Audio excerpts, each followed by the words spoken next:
Good morning, everyone, and welcome to the Åland University of Applied Science, where we today will deal with renewables and energy questions, both from the educational point of view, from the political point of view, from the consumer point of view, and from all possible angles.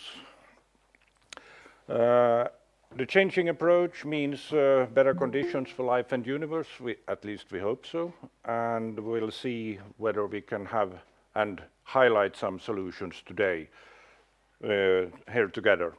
I'm very grateful to be able to open this day, and also together with our co-partner Flexens Smart Energy, that actually took the initiative to this Energy Day, and then we have developed this together to a three-phase activity. This morning we start out with let's say a European perspective, a Finnish and Ålandic perspective, and this will be conducted in English, and then in the afternoon we will look upon the Åland activities. There are pretty many companies on Åland Islands and here in Mariehamn and in the surroundings that actually are doing quite a lot regarding renewables. And it's not only about windmills, it's about solar, it's about a lot of other possible fuels also in the future.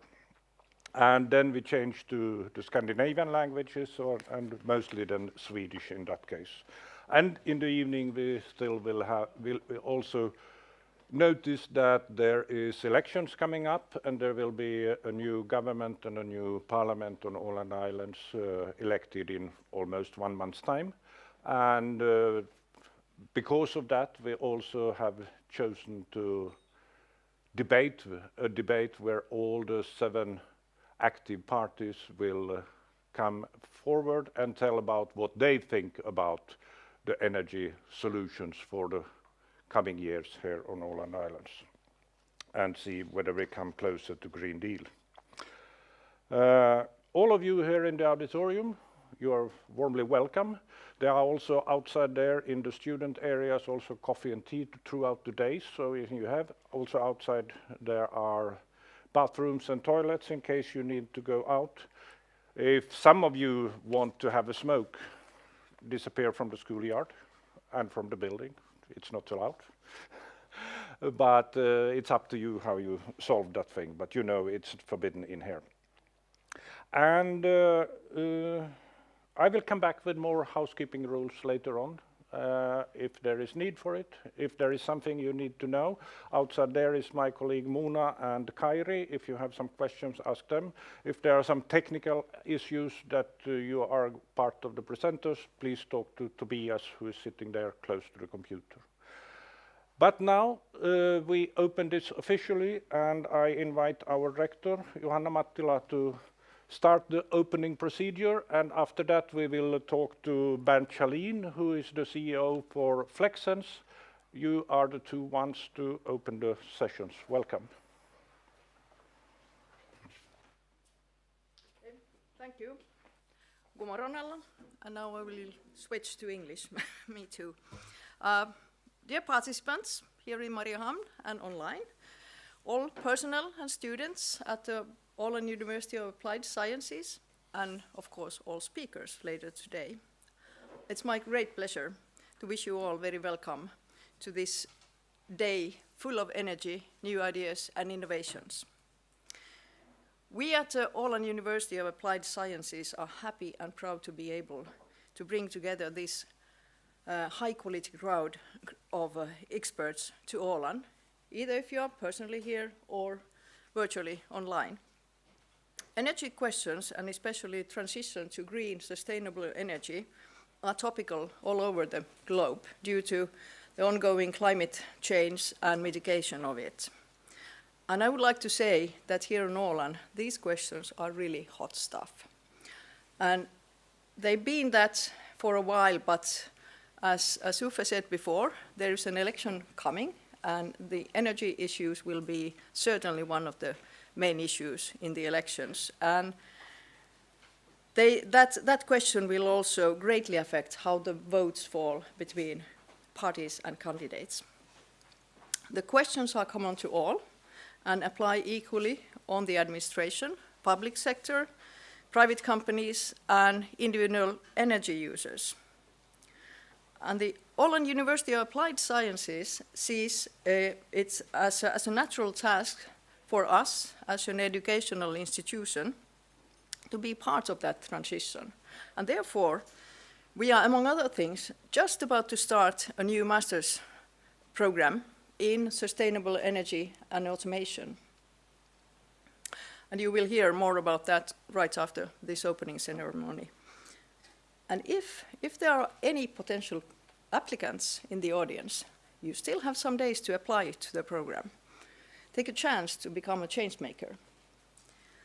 We also want to take the role to enhance and catalyze sustainable development on Åland in the surrounding areas, and to function as a meeting hub and convener for experts and innovations in the development of sustainable societies. And this event is one such example how we work.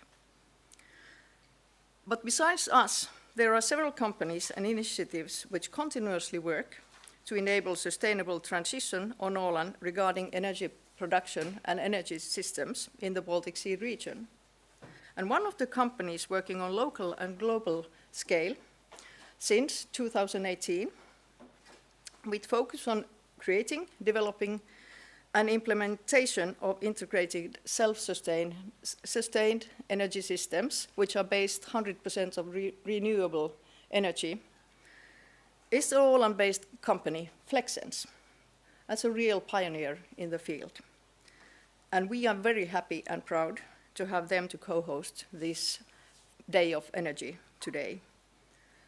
The program is topical and full of interesting presentations and discussions.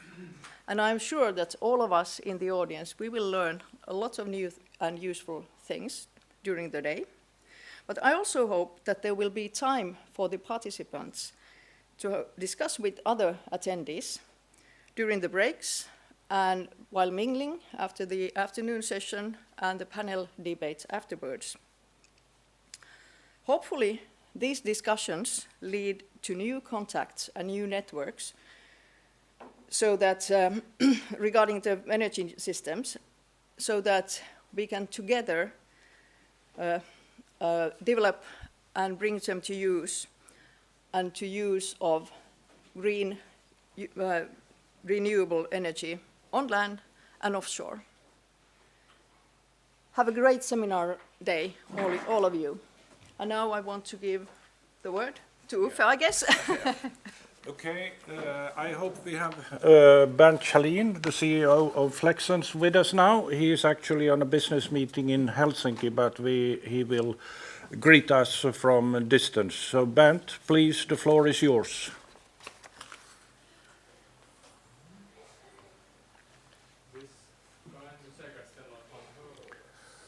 Okej, skriv till honom att han får börja snacka om inte annat. Okay.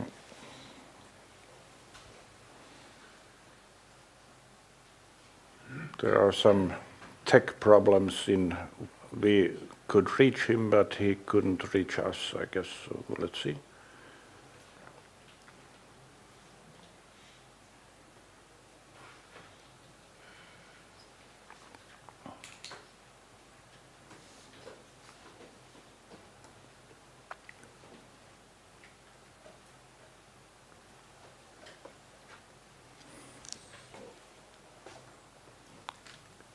Okej, kan vi få hans ljud?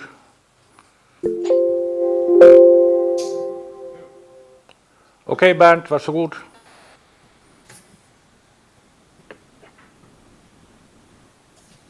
So I assume they hear me now. So a very welcome to this conference on behalf of Flexens. I'm Berndt Schalin, CEO of Flexens, and we have been managing the Smart Energy Åland project since 2018 and done a lot of exciting things on the island, and some of them will be presented to you during the program today. I'm really happy that we have been able to put this together with Högskolan på Åland, among many of different cooperation things we have ongoing there. So really a warm welcome, and I will give the floor to the next speaker, even if we don't hear what you are saying over there. Thank you. I think that's me. So my name is Carina Carrillo. I am team leader for energy policy coordination in the Director General for Energy in the European Commission. I'm very, very happy to be here today. Thank you very much for this invitation to the organizers of the seminar. I'm here to basically present a little bit the energy policy landscape.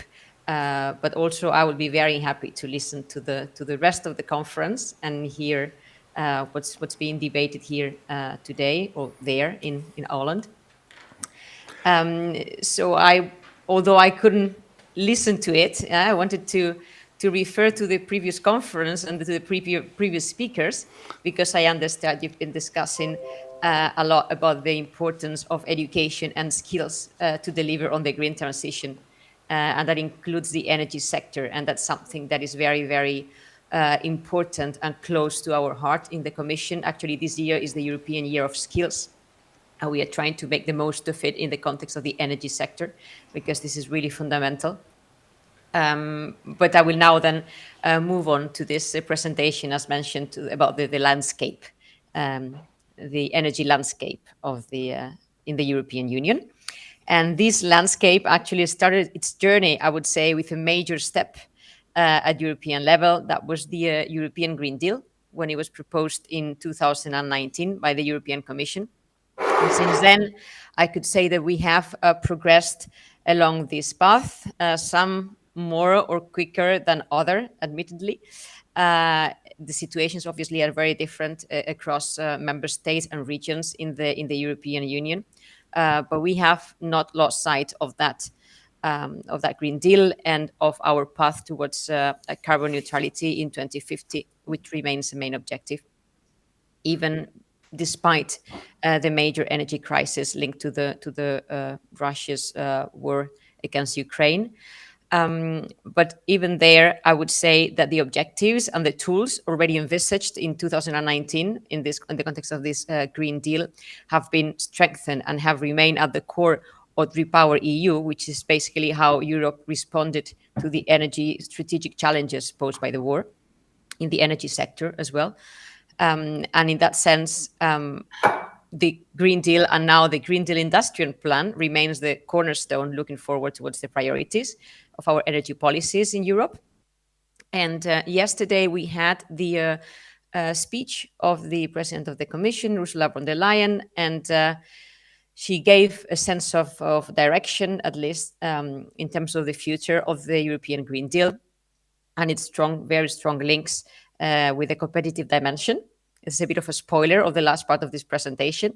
But to this end, basically, the President identified as major economic challenges addressing, or the need to address, labor and skill shortages of our companies in order precisely to deliver on very increased ambitions that we have set at European level and that we know that you have that you have also in the Åland Islands, although I understand you're very, very much advanced. So basically, the central element of the European Green Deal was already the proposal in March 2020 of the European Climate Law. That was really the cornerstone of the whole project, and this was underpinned by the Climate Target Plan, which was put forward by the Commission in September 2020. And with the Climate Target Plan, the Commission tried to implement the mandate that was given, that it was given by the Carrillo, members, by can the you please heads tell of us state, which slide we state, should be on? And government of the European Union, precisely to walk towards that 2050 climate neutrality. How was it done? Well, the European Climate Law basically set in law an objective, a higher binding target than what it was at the time, of net reduction of at least 55% of greenhouse gas emissions by 2030. And this was endorsed by the European leaders in December 2020. And since then, we have tried to keep along this path. Now, to align all the EU laws and regulations at the time with that higher target of 55%, that higher climate target, the Commission came up with 12 legislative proposals. We used to have a very interesting logo and visual, putting all of them together that looked like a little bit like a beehive. And it was indeed at the time a very big challenge in terms of regulatory landscape, also to communicate to the public, the tools and the different pieces of legislations that were being put forward in order to achieve those higher objectives. In the energy field, I would, of course, signal or highlight the then amendment to the Renewables Energy Directive and the Energy Efficiency Directive, but also the Energy Performance of Buildings Directive. These were three key elements. Then a package on hydrogen and on decarbonized markets, of course, the markets that was geared mainly for hard-to-abate sectors, and a regulation to reduce methane emissions in the energy sectors. This, of course, have come afterwards with time. I think I cannot really see the slides myself, but now you should have in front of you a slide with the different targets and objectives. You will see how they were fixed by at the time of the European Green Deal. And we thought they were ambitious already. So the Renewables Directive set a 40% of Fit for 55 in the Fit for 55 package. And the Energy Efficiency Directive, what corresponded to then a 9% decrease in terms of energy efficiency compared to the 2020 scenarios, basically. But even if we thought that was ambition, then Ukraine came, and the Union responded to it, yes, with a number of short-term measures. I will talk about them.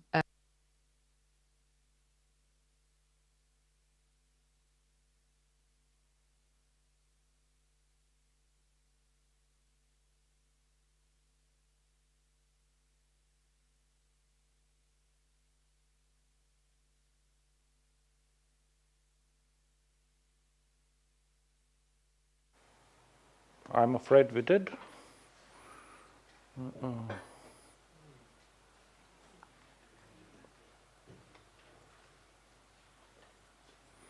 The speaker is, as you perhaps noticed in the beginning, it's a team leader and in the EU solar strategy, but also the solar rooftop initiative came as a result of the war.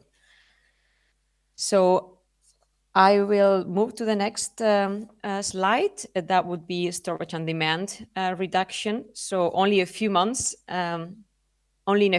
I would say, since the beginning of the war, we achieved at European level a number of milestones, and are now in a more comfortable position than expected in terms of preparedness for the next winter, which has been one of the key worries for a number of member states since the war started. And actually, the demand reduction measures were effective and reduced by 18% between August and March 2023, the equivalent of 53 BCMs of gas.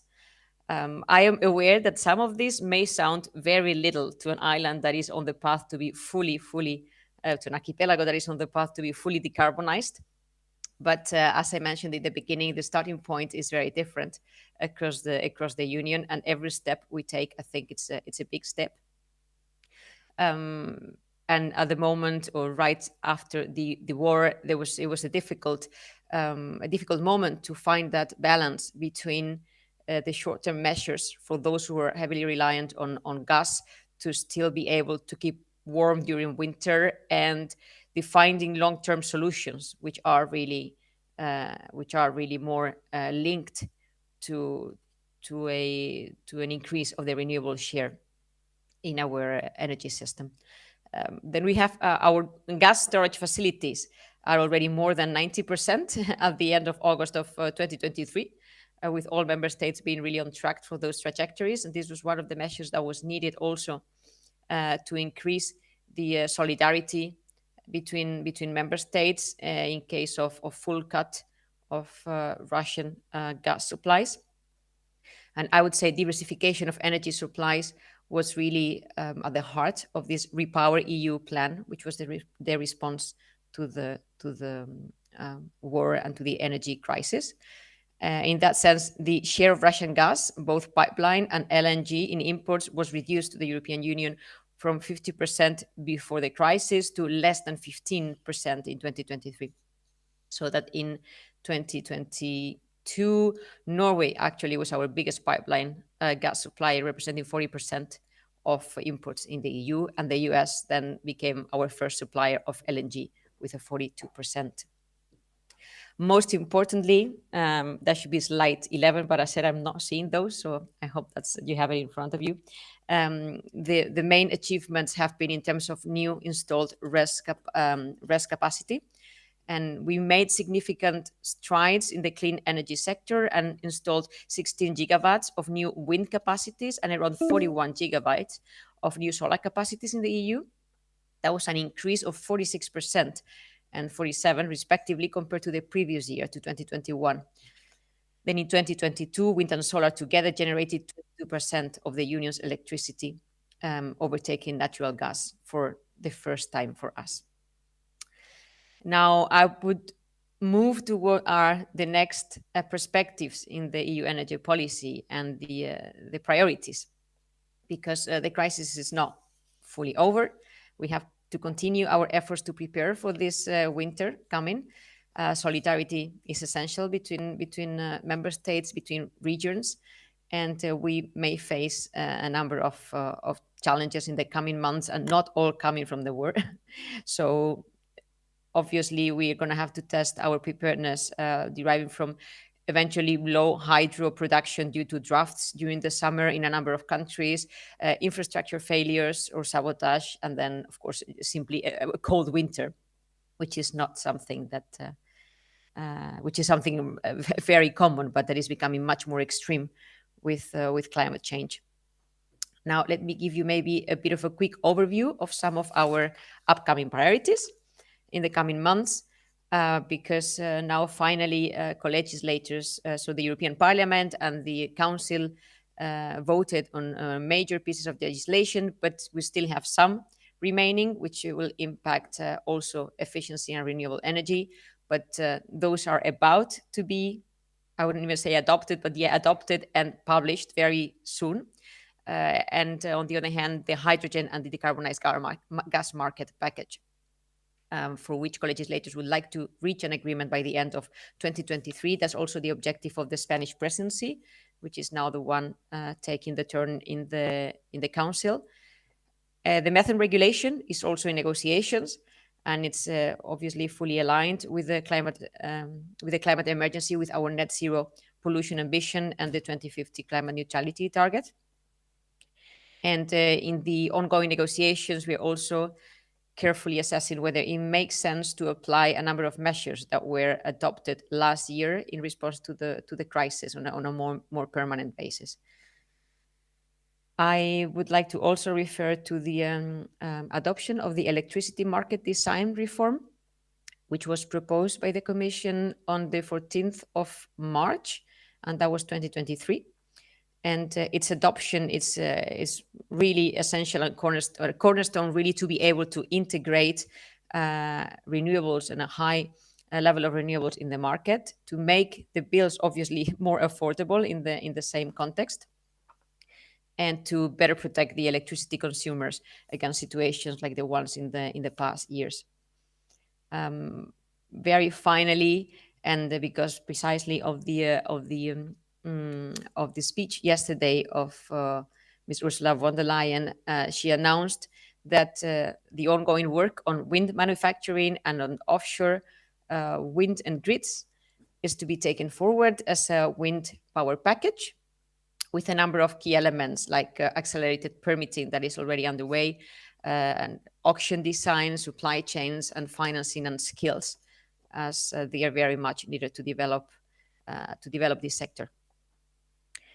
Finally, well, not finally, but the coming months are going to, I think you're going too fast with the presentation. I'm at the National Energy and Climate Plans. But finally, with the coming months, it will be crucial actually for member states to update their national energy and climate plans. These were due by the end of June, and basically they need to reflect and increase ambitions and adaptation to significantly changing circumstances, and they were first drafted by member states in 2020. And by the end of this year, the Commission will assess those plans and will issue specific recommendations to the member states on those assessed plans. They are at the core of the governance system of an energy union, and they are expected to be built around three priorities. One is obviously the increase of the climate and energy ambitions in line with the Fit for 55 package and with Repower EU. That's the second cornerstone, detailed measures in line with Repower EU to rapidly speed up the green energy transition and reduce the dependence from fossil fuels. And the third one would be an increased attention on the need for a just transition, which is very important. I would like to dedicate at least one slide to something that I think is very pertinent today, which is the clean energy for Europe Islands. Because, well, I would also at least like to mention what the Union is doing for islands and what islands are doing for the Union. So there are some 2,400 inhabited islands in the EU, which have a total population of 20 million inhabitants, and that's a lot. Obviously, this includes island countries like Malta and Cyprus. But historically, islands face very high energy costs, frequent blackouts, and a number of dependencies on heavily polluting fossil fuels. But also because they have plenty of access to renewable energy sources like solar, wind, tidal, they can be amongst the first parts of Europe to move to decentralize and distribute energy systems based on renewables and make a very tangible contribution as a front runner to deliver on this Repower EU objective of decarbonization. And the Clean Energy for Islands initiative started in 2017. And the objectives of the initiative were set out already in a declaration in Valletta and in a memorandum of understanding in 2020. And since the start of the initiative, there have been 76 islands that have engaged in developing and implementing a number of plans to take forward this energy transition and this green transition. Now, in 2023, so this year, there was a new service contract that is starting with the concrete goal of supporting 30 islands in their transition to 100% renewable energy by 2030. And this is based on already existing examples of some islands like Samsu in Denmark, I hope I'm pronouncing that more or less correctly, Tilos in Greece, and ongoing efforts, of course, in the Canary Islands, which I know best from Spain. And the Commission launched this new initiative at the Clean Energy for EU Islands Forum in 2023, which took place in Estonia in June this year. And the initiative is inspired by the 100 carbon-neutral cities and aims to support the 30 EU islands in delivering these 100% risk-powered energy systems by 2030. Now, the selected islands will receive a comprehensive assistance package, which will cater for the specific needs, for the specific energy transition needs, and guide them through all this transition phase. Now, every EU island, of course, including the outermost regions, can apply and start this journey towards fully renewable energy-powered systems. And a call for expression of interest was launched with a deadline on the 6th of October, so it's still open. Now, given the relative isolation and usually favorable rest conditions, the islands are, of course, ideal sandbox to develop these new technical, financial, and regulatory approaches. And as we move towards the digitalized energy system, the models and the lessons that are learned on the islands can be applied much more widely. So this is a fundamental. Wait, I think my camera went off. Voila, that's me again, now with my fantastic background at home. So that was an important element in relation to the islands that I just related to. But I would like to finish without referring the spoiler I mentioned in the beginning, which is the connection between the Green Deal objectives and the Green Deal industrial plan, which provides now a strategy for the global competitiveness in our clean technology industry. So this includes a Net Zero Industry Act that was adopted on the 14th of March, basically to underpin industrial manufacturing of key technologies in the Union and to close that gap between the Critical Raw Materials Act and the Repower EU objective, supporting the supply chains, because we know that's going to be one of the big challenges, supply chains and skills, basically.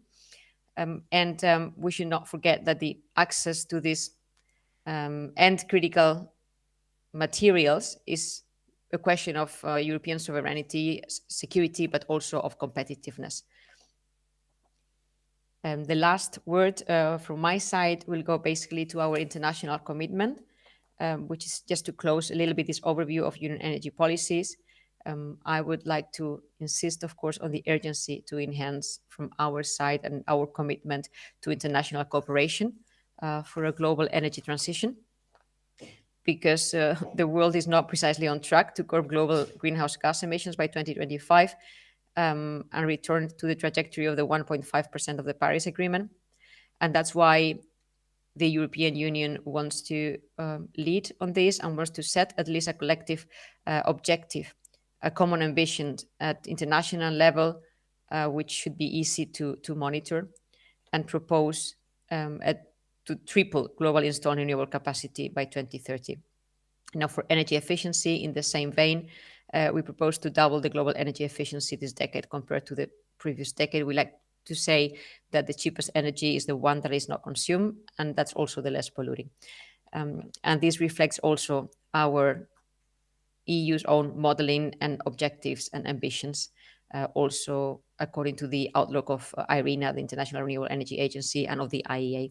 And I'm going to leave it here, hoping that then we can have some discussion, or if not, if it's too late, we can also listen to the next speakers.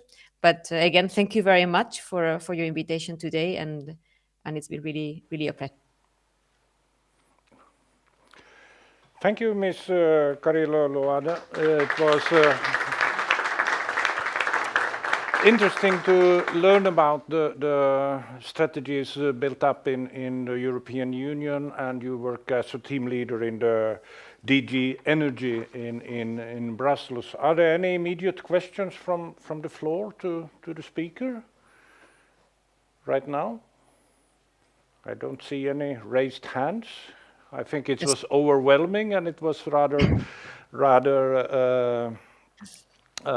comprehensive with a lot of information, and we will use this also in the future and put this as part of the package and when we close the day, and then so we also will use the information later on for our students and also for other interested people in the sense.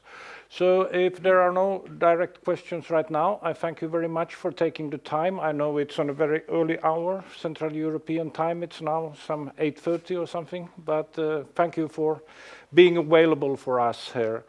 And as we then go further in the program, I think we are a little changing the setup in the sense, so I would then invite the local minister, Harry Jansson, to make his response that how will Åland live up to the EU targets. Harry Jansson, please, the floor is yours. You can choose any of the microphones.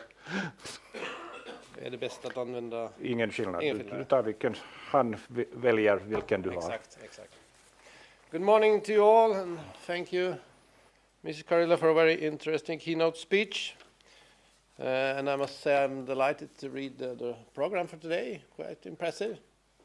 And I hope to stay with you at least a couple of hours, although we are in budget session at the government right now. But since there is a lack of money, I don't need to be there. So, good morning to you all. My name is Harry Jansson, Deputy Head of the Government of Åland since November last year. Also, I have energy and climate within my political portfolio. So this is not really my cup of tea, as the British say.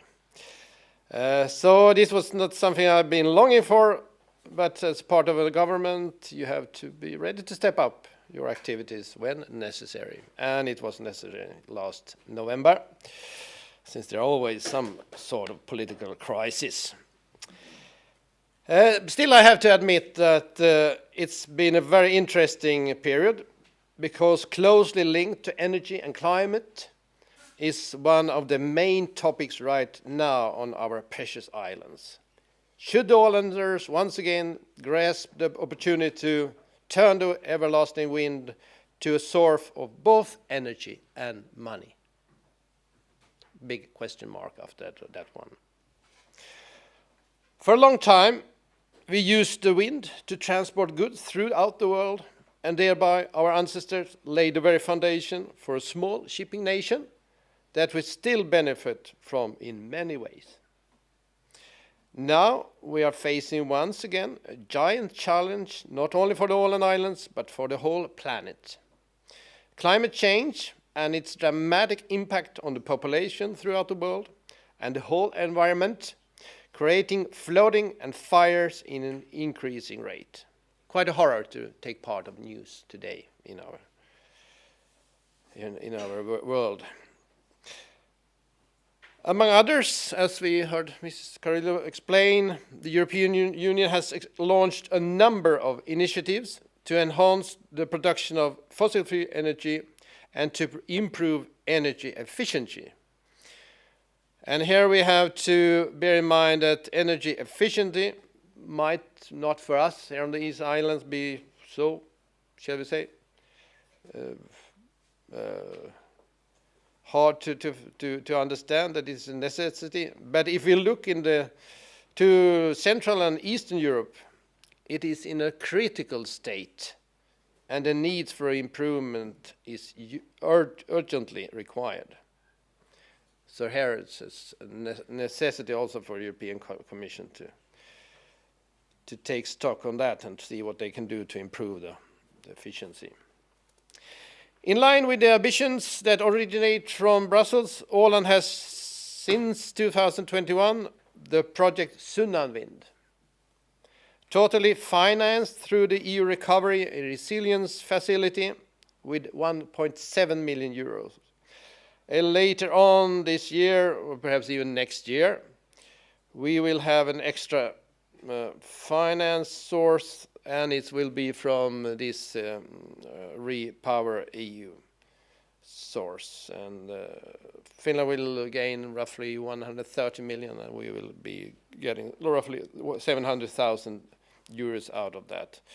So, of course, it's a bit sad to conclude, perhaps, that without this extra money from Brussels, I don't think that the Åland politicians would have the courage to launch this project. But now, since we have an extra income, we have been able to set up this special team to make Sunnanvind project happen. The purpose of Project Sunnanvind is to enable the establishment of large-scale offshore wind parks in sea areas north of Åland, as per the Maritime Special Plan decided for Åland in 2021. The project is intended to prepare for and initiate offering of real estate leases, arrenden alltså, combined with commercial agreements. The upside for the Åland community is a combination of income, employment, and from my own perspective, the most important factor, the possibility to produce hydrogen and thereby give both ourselves, our ferry companies, and many others the opportunity to do the necessary transfer to fossil-free energy. The downside is that we, during a number of years, will borrow a quite large water area, roughly perhaps 10% of our public waters. And that the wind turbines, of course, will change the silhouette at the horizon. For some people, that site is already something of a problem, not even before we have started our own investigations to see what is possible to finalize in the long end. When I'm confronted with this kind of opposition, I tend to ask myself the following question. If the climate change is allowed to escalate, one can wonder what state our waters will be in, let's say 30 years from now. What's really to protect after 30 years with the development we see throughout the world with the heating going on and what it's leading to. Our dependency on fossil fuels must come to an end. The Russian aggression in Ukraine and its repercussions on the energy sector in Europe has once and for all shown us all that the global crisis underscores the need for policies to align energy security needs with climate goals. I truly hope that the Ålanders are ready to be an active part of the necessary transition and at the same time make the wind to a new economical cornerstone for the islands. A necessity, I must say, when we look around and see what's happening in our different industries. What are we going to live of on these islands in the future? Why don't we grasp this opportunity? Mr. Chair, I'm happy to conclude that in the afternoon you will hear about the other activities that is taking place on Åland through solar and wind energy. I wish you all an interesting and inspiring day. Thank you very much for your attention. Thank you. Thank you, Harry. Are there any questions now to our own minister with the portfolio of energy? Something there is a question to Harry, please. Just you get so they also on the stream can listen to you. Thank you, Gud Björkqvist. Do you have any estimation about the timetable from the government? Yeah. Yes, please. Thank you. Thank you. A very good question. And right now we are experiencing some sort of, shall we say, confusion among the Ålanders, because they tend to compare what's going on in the private sector through Ilmatar and OX2. They tend to say that this is what the Åland government is planning to do. But we have a free industry, we have a private industry, and they are allowed to do their own kind of research. Because now, and when I say now, I mean that next week we will have the last kickoff when it comes to the planning and environmental studies. And all this will take some time. You know how the bureaucracy connected to all sort of planning. And if you take also in consideration, we probably have the most, shall we say, delicate from the industrial point of view. We have a very tough legislation.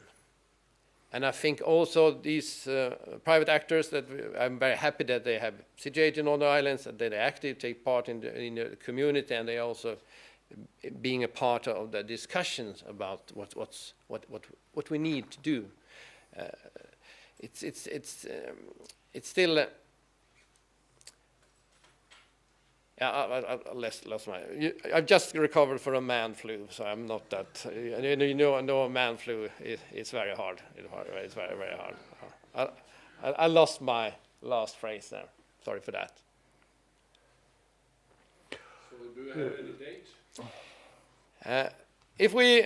If you would really demand me to say anything, let's say if we start the planning now through VSBP, this consult firm with an Ålandic representative taking part in that work, and if you take into consideration that there also has to be some exam of the sea bottom, and then you have all the bureaucratic steps. You have to have all these open discussions with the people, especially in the 5 municipalities that is really been touched on by this project.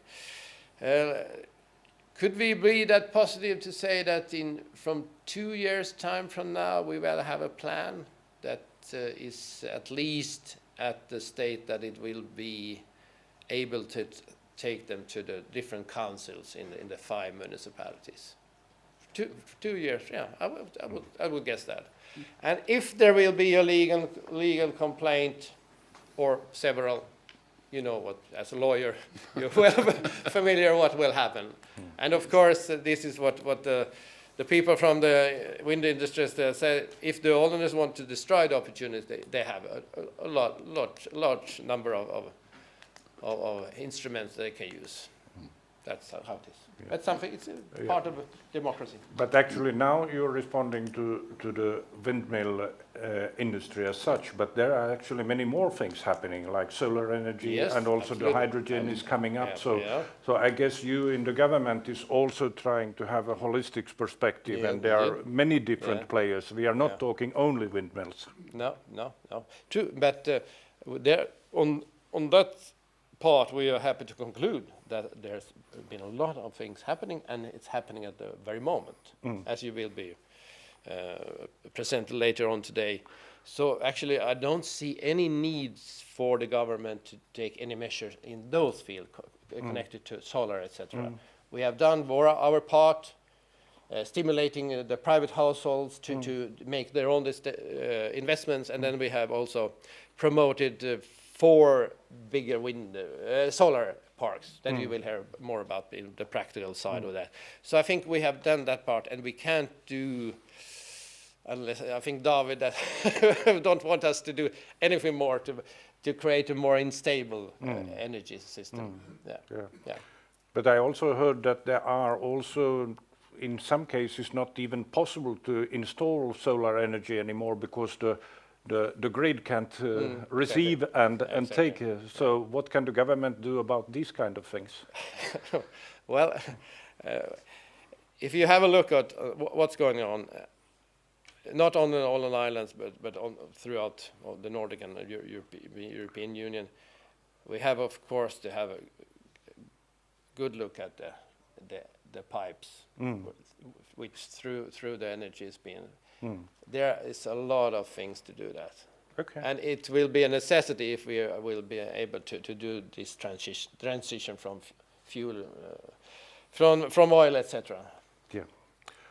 Actually, coming a little into the debate, the political debate later on this late afternoon, in the sense. But one final question for you here and now: what about the ferry traffic in between the islands? They are now all on fossil fuels. Will there be in 4 years' time also on fossil fuels, or will something happen in the archipelago traffic between out to Tjökar or Sottunga or wherever? Would you like to be employed by the government to give us the answers? If one could say anything clearly about the development, and of course it's a necessity to do these kind of investments. The only thing I can promise is we of course need to start electrifying the shorter passages, but there is possible. But what kind of technique will we install on the longer routes? So I think the next government here on these islands have to form an agenda that cuts the routes. In that sense, giving at least that there at least some time available for the loading there, if there's electrical ones or whatever. And but this is still something government has to decide on. Yeah, this is nothing that is Ulf Hagström what perhaps he can tell us what Viking Line will do, and then I can get some inspiration from him. Because we all thinking about the same. Yeah. Will there be enough extra new fossil-free energy, like hydrogen, in enough amount? Or is it possible that the technique, when it comes to electrifying the system on board the ferries, that is not, that we just not going to transport the batteries? We also need some room for goods and people. Yeah, true. Thank you very much. Thank you. Can we give the minister a hand?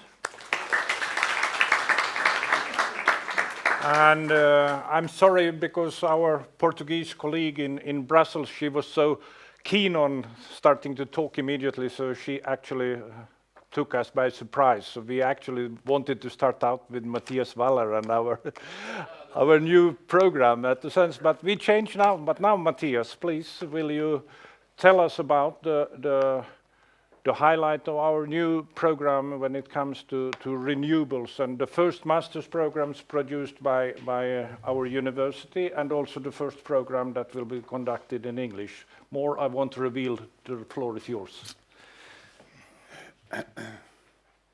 You had a clicker now. The click might be on... Oh, sorry. There you get the click. Yes, thank you. I want to thank the previous speakers for the positive outlooks and the serious commitments needed. And what's our part in education? Of course, we want to be part of educating the future professionals needed, and specifically when I'm talking to professional engineers and some of the skills needed in this transition. And the title for my talk is about educational challenges and possibilities. So that was a working title, but I thought it was a good title. So I'm going to talk about some general challenges that are probably common for many areas, not only education. But one thing that we perceive is this transformative changes at a staggering pace. So how can we keep up with that? And it's affecting jobs in all categories. And specifically, we're interested in the energy sector. And how can we keep up, and how do we know what to teach? And then we have maybe a perspective that young people are not that interested in engineering. So we have problems recruiting students for engineering. And we also have challenges in recruiting researchers and teachers for education. Even though as an employer, we might attract a lot of applicants, but not for teaching and research within engineering. This transformative change is true, but I don't think it's new. I think it's been around for, 100 and 150, maybe 200 years. And this anxiety about jobs disappearing is not necessary, since about 95% of all jobs 100 years ago are not here anymore. So this is a continuing trend, and that's one thing I think we need to remember in our attitudes, that it's nothing new, and we are very good at adapting. So I'm not worried about the change. And then we have this perspective that young people are not interested in engineering. And this is a classic quote. It's contributed to Socrates, but it's probably not by him. But it's still from a text from 1907, and it's about how young people are not respectful towards elders anymore. So this is sort of an attitude that we always have. So maybe it's not true either. So if you look at some studies at what do young people really, what are they interested in, and what do they think? And you see that the most common identities, and this was in Sweden, is that they're non-racist, they're feminist, and environmentalist. So that's not a very bad thing. And more than 8 of 10 consider leading a sustainable life one of the top priorities.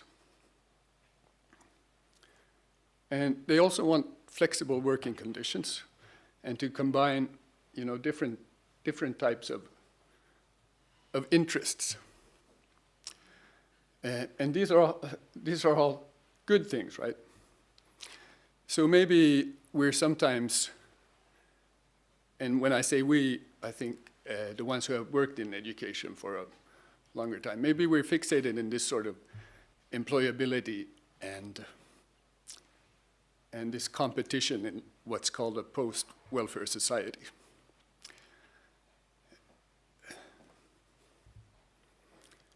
So maybe we're too rigid when we try to explain what engineering is all about. Because from my perspective, people are very interested in the possibilities that engineering can create.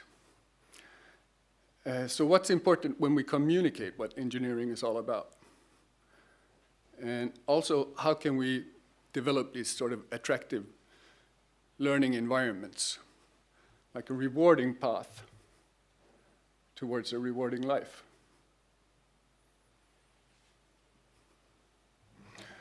And this digitalization transformation is really providing us with a lot of opportunities to try to address those things.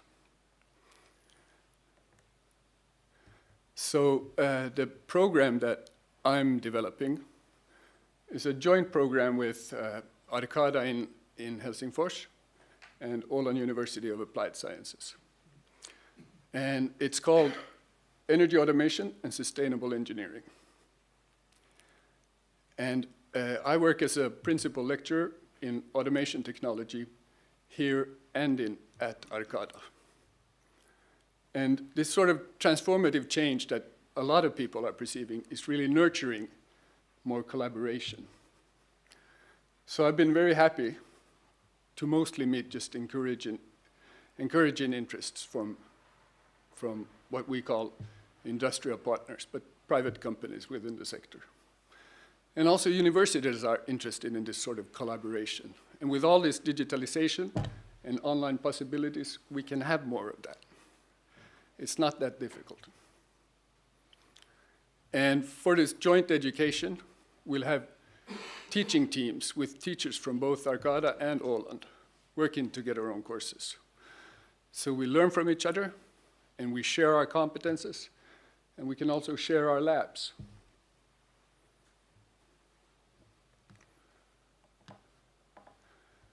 So this is a schematic view of what it's all about. This is a one-year master education. What you need to apply for it is you need to have a bachelor in engineering, and then you need 2 years of relevant working experience. And the skills that previous talkers also talked about is there's the professional specific competences that we try to address, but then there's also general competences, and that's how we see education these days. And here are the names for the courses. Planned to start in January 24.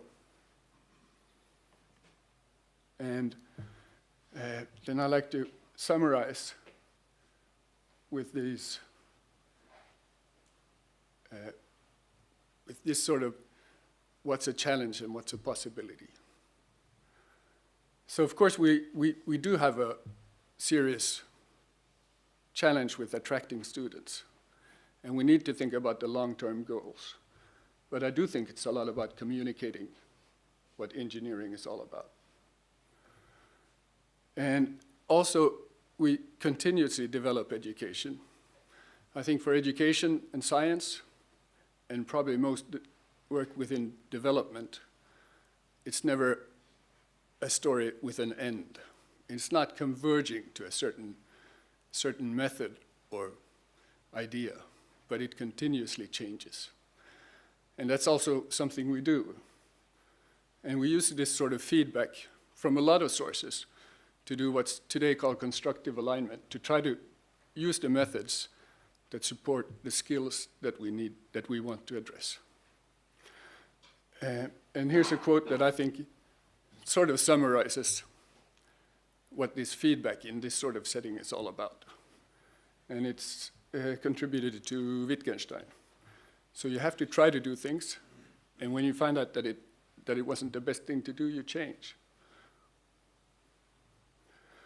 And we also want active research within the area, and that comes back to recruiting teachers and researchers to education.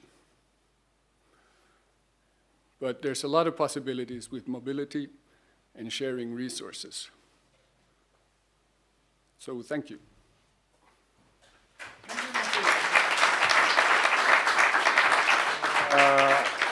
I will also invite our Vice Rector Patric Granholm to tell a little more about the philosophy behind the university new approach on both working also in another language than Swedish, but also to meet the requests that Matias Waller actually put up. So please, Patric, what is your response to what Matias said?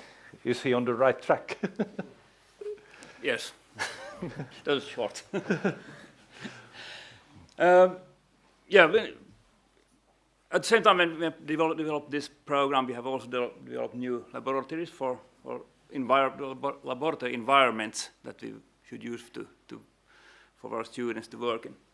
And what we've done, so we, for instance, look at solar energy, and we'll get one of those in our yard, on the other side of the street, somewhere, not yet decided exactly where, I think.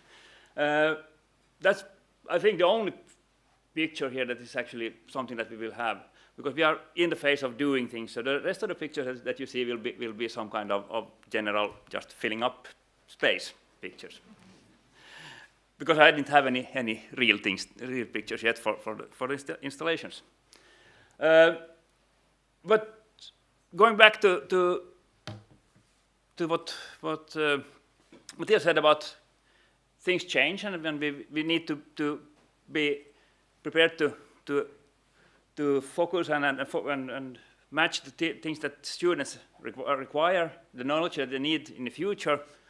And all of you who are engineers and my age, or anything else that have done laboratory works, you know that this is the typical way it pretty much looks. It's pretty safe. It's well organized. Every student produces the same result, or at least should produce the same result all the time when the lab is repeated. That really never happens in the real world. You don't have the same problem, you don't produce the same result. So what we've done here now is that we have started to do a big investment, and this is now funded also by EU money, and I should have added the logo for EU here, but I forgot that, of course. I realized it just today, that's something I forgot. But we got a quite big amount of money, same money that we have here. And this gives us a possibility to build out solar panels. We cover a roof on the other side in the labs with solar panels. We will have a small device for hydrogen production, so we can actually do small things with that. We will have heat pumps, both air heat pumps, air-water heat pumps, and then also geothermal heat pumps. And if you now think about the hydrogen, so we actually get the full chain from producing electricity to electrolysis, and then from that to hydrogen. And we can also then do some small experiments.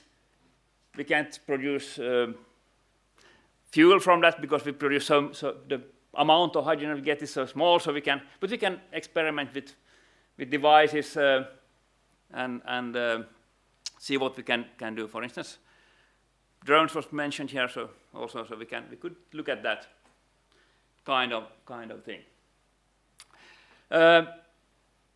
We will also build this environment so that we can measure everything. I hope that you do use a little bit more modern methods than this one, but we can measure a lot of things, and the idea is that we can actually build. I heard yesterday, there was a meeting that I actually couldn't attend, so I'm not really sure about all the details here now, that we can integrate the solar panels in a local grid, so we can actually measure and see the effects of putting in solar energy in an electric grid and see what kind of problems this causes. So we can do all kinds of things that are real. But then also one thing that we can do is measure everything. we can get a lot of data. We can look at advanced data analysis, and I think that's something that the master program will take care of. Then we're going to do this kind of things and look at whatever we get out and see what happens if we do some small changes somewhere and that kind of things. But that's of course only hardware. Most of the data analysis and the people working there is not hardware. But this is still hardware, and we can buy, or anyone can buy, equipment if we got money. But what we need for doing a good laboratory environment is actually doing some kind of mental change. We need to get out from this safe side that we had in our own work at the time, when we knew what results we should get from a lab. Both the teachers and also the students knew what they should get. So we need to do some kind of mental change, and we need to do something else. And that's where the most important thing comes in. Our students, our teachers, our lab engineers, and all staff members that actually change the idea of how we work in the lab, so that we can do more real work, real life work. And also, if we have industrial partners that comes in the lab, we can do cooperation with them as we plan for the master program, but also for the bachelor programs. So we are very open for all kind of input from the industry also to really build something else. And then we can build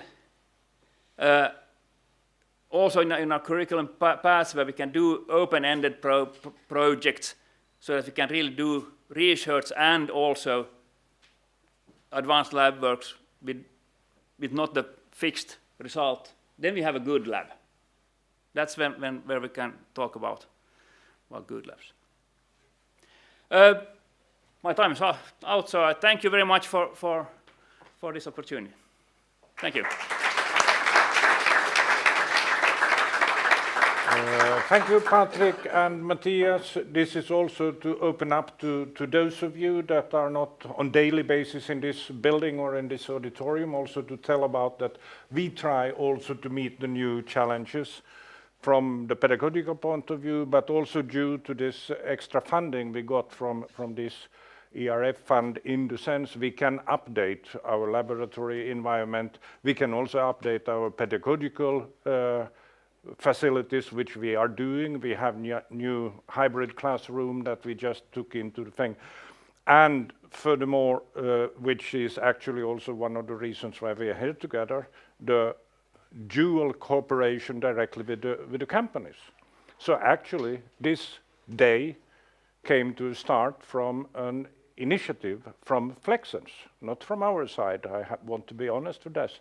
Jonas approached us and said, could we do something together? And this is the way we also want to work here at the University of Applied Science. If you have good ideas, if you have some needs, join us.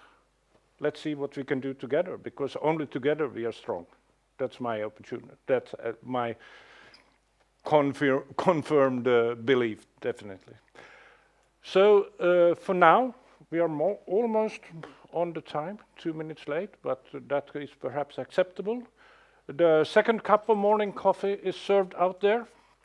And let's continue with an overview of what is happening together with Flexens and together with other research activities in, let's say, convene again, 10:25 in here. Enjoy your coffee, please.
welcome back after the coffee break here at the university, and I hope you also had some time to relax and to do some own thinking there at home, those of you that are following the activity on the stream. I perhaps forgot to say in the morning, in case you have some questions to the panelists or to us here in the auditorium, you can also put your questions through the chat linked on YouTube stream, so we can follow also possible questions and comments from there. So you are welcome to interact with us in case you feel the need or you are curious about something special. And to the next session, we have pretty many actually online participants, online experts, partly due to also some urgent illness that happened yesterday. So our first speaker came with a very short notice, and it's Mr. Matti Ulvinen, working for the project Polar Night Energy, power to heat with sand batteries. And please, Matti, you are now, it's your turn, and the floor is yours. Please enlighten us. How the heck would we put the heat into the sand batteries? You're welcome.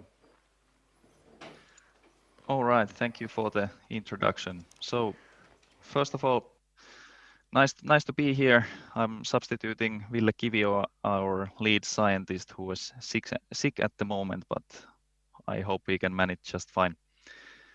So, I'm Matti Ulvinen, a product sales manager at Polar Night Energy. I've been working with the company for 1.5 years, and previous to that, I have 5 years experience in the energy field, and I have a master's degree in energy technologies. So I hope you can see my screen. I'm here to present you our product and technology related to high temperature heat storage system. And our vision for the company is that we want to electrify the heating sector to make it more environmentally friendly. And here we have a example of an energy system in which you can see our heat storage in the bottom in the red rectangle. So the basic idea is that we will use excess electricity and turn it to heat, and then use the heat from our heat storage for your heating requirements. So we can either be connected directly to electricity grid, meaning that when there is cheap electricity available, we will preferably use the peak lows of electricity, but not the peak prices. And also there is the possibility to participate in any frequency containment markets. For example, in Finland, Fingrid offers good products for these applications as well. And also, if we are connected to renewable energy production, then there is the benefit of, even though the power in might be fluctuating, we can still generate a steady source of heat. Okay. Then looking at a little deeper about the product itself. So as I already mentioned, we are using electricity to heat up the sand or sand-like mass. And within the sand, we have a network of heat transfer piping through which we are circulating hot air. And through this air, we can then use different types of heat exchangers to be able to take the heat out. So for in this picture, we have a air to water heat exchanger to be able to produce water to a heating network such as district heating or other heat sources. And other possibilities are that because we are using high temperature in the storage, we can even have a steam generator, and we are able to produce steam from the heat storage. And the circulation of air, it's a closed loop within the heat storage, and that's something that we have patented. All right. Then, as I mentioned, that we are using heat or heat-like materials. So we can use different varieties of any solid material, and the benefits can be seen here. So one might ask that why aren't we using water? Because water has a good heat capacity. So the answer is that even though sand has a smaller heat capacity, it has a good density, and also it can withstand really high temperatures. So here's an example of using normal sand, and we can store twice the amount of energy to sand compared to water. But then there are even better materials such as magnetite or hematite, and these are like byproducts from the mining industry. And these are even better than sand because they have a greater density and they can pack basically twice the amount of energy to a volume compared to normal sand. So the benefits of using a solid material are basically comes down to the greater density compared to water and also a higher usable temperature range. Yeah. Then I have a little bit of history slide about the company and also the product. First of all, the company was started back in 2018 by Markku and Tommi.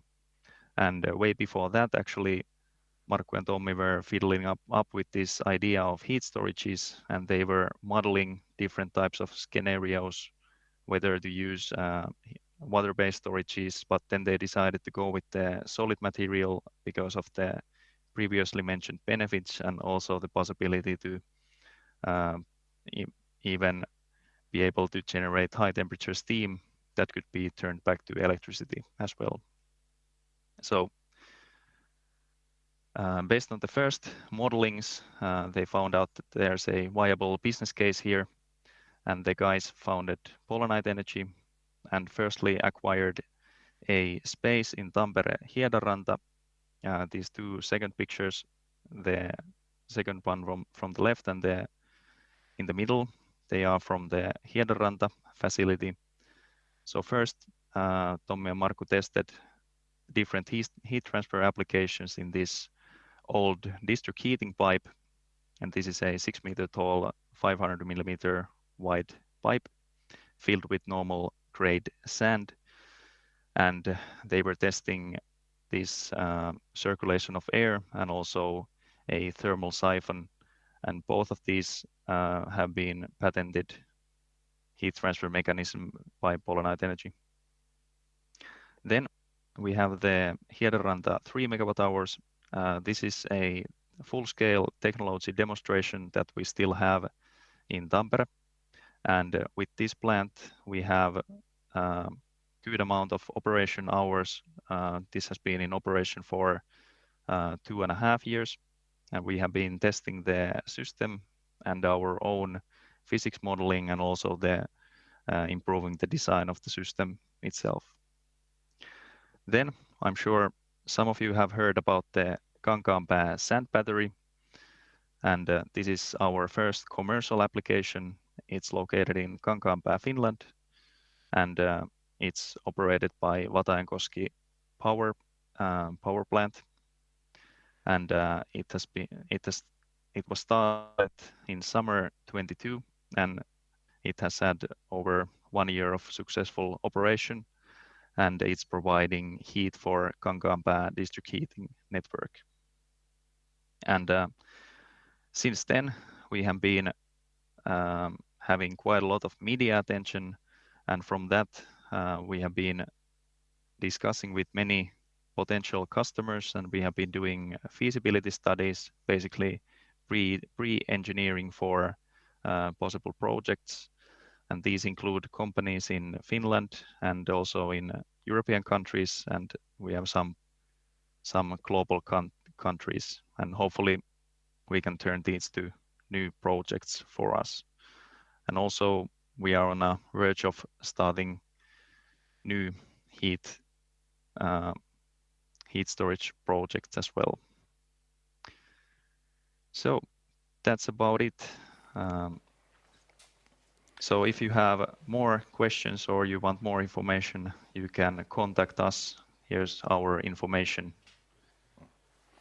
Thank you very Thank much, you. Matti. It was a pleasure to know, and quite shocking for me, being not an expert by any means in this, but the difference between the capacity of sand compared to water was incredible. I must say, shocking but interesting information, at least for me, as a newcomer in the field. Polar Night Energy also came into this program today through our business partner Flexens, and also Flexens' own person, Juhani Riikonen, will continue here from this place. Please, Juhani, you will talk about findings from the NewSets project. So we are now getting into what is happening in the research field together with also different actors and Lappeenranta University of Technical Approaches. So please, the floor is yours. Thank you. Thank you. All right. Hello, everyone, and pleased to see you all here. As said, my name is Juhani Riikonen, and I'm the project manager of the project NewSets. And at Flexens, I'm the head of system design. Now here, I'll briefly explain you what is the project NewSets and what relevant findings there is expected for Ålanders. So, but of course, first in the beginning, I'll briefly explain the NewSets in general, what we have recently done and what we are going to do in the future. And then in the second half of this brief 10-minute presentation, I'll explain more the relevance for Ålanders. So, NewSets is a public R&D project. We focus on energy storage, but most activities is in these two types of energy storage. So the other one is the thermal energy storage by Polar Night Energy that was just presented by Matti. And the other one is the underground pumped hydro storage by SENS. So those are two of the consortium members in NewSets.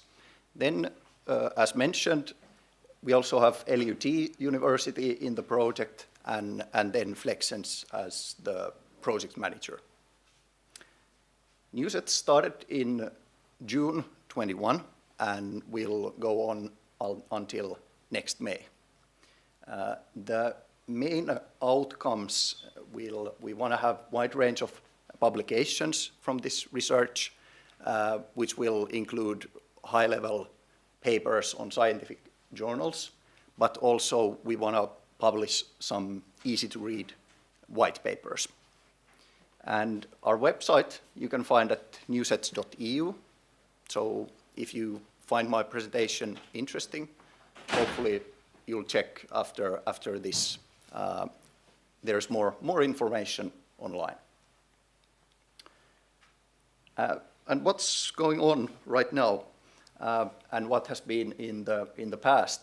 So if we take a look on the left-hand side, the project started by Flexens and LUT, starting to create an energy system model of Åland and gathering the necessary data there.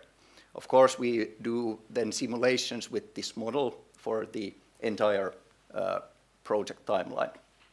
But when the model was ready, we formulated a more detailed publication plan, and based on that, we started carrying out analysis within this Åland energy model. At the same time, Polar Night Energy has carried out its feasibility studies and other analyses. And then also the plan was that the pumped hydro storage demonstration in Båtskär would have progressed, but as you know, there hasn't been, or those who have followed the project, there hasn't been much updates recently. So that's the unfortunate thing that hasn't gone according to plan in new sets, but otherwise we have progressed quite well. So right now we are here. We are writing about our results in Åland, and then also on the top right corner here, we want to do some replicability analysis later on from the results for other locations. But then, so what's there for Ålanders? Last June, so it was June 2022, I presented here in Mariehamn the project new sets, and actually some of you were listening there also. And during the presentation, I gave 7 questions for the audience, and they were allowed to vote which would have been the most interesting research questions to be considered in new sets in this Ålandic context. And now actually this printing has gone a bit weirdly, but so this, for example, this cooperation potential, that was one question, and then here the development needs, that's one question. So total 7 questions, and if we look from the top, first, so these bars here represent then the amount of votes that were, and what questions were seen most interesting for the audience. So as we see, for example, potential business cases were regarded interesting, how the storage type increased renewable share in Åland, any other benefits of the storage types, and for example, effects on Åland self-sufficiency. And here when I refer to storage types, with that I mean this polar night energy heat storage and the underground pumped hydro storage. Now I squeezed those a bit to the left-hand side, so I still have here the same 7 questions, but in short format, and then also the same results here in the middle. We are now writing a multitude of journal publications, and out of those, 2 would be relevant in terms of these 7, or actually some of these questions.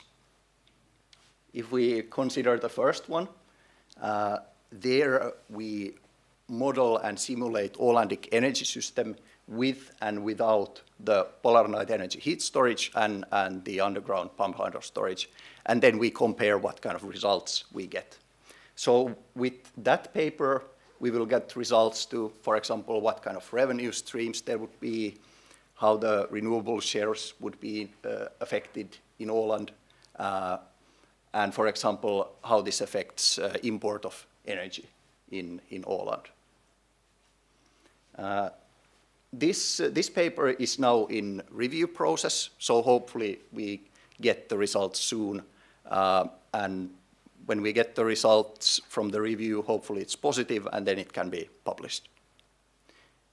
The second paper here, we have focused only on this thermal storage by polar night energy. We study cost-efficient district heating in Åland, and possibly how the business cases could be promoted. And again, here we get answers to questions about the business cases, effect on renewable share, imports, exports of energy, but also development needs in policy. That paper here, that is still in the writing, so it will probably take a bit more time when it's public. And actually, I can mention here in the end that the plan was that this first paper would have been already out during this presentation so that I could give you some numbers, but unfortunately it's not so. So now I cannot tell numbers yet. But whenever we have new results from new sets, we always then publish those in our website, as I mentioned, newsets.eu. We publish there at least bi-monthly this kind of project update. And there you are, if you read those old project updates, you can also read what has been happening in the past. And other than that, many thanks for your attention, and hopefully this raised at least a bit your interest on project new sets. Thank you, Juhani.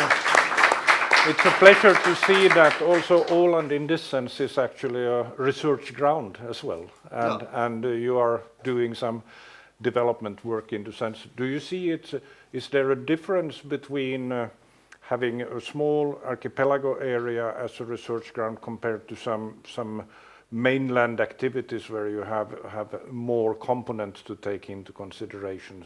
What is the advantages and challenges being in a small scale like Åland?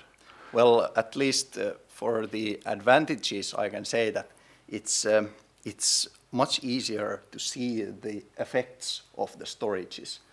Let's say if we model a storage that has capacity of some 500 megawatt hours and we put that into Åland energy system, we can easily see what kind of effects it would have to the overall energy system. If we apply the same storage to, let's say, system of Sweden, then it's like it disappears there in the mass, and it's hard to say is there any like reasonable effect of the storage. Okay. Thank you. Thank you. We will continue, and we will come back to other interesting concepts in the sense, and we will now actually connect to Ilona, which is working for ST1 in Helsinki main office. And ST1 is one of the Nordic's biggest biogas developers right now. I hope I'm correct with that. If I'm not, Ilona, please correct me.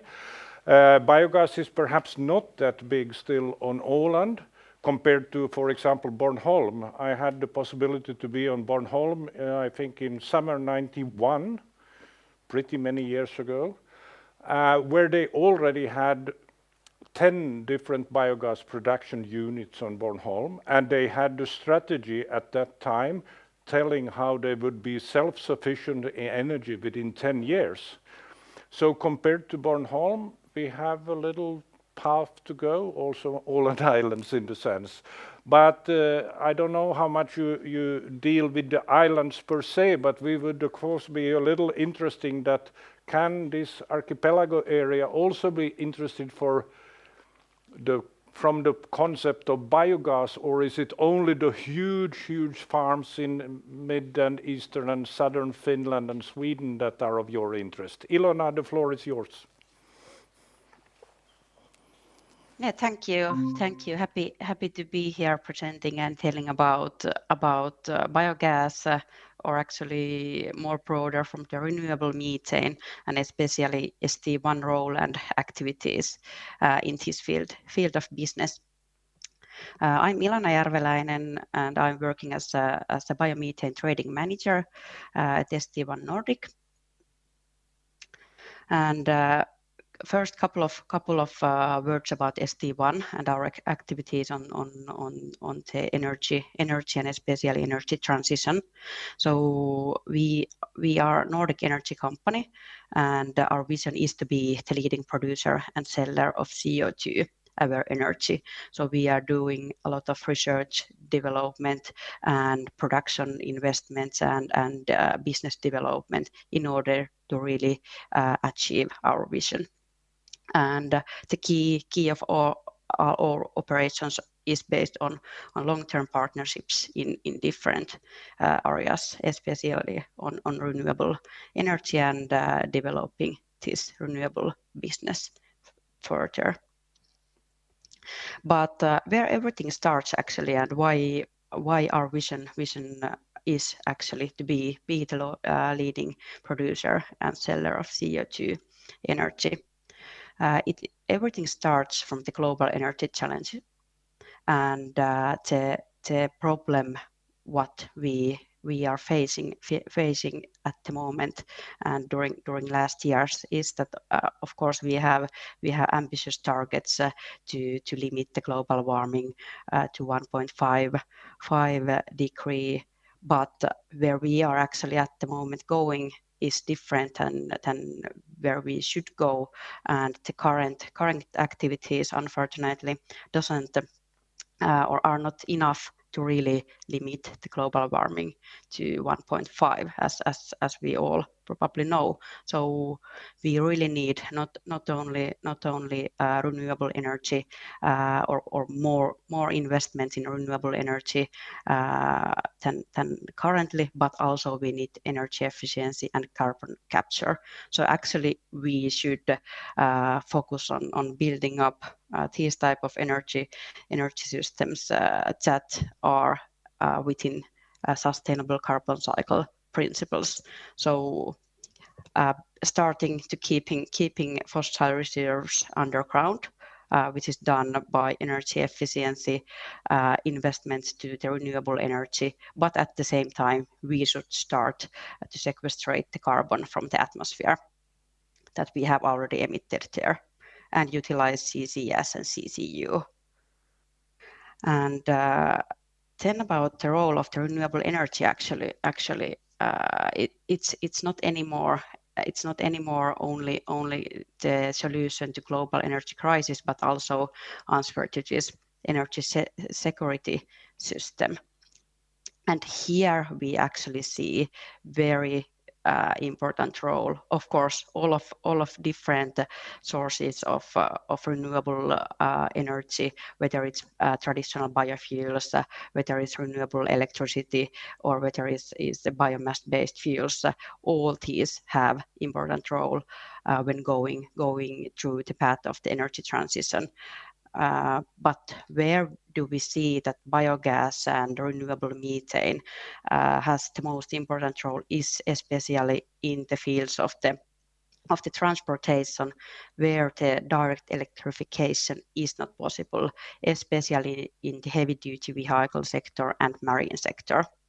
And of course, biomethane, especially locally produced biomethane, utilization of the waste streams, local waste streams, that it cannot be actually utilized in higher value applications, is very good way to utilize those wastes, but at the same time produce energy, and at the same time also produce organic fertilizers and utilize CO2 capture.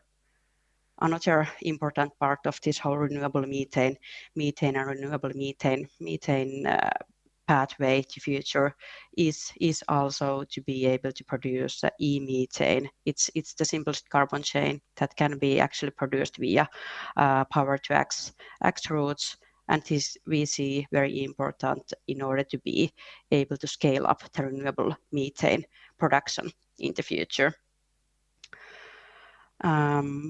Yes, the base here is of course that we can by utilizing biogas or renewable methane, e-methane, to do significant reduction change compared to the fossil fuels. But then shortly about ST1 activities, about the gas business, and especially on this renewable gas business. So we are currently operating actively in Sweden and Finland. Actually, we already deliver something like 600 gigawatt hours to the market this biogas, mainly in compressed biogas form, but actually during this year we are also starting to provide liquefied biomethane to our customers at the beginning in Finland, but also later in Norway and Sweden. Where do we then see the growth potential in this business? It's we especially see that there is a lot of potential to growth, and it's all based on the building up the new value chains, finding the the correct partners in different sectors, especially when looking to starting up the new production like we are at the moment. At the moment, for example, in Finland, building the new biogas production methods and production value chains together with Valio from dairy manure, and that we see huge potential. But also e-methane, producing the e-methane from carbon dioxide and electricity. That's the second very important area we are focusing, and especially on that e-methane, I see that there is potential when it comes to the location of Åland, but also why not for biogas, because it's or we are getting to the situation that of course at the moment we still have a lot of manure, for example, in Finland that's not utilized in the best way, but at the moment or in the future I would see that we should end up to the situation where we have fully utilized all potential waste and residue-based streams in Finland, Sweden, and Norway to either produce biogas or some more valuable products, like within principles of the circular economy. But yes, as said, our business is really much relying on finding the partners in different parts of the value chain and collaborating between industries, but also universities in order to be in the forefront of the energy transition. Here are couple of examples of the already published collaborations what we have. Thank you. Happy to answer any questions you may have. Thank you very much, Ilona Järveläinen, for this oversight. Just to be precise, are we here on Åland Islands at all an interesting area of the globe for you? From ST1 perspective, I would say that yes, definitely we are open to discuss about the different possibilities, whether it's for biomethane or e-methane. As said, we are actively operating in Finland, Sweden, and Norway. So it's definitely part of our current business areas geographically. Talking to one of your colleagues previous on, he explained to me that you are also trying now to make agreements with big farms and many big farms and planning for very huge production units, etc. That was more the background for my question, that is biogas also in a small scale capacity for in your plans, or are you only going for these huge plants in the future? As said, and what we are at the moment actually doing is that yes, we are developing very big biogas facilities to liquefy biomethane, but the compressed gas that will be liquefied in these large scale liquefaction units can be collected from smaller farms and so on. Of course, then it's all the time the optimization and the calculation of the profitability of the value chain. But I see that in the future, when there is more and more need and more utilization for renewable methane, there is also from the final customers the probably higher ability to pay, and it also makes then the profitable to also collect from different locations and from smaller scales. Thank you very much. I don't see any raised hands right now, so there might come some questions still that comes after. I have also got some questions now in the chat, but we take the two more presentations before we then collect some questions and responses after that. And then I go open up to Professor Jukka Lassila from Lappeenranta University of Technology, and your headline, I don't know, you have put it yourself, so I hope you stand for it, Carbon Negative Åland, case studies how to export green electricity. Professor Lassila, the floor is yours. Thank you from my side. Can you hear my voice? I can hear your voice. It's a little distant, perhaps. I don't know if you have some possibilities to be a little closer to the microphone, but we can hear you, yes. Okay, now it should be close as possible. I'm just sharing the slides. You can probably see it now. Now it's in presentation mode. You can go ahead, please. Oh, okay, thank you very much. So my name is Jukka Lassila. I work as a professor in the Laboratory of Electricity Market and Power Systems at LUT, and my focus in research is in energy system and electricity networks. And now I present some results regarding the study done cooperation with Government of Åland as a big topic strategy roadmap Carbon Negative Åland.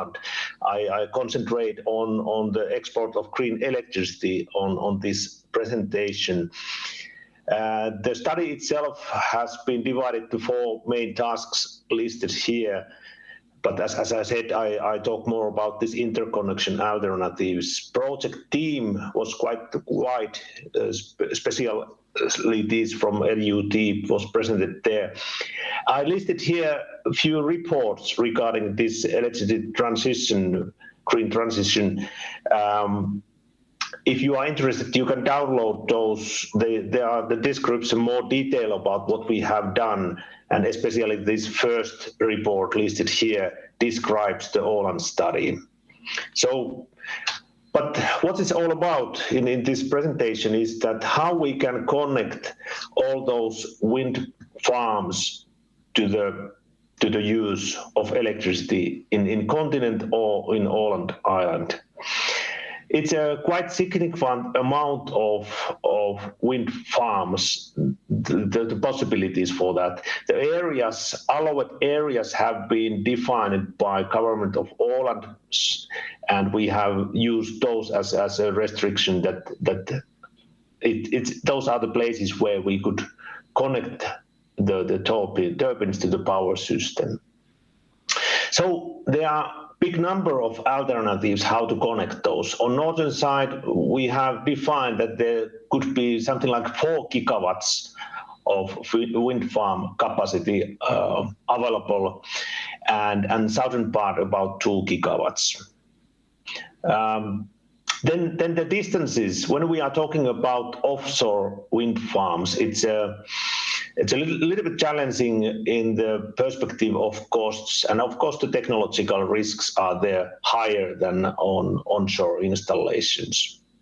However, we have done quite much of background studies on that. What are the conditions to connect submarine cables and substations and so the cost should be quite nicely indicating what are the connection costs of possible future wind farms from Åland to continent. In our studies, we limit our results to connection points here in Finland and connection points to Sweden. It has to be understood that this size of wind farms totally in that cluster that quite much of investments have to be done still in the power system itself. But those costs, possible costs, have been excluded. We can see it that way, that it's the task of power system operator to take care of those, because you cannot definitely connect this size of power to the one point in power system, but it has to be distributed more evenly to different places. However, this gives the probably good understanding what is the additional costs regarding the connection of this high potential.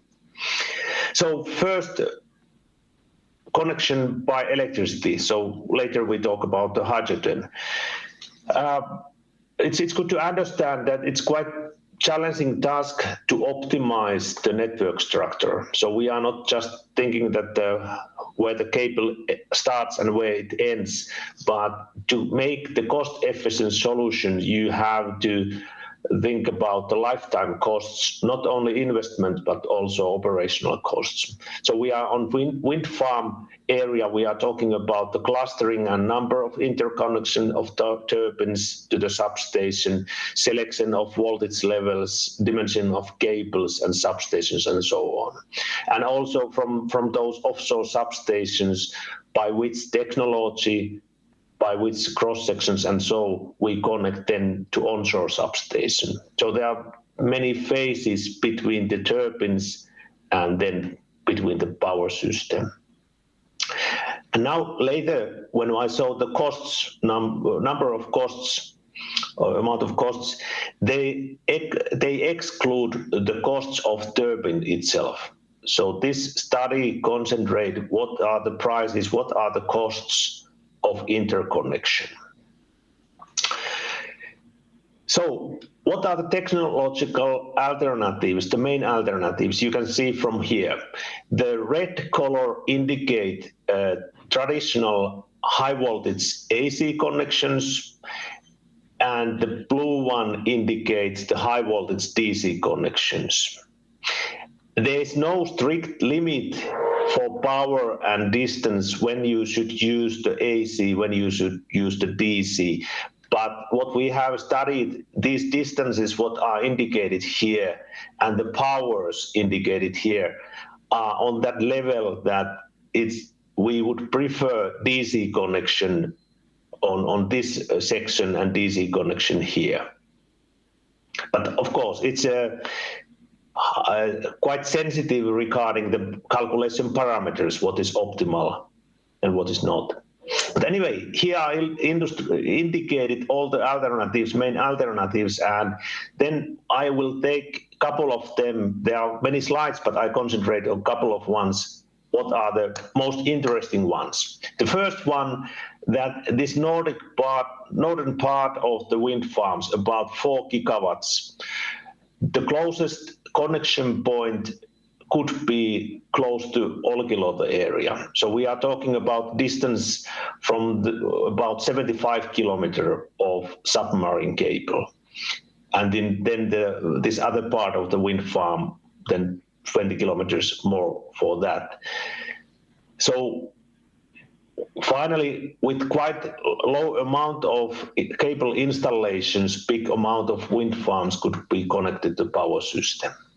Then this southern part, that would form about 2 gigawatts in this alternative A1, that could be connected to Naantali area with a high voltage DC cable.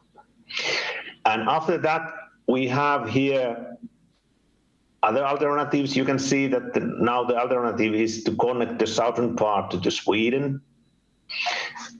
The next one, that we connect first everything to the Åland, and from there to Finnish side, Finnish power system.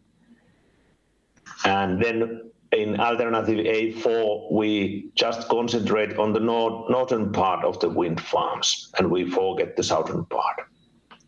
So this kind of alternatives we have here, and some of them have been listed here. And what you can see here is finally what could be the cost of interconnection per generated megawatt hours. So have to remember again that this cost does not include the turbine cost itself. It's just the interconnection costs. But what we can see from there, that these alternatives, the costs of them differs quite much. The cheapest ones, what we have defined, are on the level of 15-16 euros per megawatt hour additional cost because of interconnection. Then if the most expensive ones in this electrification solution is about 34 euros per megawatt hour. from these columns, you can see what's the part of the capex costs totally or divided by capacity of the wind farm, and then divided by lifetime, and taking the interest rate in the account, we get the capex costs on annual level, and also the estimation of OPEX, including losses and that kind of things, maintenance and fault repairing.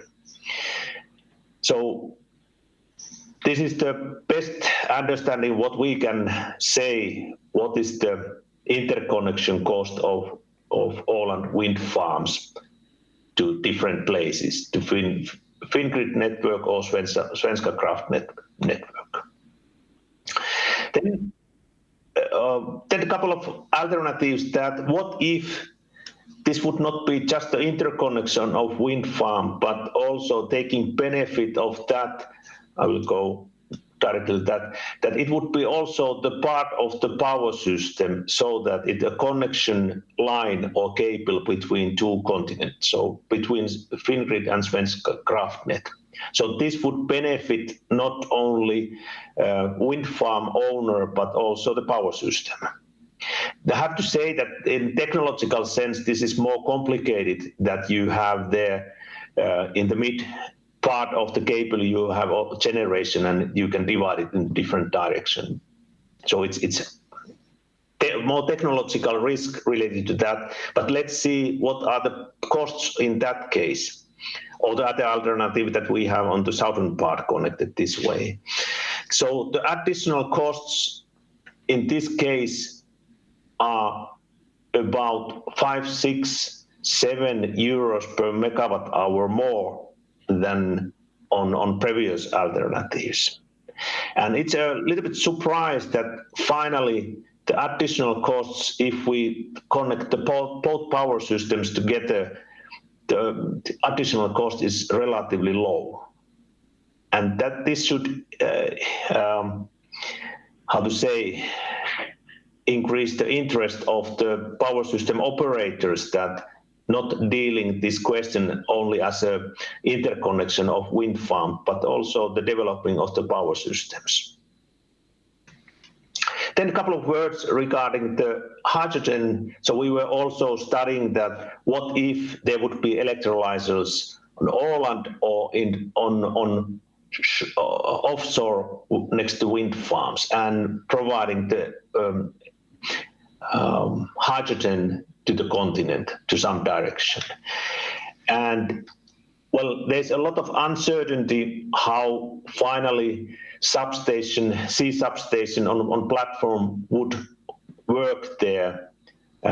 It requires quite much space, and there are many risks on offshore installation. But however, with our best knowledge, we have defined the costs for that, and in couple of alternatives, I will jump these faster away.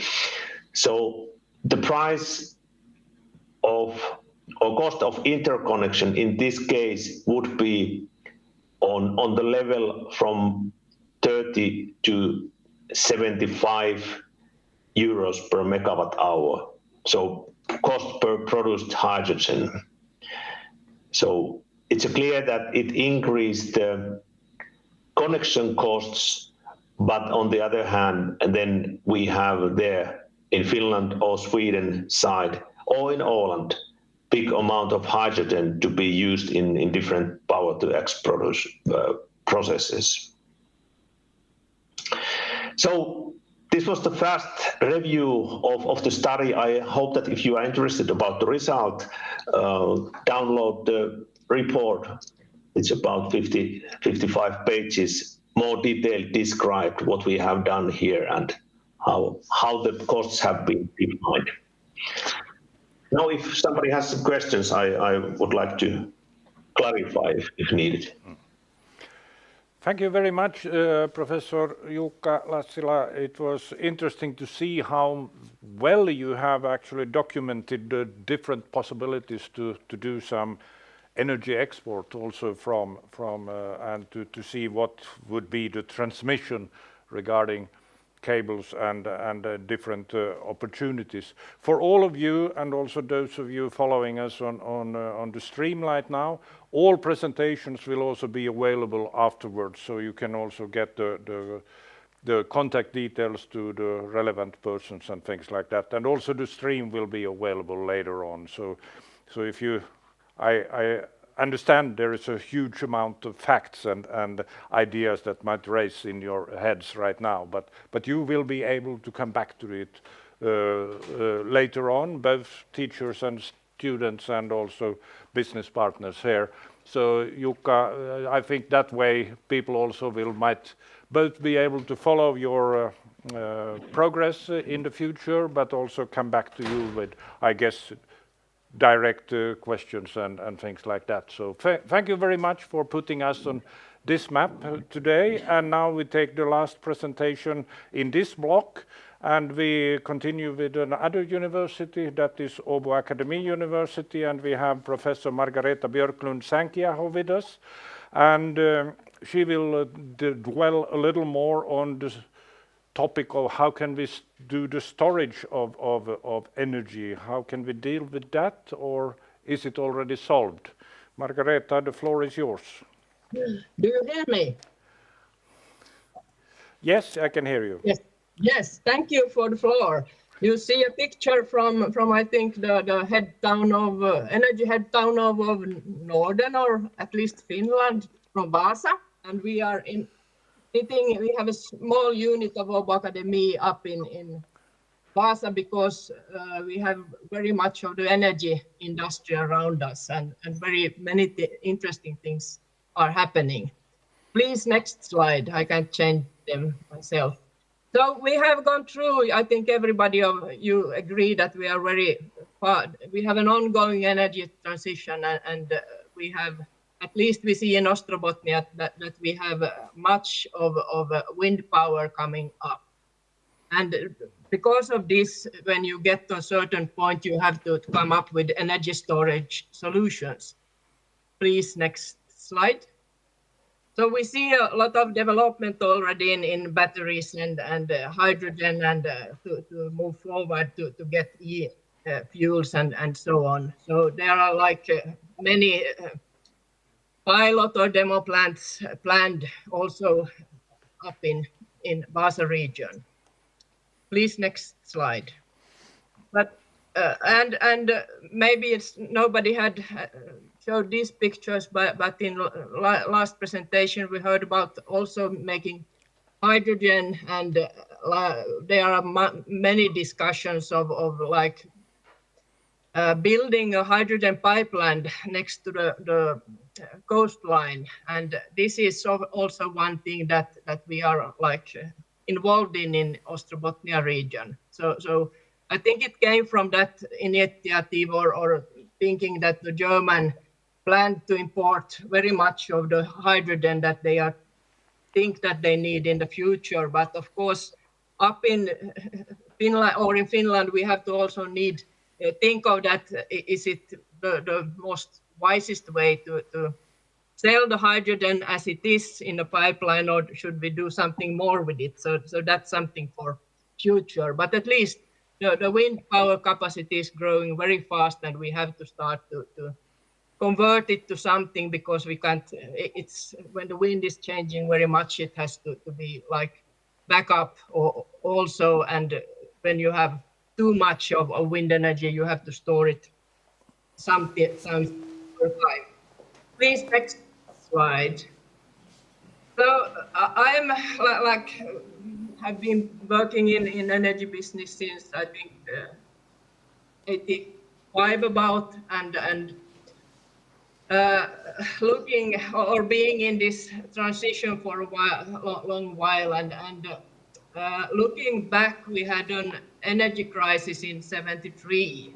Maybe some of you remember that we started to produce peat to have domestic fuel, and in some way you could connect this, like a little bit thinking or scary thing with energy storage to this, because we have to have enough capacity to store energy to be able to deliver if it's needed. And if you see we have in the system today, we have very much still of solid fuel like coal and peat, and of course forest biomasses, and then also you could put nuclear energy into that. Please take next. So what I'm a little bit concerned of, we are developing very much these, like for gas and for liquids, we have also solutions. But when we need to substitute the part of the energy sources that are most cheap to store at the moment, like coal and peat, then we have to come up with some ideas. And I don't have those solutions for you, but I think that will be something that we are not now focusing so very much on yet in our development. We are more eager to find solutions for electricity and wind farms and so on. Please, next slide.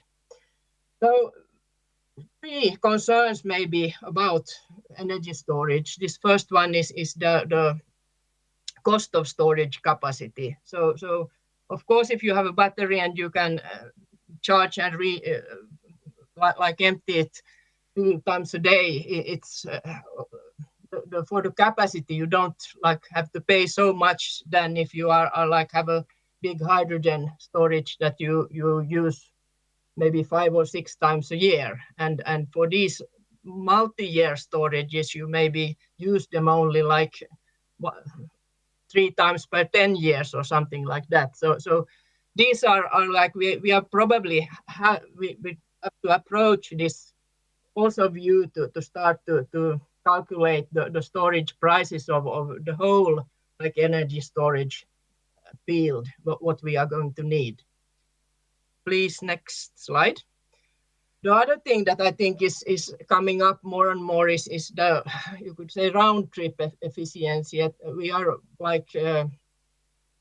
producing or transferring electricity to hydrogen and maybe to methane, ammonia, methanol, and so on that are easier to store. But every stage when we are doing something, we are losing energy. So this might also be in future one concern, or we have to probably then come up with more efficient roadmaps for these, and of course to use the byproducts of the production in many cases. Then new slide, please. The third one that I wanted to also raise is the security aspects that maybe we not are thinking of enough also today.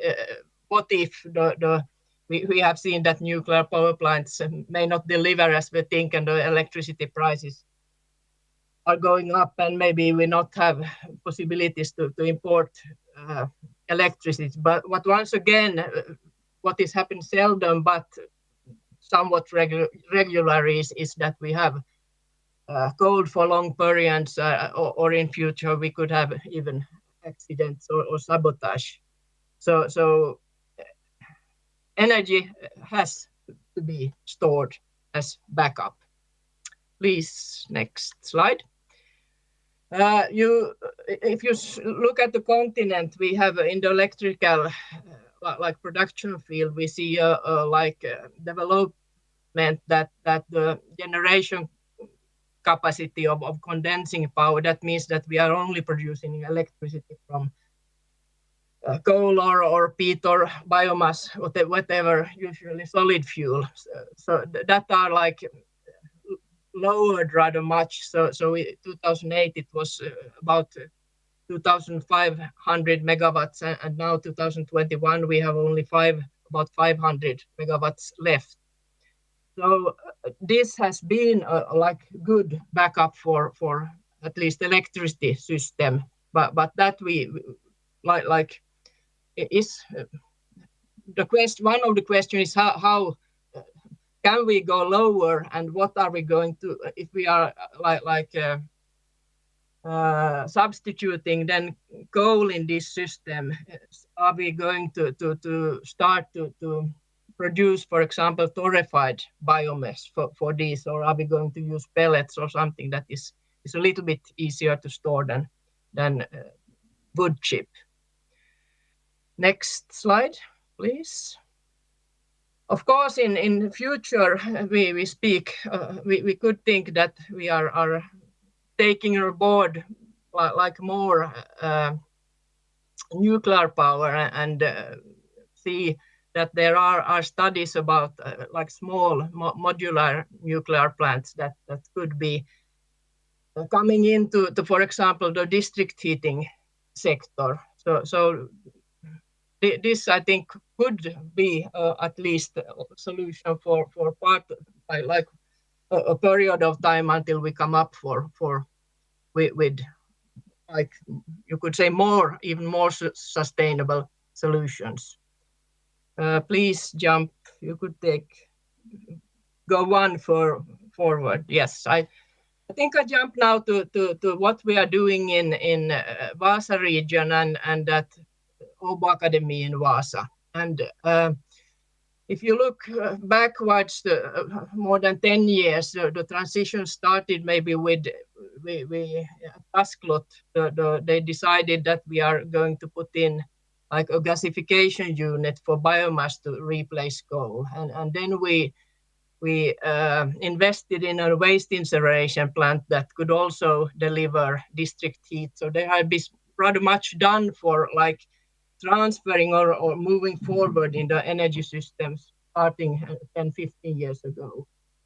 And together with the industry, we looked very much on liquid natural gas about 5, 10 years ago that our students made master thesis about that and are now working in the industry with the LNG solutions.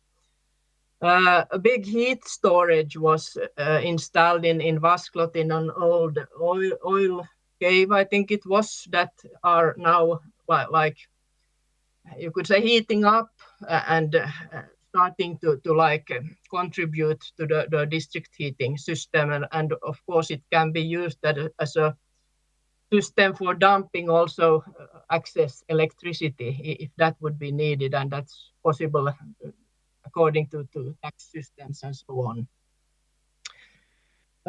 For some years, it has been now planned that it should come a big battery factory area, and that is like not, that could be one like source for heat, of course, but the challenge also that will come up is the big need for electricity, if that is really like in the full capacity or the whole area is going to be invested in. So we have been speaking about 1,000 megawatt of electricity that would be needed for that area. At our unit at the university, we or in our group, we of course deal a little bit with wind power and hydrogen production and e-fuels and these kind of like efficiency and so challenges that we see in the or try to be on road on map on where the development is going, and integrating hydrogen production to carbon dioxide sources to get these e-fuels.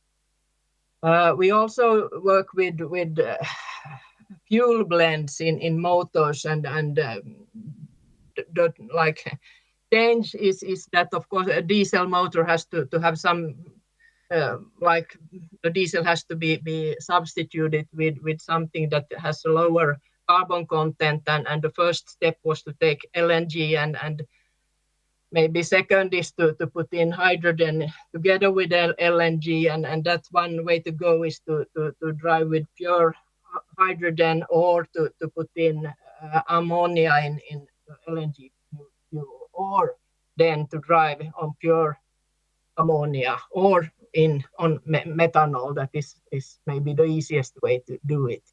So in this is maybe the core of what Vaasa region is doing at the moment around motors, and our students are working together with Wärtsilä in this field.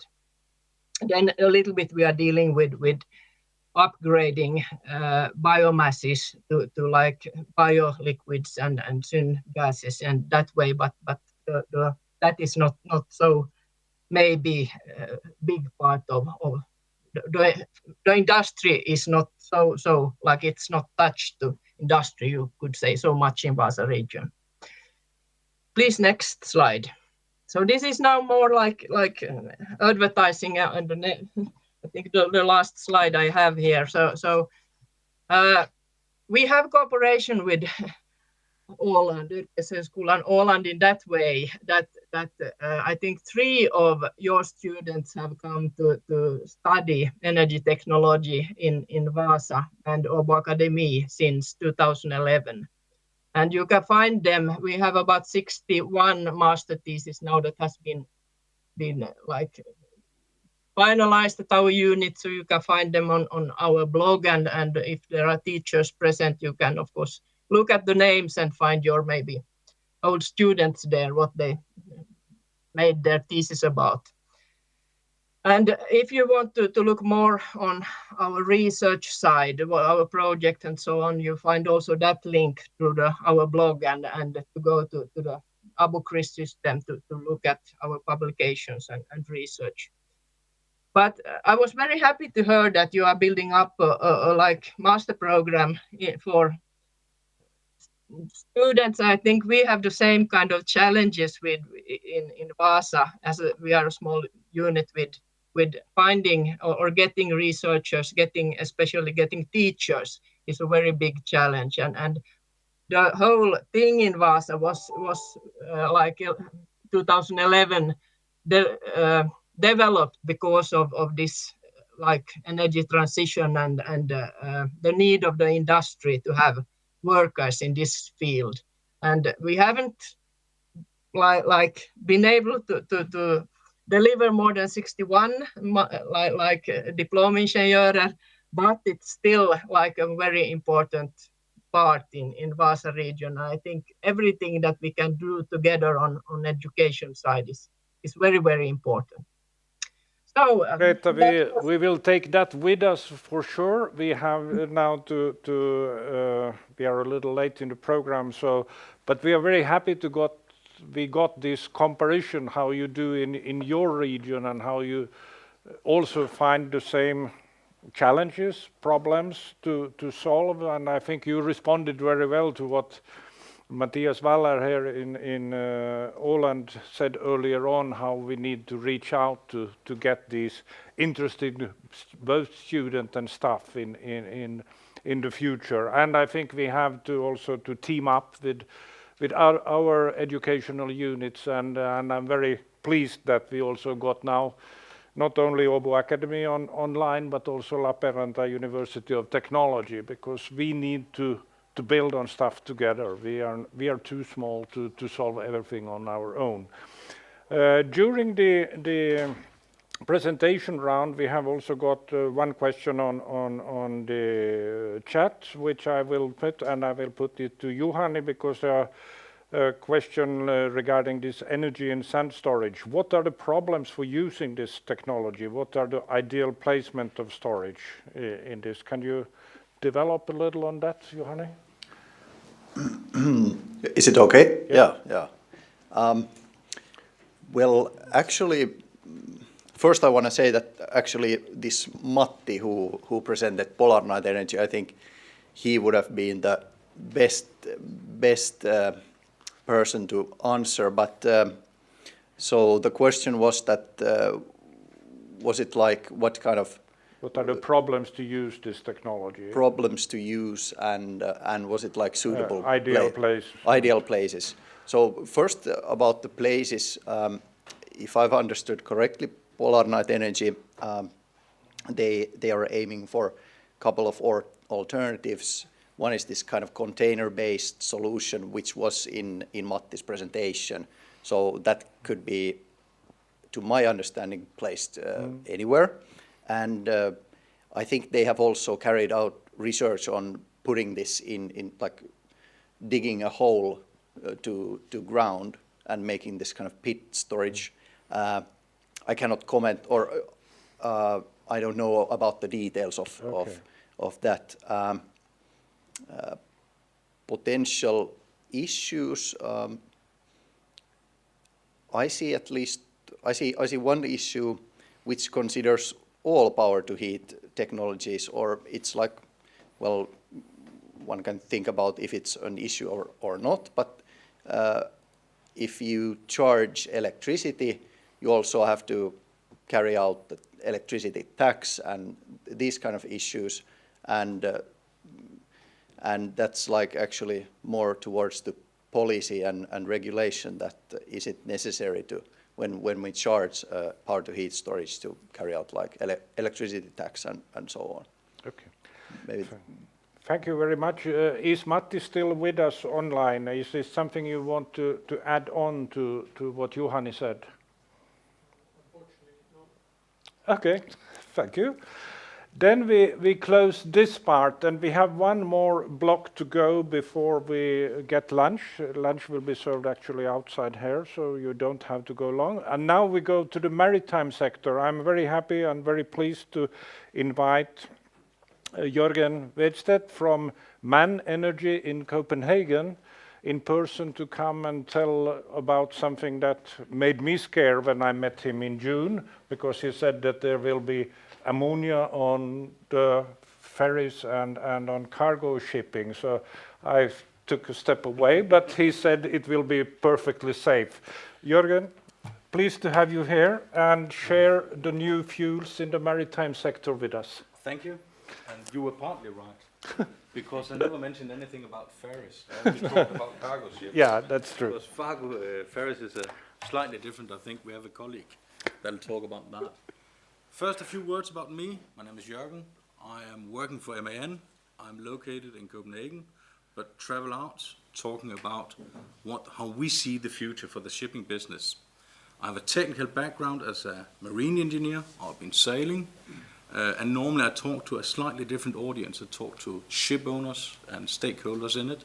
So this is a bit more broad, and I've been looking quite forward to it. I've noticed that there is at least one politician, so I tried not to make it too technical.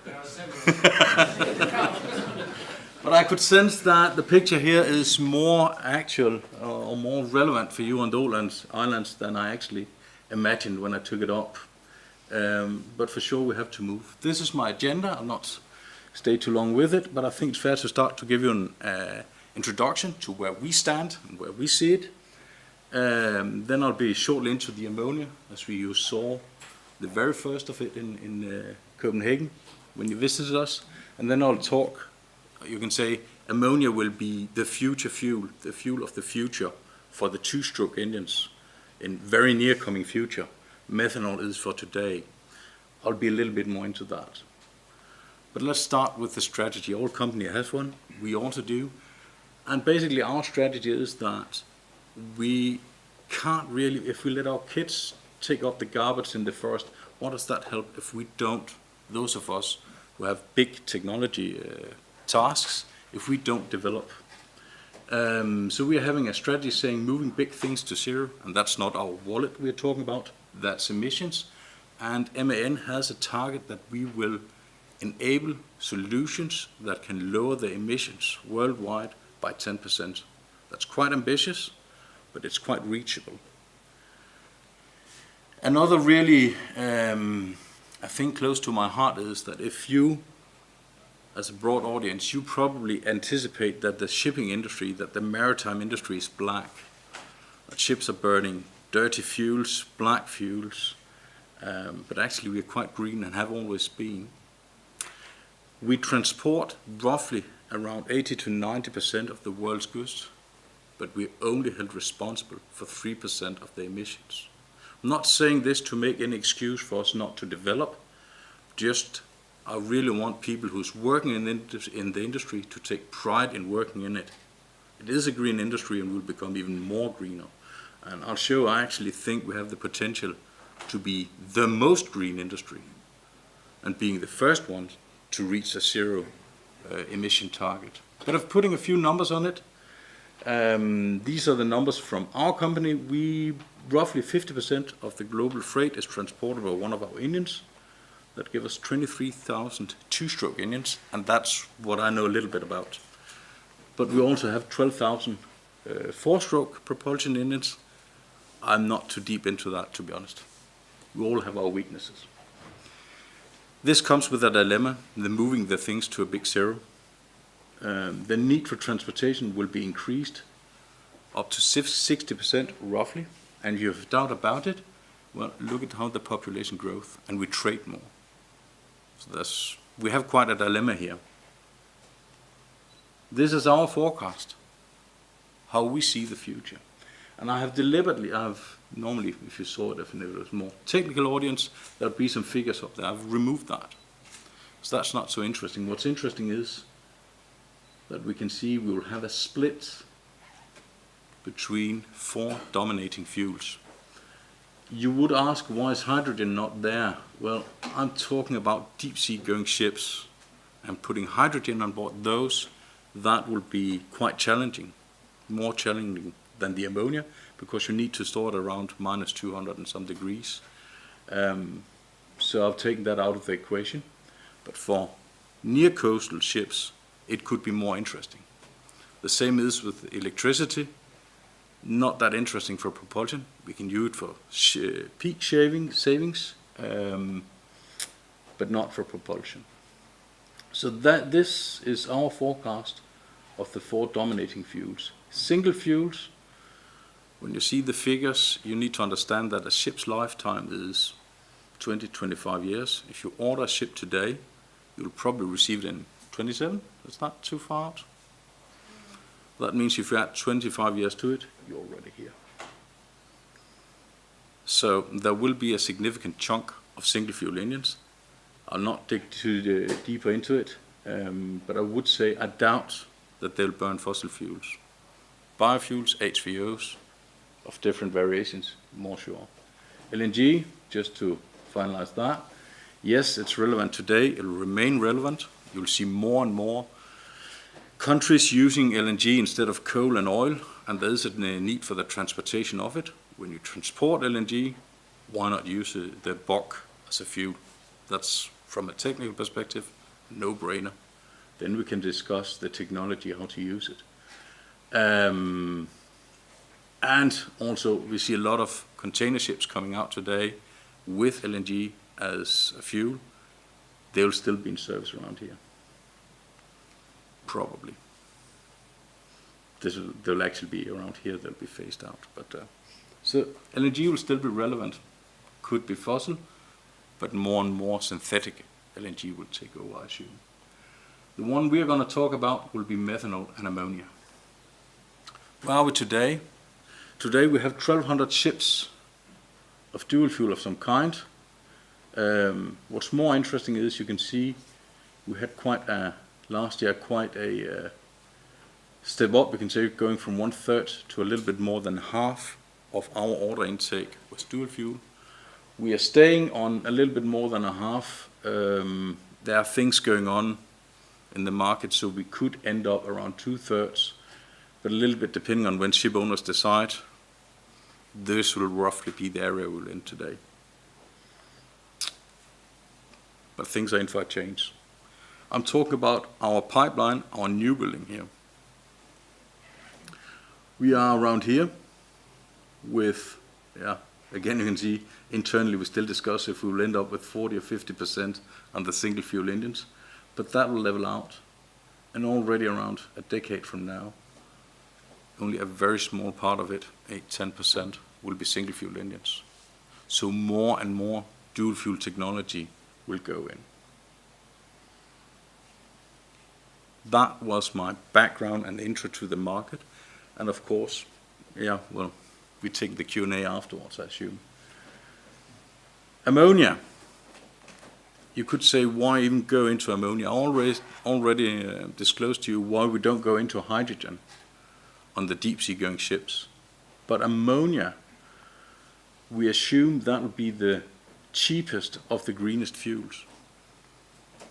And that's why we expect that rather large units, as the one we are working with, can bear a higher capex with a more complex system on board to handle it, also from a safety perspective. So that's why we are going into it. There are some challenges to it, and my last slide, I'll show the biggest technical challenge by it, and you can take that as a lead off to the one who comes after me. This is what we saw. Of course, it's not enough that we develop the technology. We also look into the supply chain of the fuel.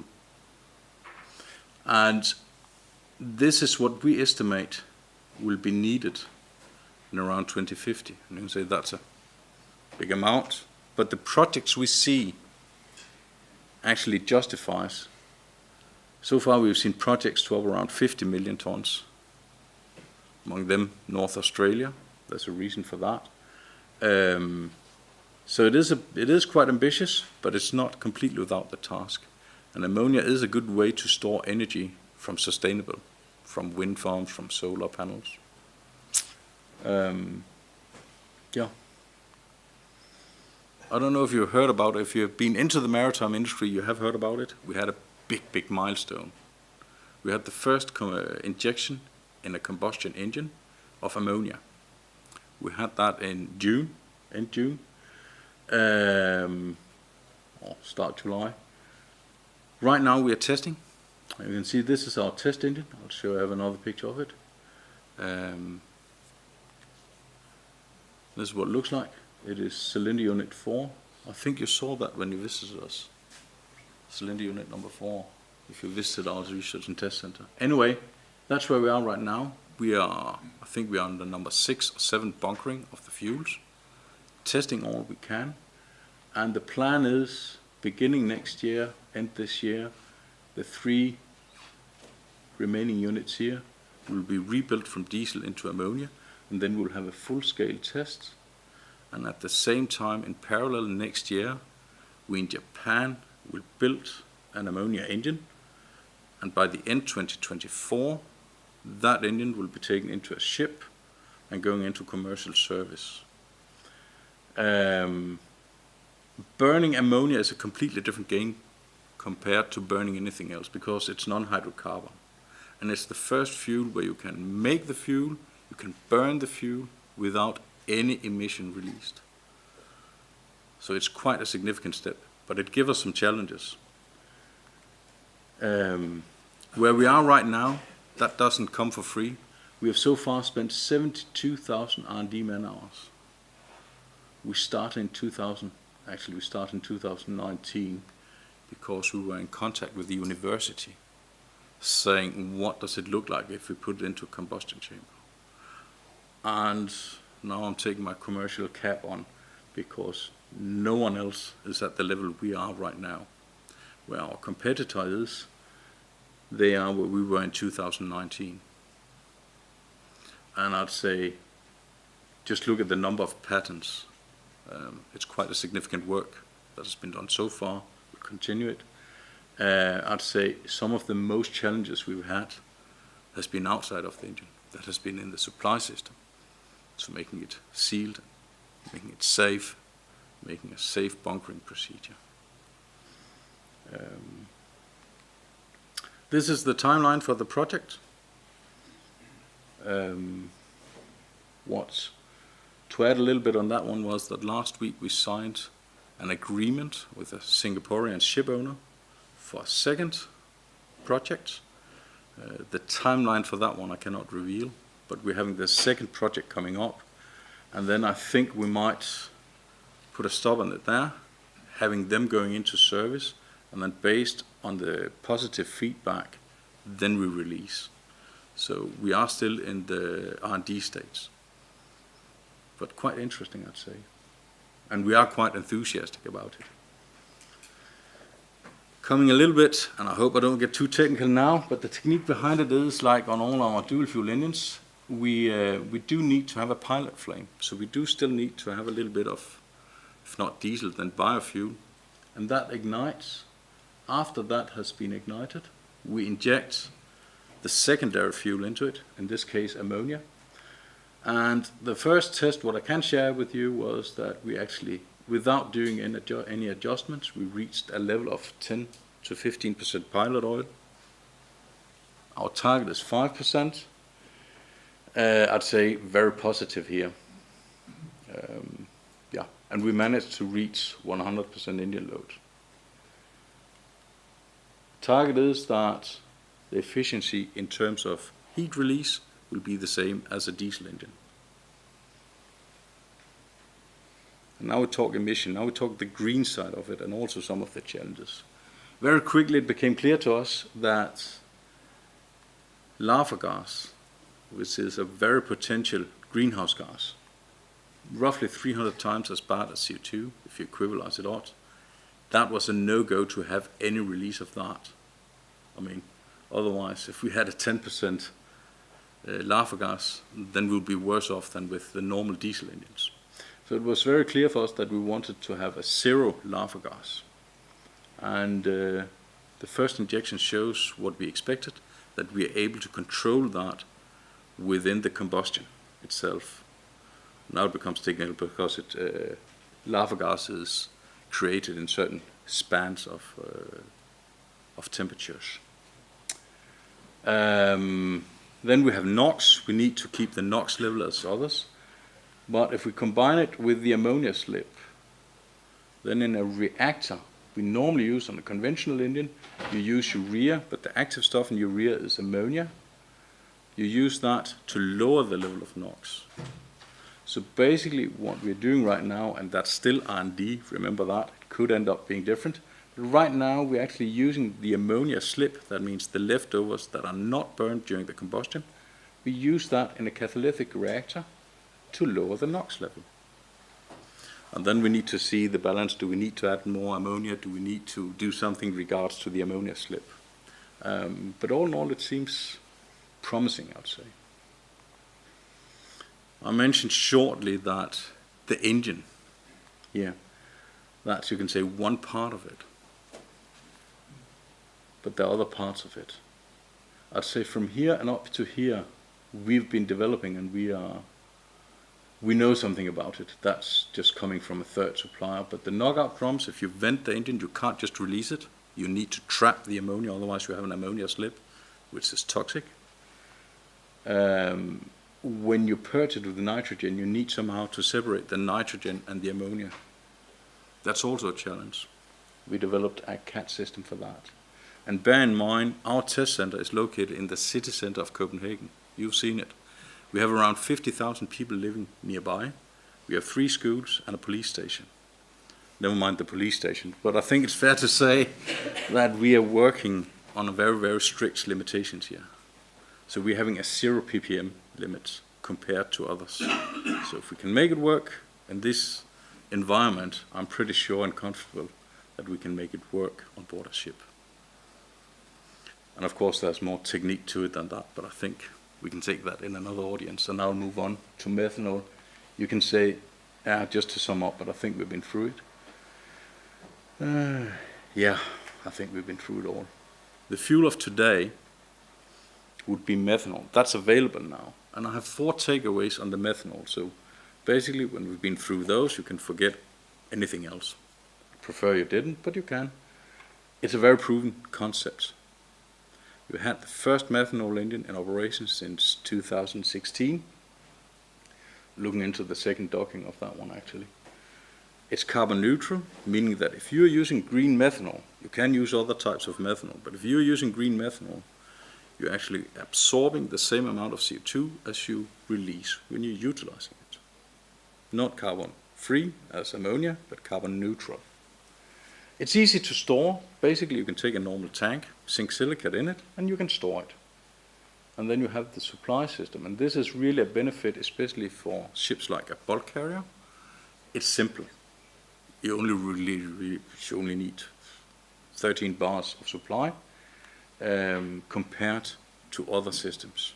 And I'd say, if you look at that, even compared to conventional engine, I've been sailing, I've been cleaning the separators. I could get quite jealous of the cadets that are entering a methanol ship here. This is the reference list we have today. This was, you can say, the first generation going out, methanol and product tankers. Basically, they use the cargo as a fuel. That's normally a good way for us to put it into service, because then we ensure that they actually use the secondary fuel and we get feedback on it.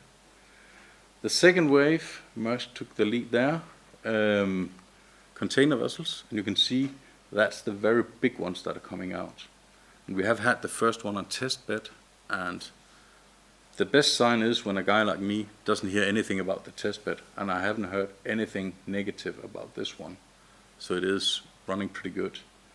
They have a 50-borne container vessel coming into Copenhagen. They've just landed yesterday in Copenhagen, so they're having open ship in Copenhagen.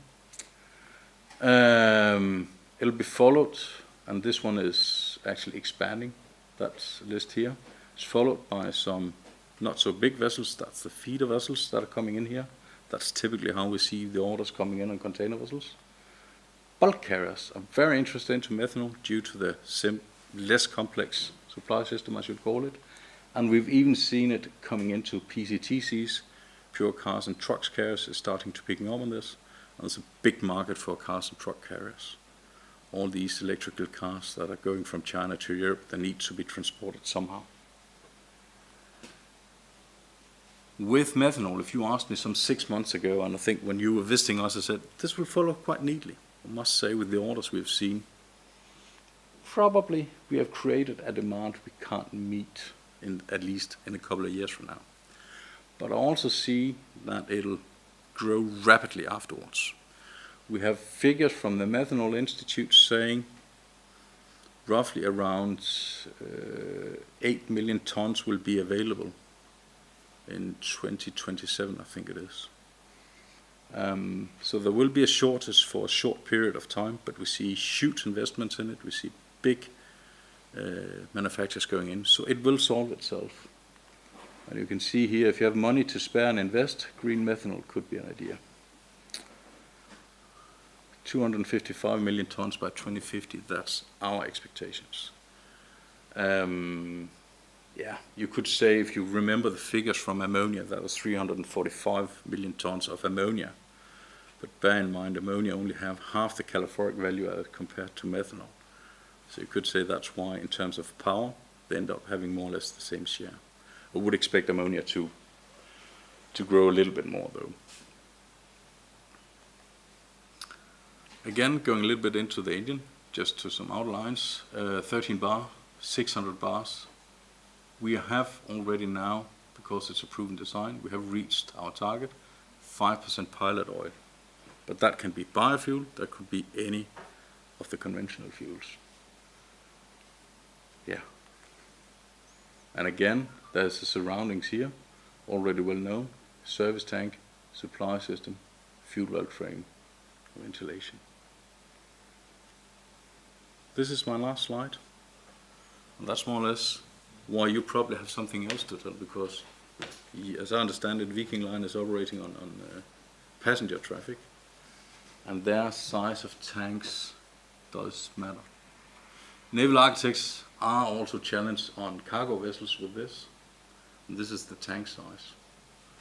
So we see a lot of interesting designs. We see a lot of naval architects challenging owners, saying, do you need the range, or could you actually live with slightly shorter range?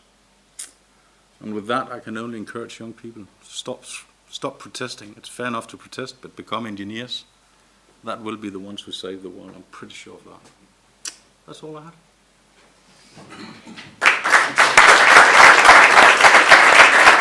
Thank you very much, Jorgen. I think we do the way so we get the full maritime picture, and then we come back with some questions before the lunch. So, Uffe, you have a little different concept, because it's mostly about passenger traffic. But how do you foresee the energy challenges you will have to deal with the coming years? Ulf Hagström from Viking Line, please. Thank you. I'm waiting for the presentation. Yeah, my name is Ulf Hagström, and I'm Senior Vice President for Marine Operation and New Building for Viking Line. and I try to. This is a really complicated theme that we have today, and especially when I heard this two-stroke guys discuss here, is totally different from four-stroke that we use. Four-stroke medium-speed engines, two-stroke big-bore engines is for deep sea sailors and so on, and we're going here in Baltic Sea. First of all, I will show what is the rules that we need to follow, and here is some picture that I stolen from DNV, and since 2013 we have it's coming some new kind of things that we need to do until 2023. This is from IMO, it's International Maritime Organization, and the other side is what EU had found out, and these are not really comparing so good to each other.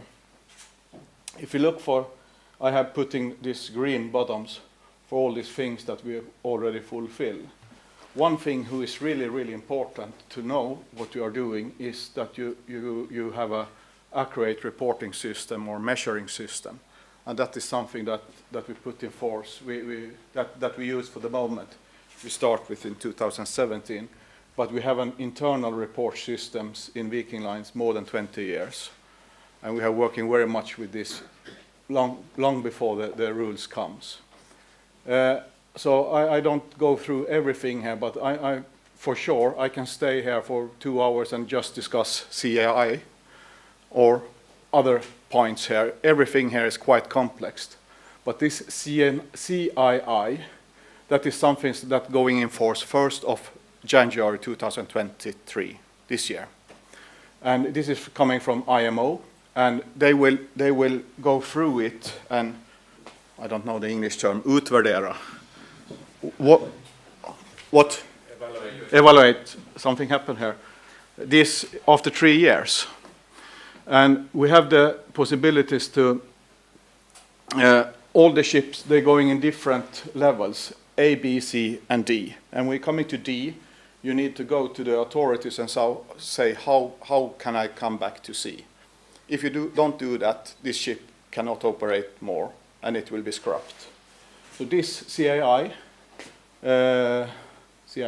yeah, about 30% of the ship, the ship that is operating in the whole world is already in D. So they need to be scrapped in 3 years if this rules follows. And this is not something that I'm not so sure it will happen. They will see how it looks like in 2026. And we have done a lot of investigation, of course. We know very good how our ship is fulfilling this. And we also have checked how our competitors fulfill it. And there is a couple of ships here in the Baltic Sea that's going in this D already today. Our ships is, for the moment, I think it's about 2035, 2030, 2035, we're coming to D level. Okay, that's one thing that is really hard to fulfill. And this is, you can be better here because you can make the ship more efficiency. Like you can make the ship bigger, that you have more cargo capacity, or you can try to do something adjustments for the design for the ship, so the energy consumption for the ship's going down, and then you fulfill this CII. But then if we're going for this EU rules, this is something. This ETS,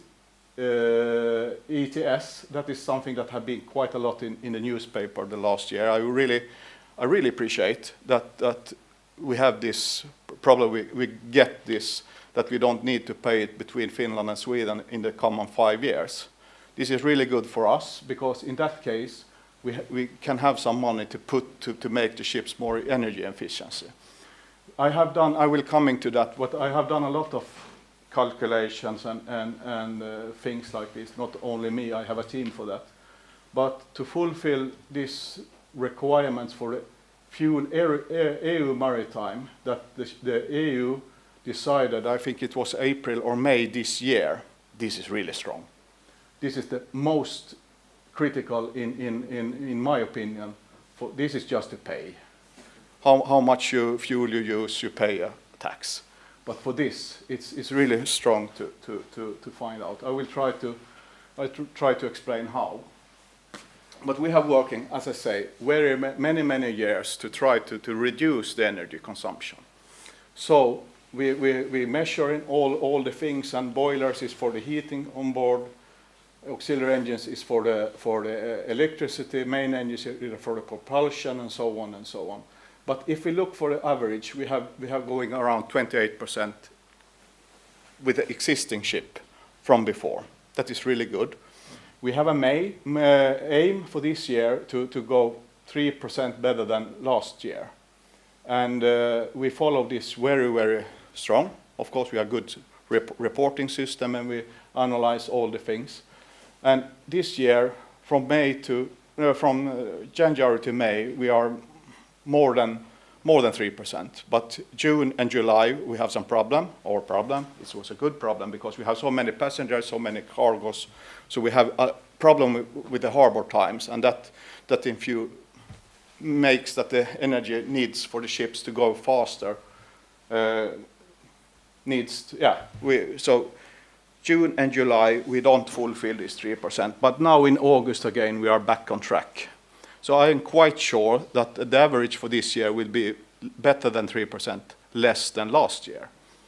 And we have, of course, some thinking to do this next year also. And the biggest thing here, I will really try to say that I have a cooperation with Ålands Högskola about this.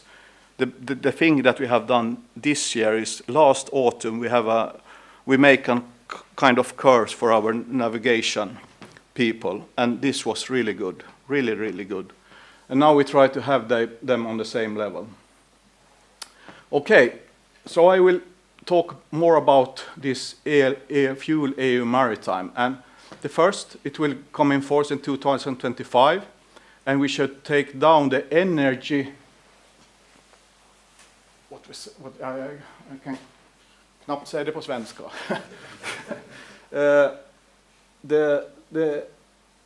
This CO2 equivalent per megajoule for each ship. That is, if we use 100% of energy, fuel or battery, or fuel or what else. In this 2025 to 2020, we only 98% need to come out from the tunnel. So we need to find out, change the fuel from fossil fuel to some other biofuel or other fuels, or maybe use batteries for that. And then the next step is coming 2020 to 2035, 6%, and so on and so on. And now we are sitting and calculating how can we reach 2020 already now. Is that possible with batteries? Why I should use batteries, fuel oil and batteries? Because, as you say, batteries and other fuels can be used in this short shipping things. And we think that we can come to this level about with batteries, but these batteries will cost around 30 millions per ship to install. And then, of course, it's just not only to install it, we need somebody to connect these batteries. And this is something that, if there's a lot of politicals here, you need to find out to have these connections into the port. And also one really big things there, who will pay it? And what should the ship owner pay? Should it pay more than and everybody else? Because it's an industry, this is something that the politician has to find out, or should it pay more? And this is something that we need to know before we put to the bottom, how should we invest for the future? This slides also shows that we can do something really something good for one ship, and then we can, let's say, put them together and sell it, or what we call it, for the rest of the ship. So we can do some ship really good, and then the average for the whole fleet will be okay. But now I have talking to 2040, then to come down to 2050, this is really hard. For sure, I'm not really sure how to come there, but we try to find out, is it even possible to come there? And it is, but the fuel price is really high. We have done some calculations. This is, here you see the formula for this things, and we saw that it was 91.16 was the baseline. And we see we have made some calculation. This is for grace, and the last year with the consumption, we're coming down to 89.33. This is depending on that we use LNG, like fuel, and this is methane. And we have a big problem here because, as you already say, methane is very, if we have methane slip for the ship, it will be a lot of CO2 equivalent there. So now we really try to find out how can we take down the methane as much as possible. But this is a good fuel in other way. We will see how we'll do. If you're looking here, this is history, but the history is not so long. Since January 22 to May 23, we see this fossil fuel is around, what is it, 600-700, and this, let's say, green fuel is about 5 times higher. And of course, they are good, but we are paying, I don't really know, but I think in our affairs plan is about 70 million euro this year for the fuel, or for the energy for our ships.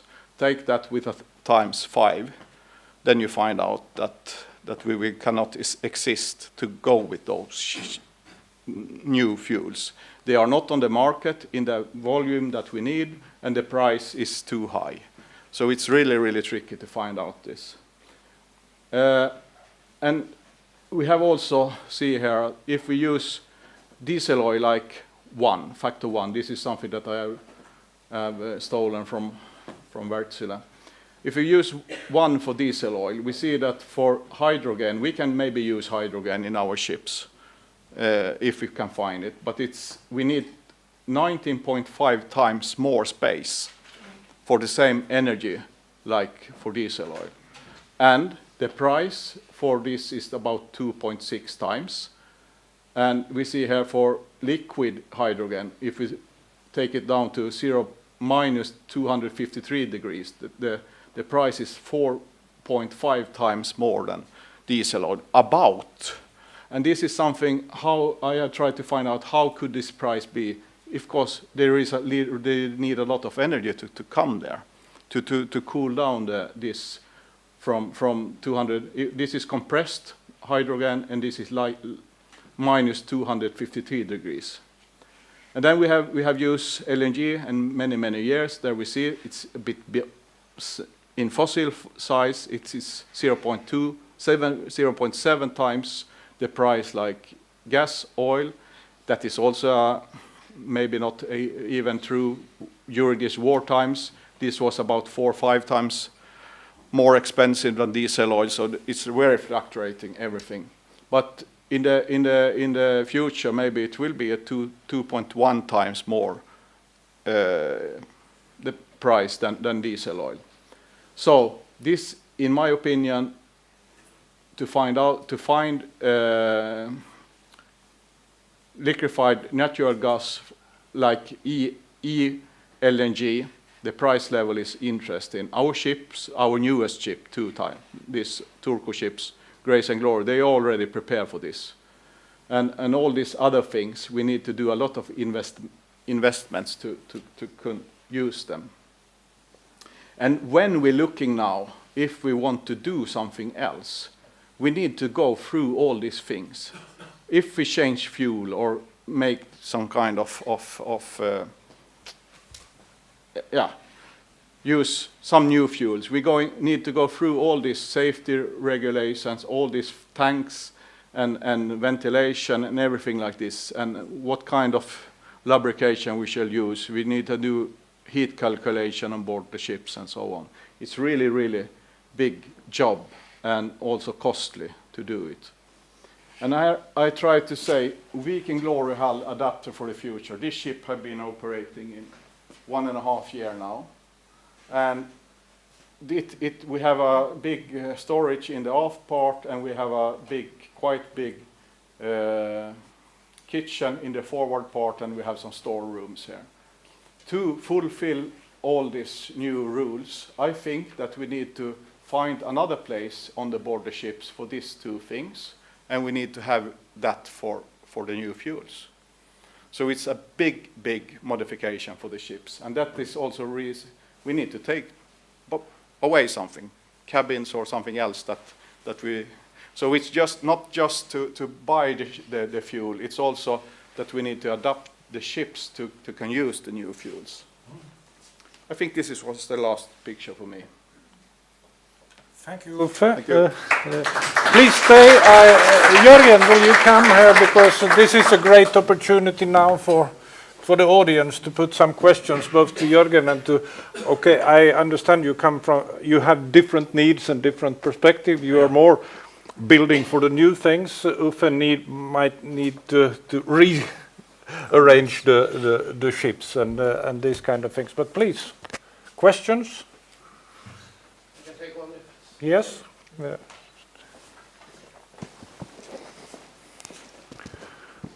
Thank you for two very interesting presentations. And of course, it creates a lot of question marks in my head and for all of us. And the challenges in this sector is so amazing, big.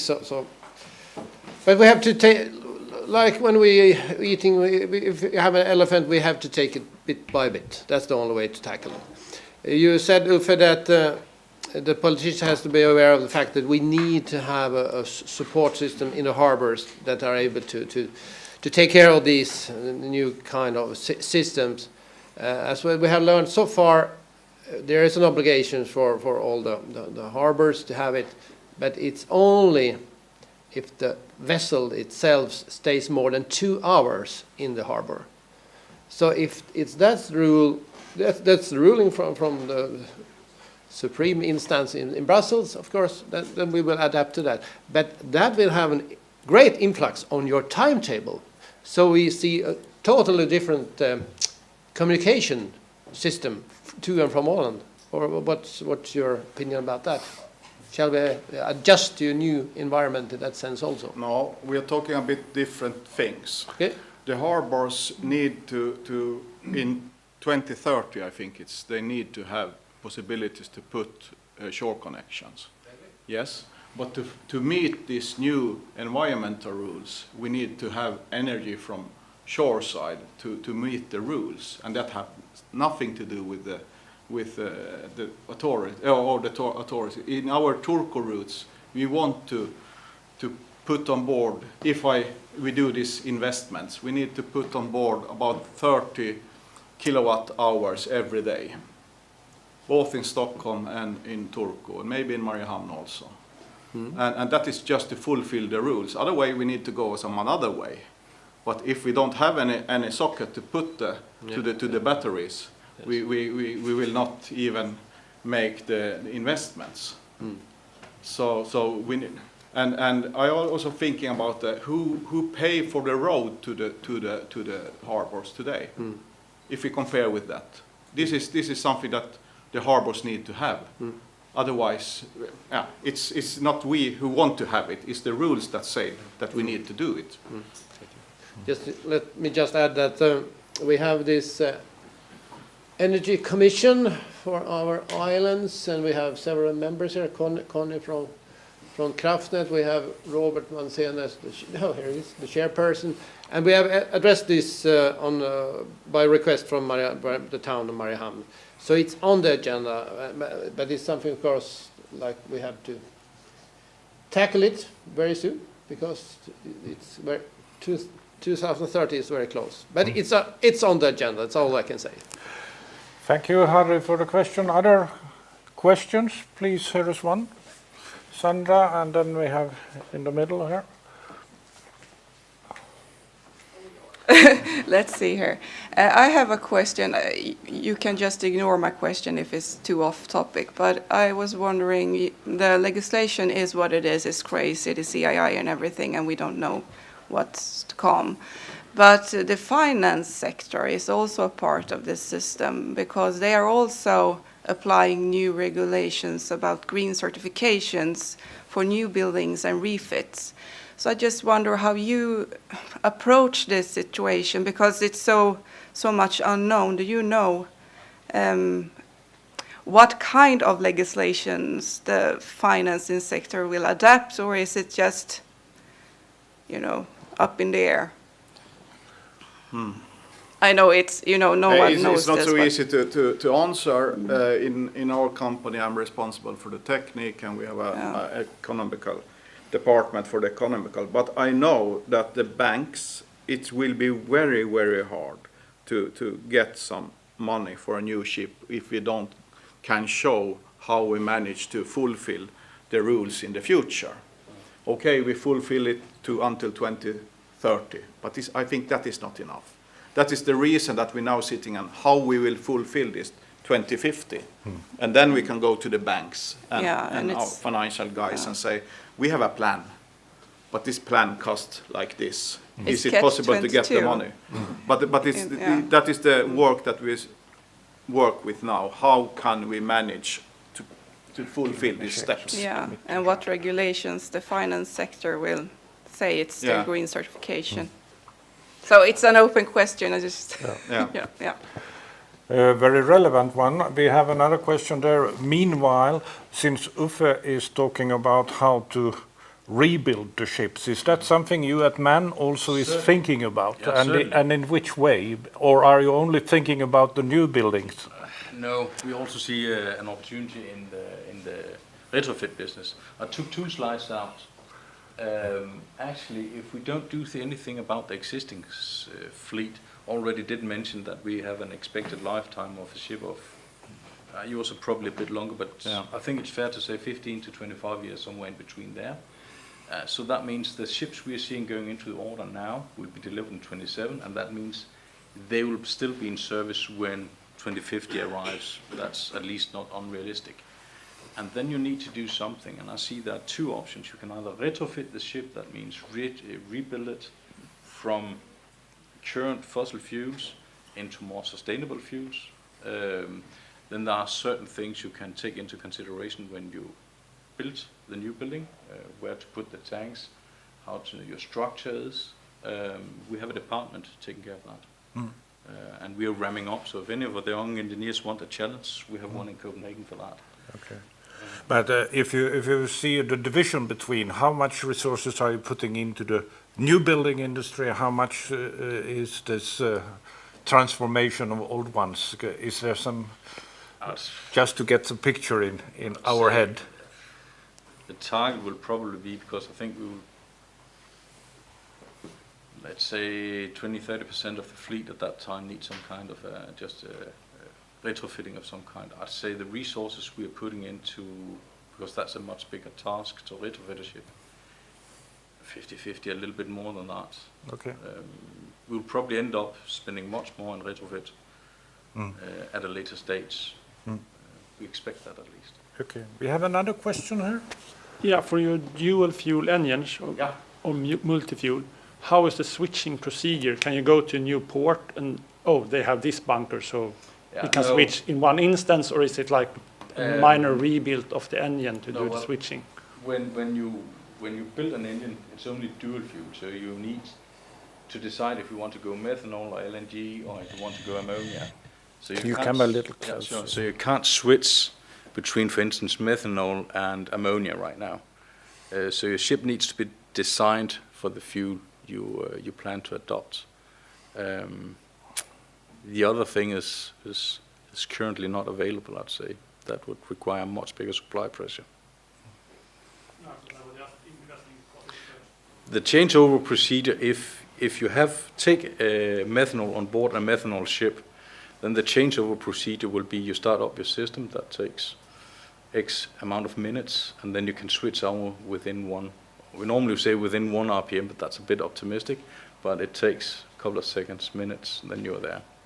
If your fuel supply system is already up and running with the secondary fuel. So the engine itself does not require anything special, as long as your fuel supply system is up and running. Okay, thank you. I can say one thing, Yes, add one please. thing for this retrofitting. If we compare a ship the ship will be about 1% better every year, in average, let's say, in hydrodynamic and a technique like this.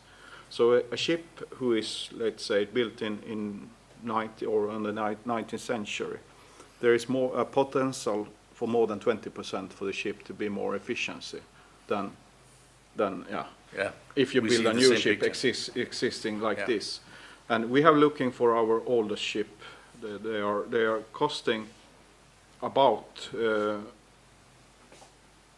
1/3 of the total price for the ship to reinstall to make it for methanol. And I am not sure that we can get the money back. And as I show also, the price for methanol is about 4 times higher than for diesel oil. Yeah. So it's not a good business to do that. It's better to put that efforts on new ships. But you talk about a full-scale retrofit than going from a single fuel to a dual fuel. The same department does have something on the two-stroke side at least, where we improve old engines, mechanical engines for instance, derating them, and that doesn't cost quite as much. So we have stepwise. If you have diesel oil from the beginning, you need to have methanol tanks, you need to have a methanol system, you need to have pumps and everything like that. If it's a full scale. Yes, it is really important. Really. Yeah, you could say, but we do also do optimizing of the existing ones. So the nightclub area on Viking Glory and Grace will be fuel tanks. Okay. Yeah, maybe. Okay. Other still one or two. There we have a question in the back. Tobias will help with that, please. And I will check whether we don't have any other questions now on the stream. But is there someone else that wants still put a question before we then start to close this thing? Okay, please. Yes. When running ammonia, when running an engine on ammonia, is there a chance that when it gets old and you have a bad tune-up, that you will have high volumes of nitrous oxide passing through the exhaust, or will the problem be solved by the catalytic converter? No, nitrogen oxide, we're able to handle that in the combustion even when it turns old. That's related more to the process of the combustion and the temperature bands in which the nitrogen is created. So N2O should not be an issue. It's quite clear from us, and it'll be monitored for sure. We can handle it by the engine tuning. So we don't expect to handle it in the SCR reactor. Bear in mind, still R&D stage. So if it later on shows, then we have to take the precautions. Then there are SCR reactors to it. But the message right now is we don't expect that to be needed. No. Okay. Neither when it's worn. I want to add something about ammonia, because when you're looking for his presentation, it's the good way to go, but it's really toxic. And to have a toxic liquid like that on board a passenger ship, we have made that is not the best way to go. We have made some kind of risk assessments and putting that in the box for the moment. Because it's just, and then it's over and out. And again, well, yes, it's a yes and no, because you're right. For passengers vessel will not be the first one I was thinking of. We will though test it on 4-stroke engines also, but I'd say for passenger vessels, I might want to look in the direction of methanol for a start. Yeah. Okay, thank you, gentlemen, for these very interesting presentations. Before we close this morning, it's not only here in Finland and in Denmark and in Europe and the EU rules where we go for renewables. The other week, are you ready? A few days back, we saw that renewables is also hot stuff in Uganda. So this will be your travel 2 minutes into the lunch. Please let it run.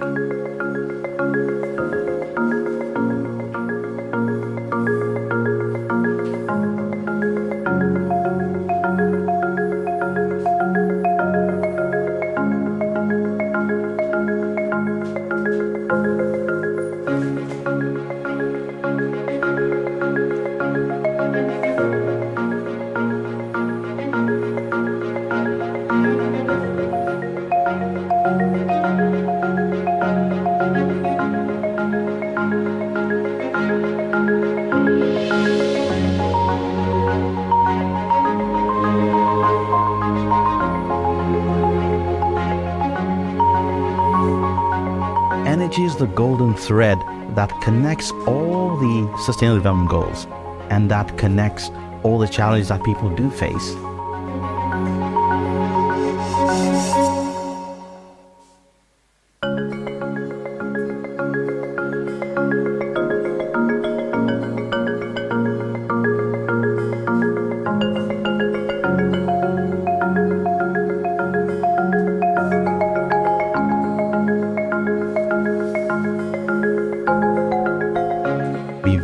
Managed to figure out how to deliver the holy grail in energy, which is grid parity. We've got a community for whom we've been able to supply electricity at close to zero cost for over a whole year now. We are operating in more than 6 communities in rural areas. We've got tens of thousands of customers that we've been able to deliver access to clean cooking energy to.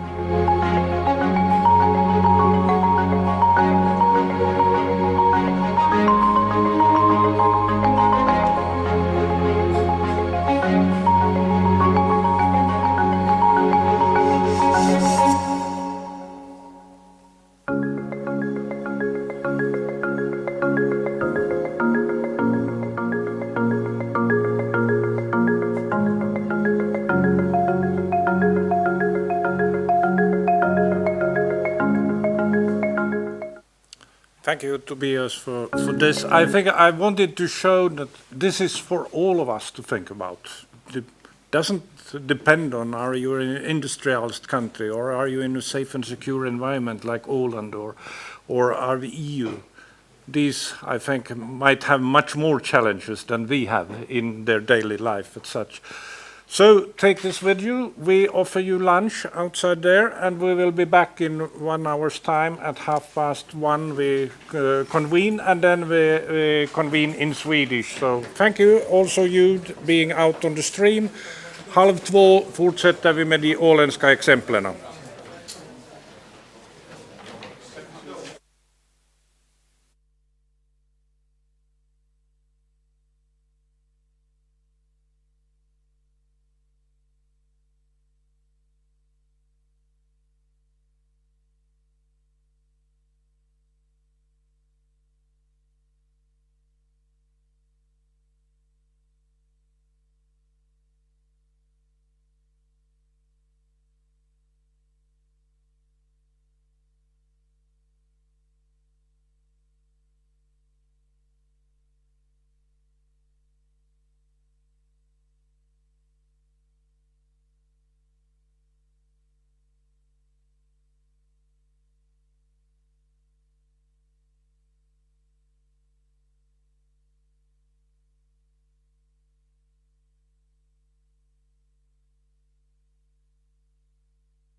Okej, då byter vi språk och säger välkommen tillbaka till auditoriet. Jag hoppas lunchen smakade och kaffet var drickbart. Och vi fortsätter med en inblick i vad de åländska företagen och företagarna och tillsammans med vår businesskollega Flexens så har vi försökt få tag i så många som möjligt av er alla som jobbar inom det här fältet. För att också visa för våra studerande och för de som deltar här, både här fysiskt på plats i auditoriet och också de som följer oss på streamen, att det händer faktiskt en massa saker i de här energifrågorna också här på Åland. Och nu kör vi här fram till mot 4-snåret med ganska många olika exempel och jag hoppas ni också här är aktiva med frågor och tankar och annat sådant. Och så påminner jag om att vi sedan vid 5:30 ikväll så har vi faktiskt en valdebatt med temat energi i huvudsak. Där samtliga 7 partier, vad jag förstår, jag tror att det är 7, ja det kom väl någon ofrivillig, någon som vi aldrig har förstått att bjuda in. Så att, men de 7 andra partierna har svarat jakande. Så att det blir här då också i samma utrymme en valdebatt mellan ungefär 5:30 till, eller från 5:30 till ungefär 7. Och efter det har vi ännu en after work-grej där vi får fundera på vad som hände under dagens lopp här. Så ni är välkomna att vara med oss hela dagen. Så där. Vi har sagt att 9:00 stänger vi dörrarna. Där är det stopp. Okej? Först ut nu blir då elbransch i omvandling är rubriken för Ålands elandeslag. Och David Karlsson är den som börjar det köret. Varsågod. Tack. Hejsan allihopa. Roligt att vara här. Jag ska då prata om elbransch i omvandling och egentligen så var jag lite osäker på vad jag egentligen skulle ta med det. Så det är lite småplock över vad som händer egentligen i elbranschen. Den ses ju ofta som traditionellt lite, kanske tråkig eller konservativ och sådär. Men de facto händer det ganska mycket hela tiden. Kort om Ålands elanslag. Vi är 40 anställda, har 50 000 kunder, har eldistributionen på landsbygden. Vi säljer el. Vi är delägare i vindkraftsparker både här på Åland men också i Finland via intressebolag. Vi är också med och planerar ett bioraffinaderi i Österbotten. Så att vi är liksom inte bara här på Åland utan vi har också intressen på andra ställen och framförallt då i Pohud och Kantelen-Voima så där är det lite större skala på allting än vad vi lyckas kunna göra på Åland. Så ett bioraffinaderi så skulle ju inte gå att göra på Åland i den där skalan. Och bland annat då eftersom vi pratade om biogas här tidigare så där är ju biogas en av de viktiga outputarna. Förutom etanol de facto. Inte metanol men etanol. Vårt elnät, ibland så är det svårt att få en känsla av att men hur mycket grejer snurrar vi. Men om vi skulle ta vårt elnät och dra ut det så är det faktiskt lika långt som från Mariehamn till Egypten. Och det ger ju också ett perspektiv på hur mycket tillgångar förvaltar vi och som vi ska sköta om och också förnya. Det betyder ju också om någonting är så stort, det är ingenting som går att ändra snabbt. Vi har en energibransch som ändrar väldigt, väldigt snabbt nu. Men hur ska vi hänga med om det tar 50 år att renovera det ett varv? För det är ungefär den tiden det tar att komma ett varv runt. Så har vi ett snabb förändring så betyder det att vi måste investera väldigt framtungt. Men det ger ett perspektiv i alla fall att det är ganska stor omfattande verksamhet. Det som har varit tidigare, om vi tittar på hur branschen har utvecklats egentligen bara på 20 år. Vi behöver inte gå längre tillbaka. Men för 20 år sedan, till exempel så räckte det att man läste av en elmätare en gång per år. Och vi som är lite ekonomiskt sinnade så vi hade dessutom gjort det så att elanslaget läste bara av var 3:e år. De andra 2 gånger var det kunden som skickade in en lapp. Då sparar vi pengar på det också. Men nu plötsligt så, och då var ju också all produktion, den var centraliserad. Det är kärnkraftverk, vattenkraftverk, kolkraftverk. Ingenting nära kunderna. Och nu bygger vi solceller, det är vindkraft och så vidare. Det betyder ju då att produktionen kommer närmare kunderna, eller så är det till och med så att kunderna själva producerar elen. Det kommer också ställa ganska stora krav på elsystemet för att hantera det. Elen ska gå båda riktningar. Ett system som är designat för jättelänge sedan, så ska plötsligt börja mata i båda riktningar. Det är inte designat för det från början. Det betyder utmaningar som naturligtvis går att överbrygga med hjälp av teknologi och renoveringar och liknande. Men det är inget som är en quick fix. Kunderna blir allt mer involverade. Om man själv sätter upp en solcellsanläggning så brukar det också intresse öka. Man brukar följa med sin förbrukning och man tycker att då är det läge att köpa en elbil och liknande. Men det betyder också att vi behöver ha mer nya innovationer. Om vi har väldigt mycket sol och vind och så skalar vi bort planerbar produktion, då kommer vi att måste vara mer flexibla vad gäller konsumtionen. Eller hitta på lagringslösningar och liknande. Det betyder ju också att vi kommer att behöva mer digitalisering och automation för att det där ska fungera. Och vi har också mycket lagstiftning som vi måste ta hänsyn till som kommer. Till exempel energisammanslutningar där man kan, om man har ett hyreshus och sätter solceller på taket, så ska ju alla kunna ta del av den där solelsproduktionen på något sätt. Och sånt fanns ju inte alls för några år sedan. Så här är det väldigt mycket som ändrar. Ett starkt elnät är också grunden för allt annat, som jag ser det. Som jag sa, förr läste man av en gång i året. Just nu så är standard att man läser av att mätaren har en upplösning på 1 timmes noggrannhet. Det vill säga, man har 24 mätvärden per dygn mot att man tidigare läste in en gång per år. Men det räcker inte bara att mäta konsumtion, man ska också mäta produktion. Och här på den här bilden så har jag saxat ut, ja det är väl mig själv egentligen, den här senaste månaden. Där ni ser de gula staplarna neråt, så det är produktion som har gått ut på elnätet. De andra är konsumtionen. Så det här är något som har ändrat väldigt mycket, och i framtiden så kommer vi vara ner på 15 minuters värden. Och det är rätt intressant att man har gått från att man var nöjd med någon gång per år till att man ska veta verkligen var 15:e minut hur mycket en kund använder. Åtminstone i det stora hela. Det är inte helt omöjligt att vi är ner på 5 minuters värden sen längre fram, men 15 är det som är på kommande. Och då uppstår ju frågan, varför behöver man veta det på 15 minuter? Jo, vi har också introducerat mer sol och vind.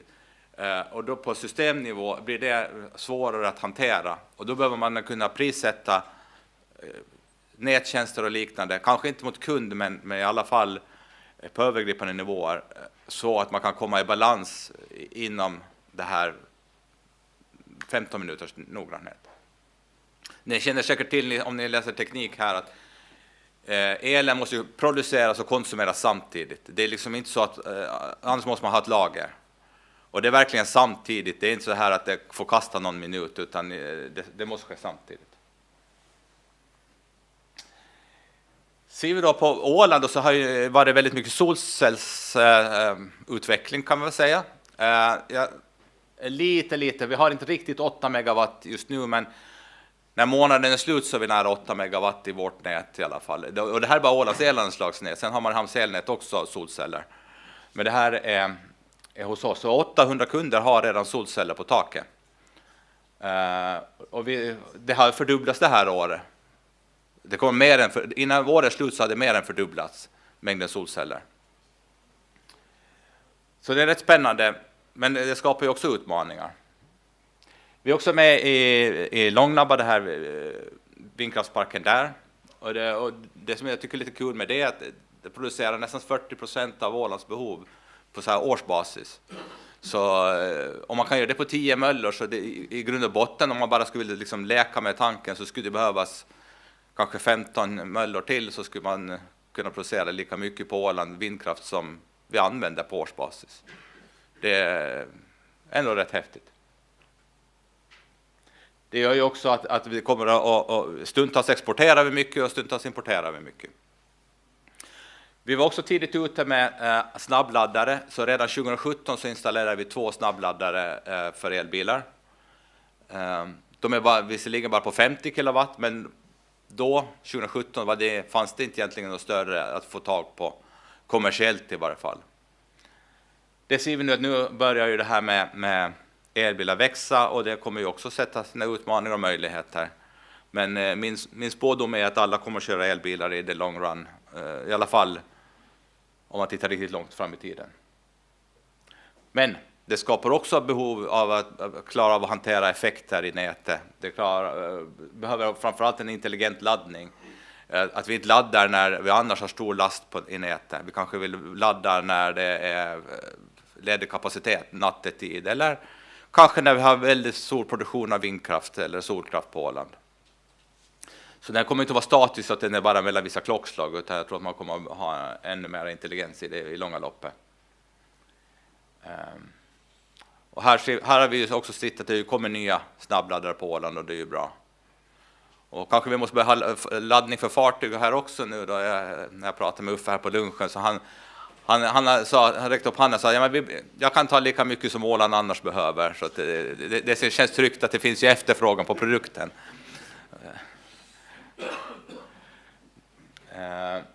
Sen är det också så att el är ju bara en bransch, men elbranschen kopplar mot andra branscher.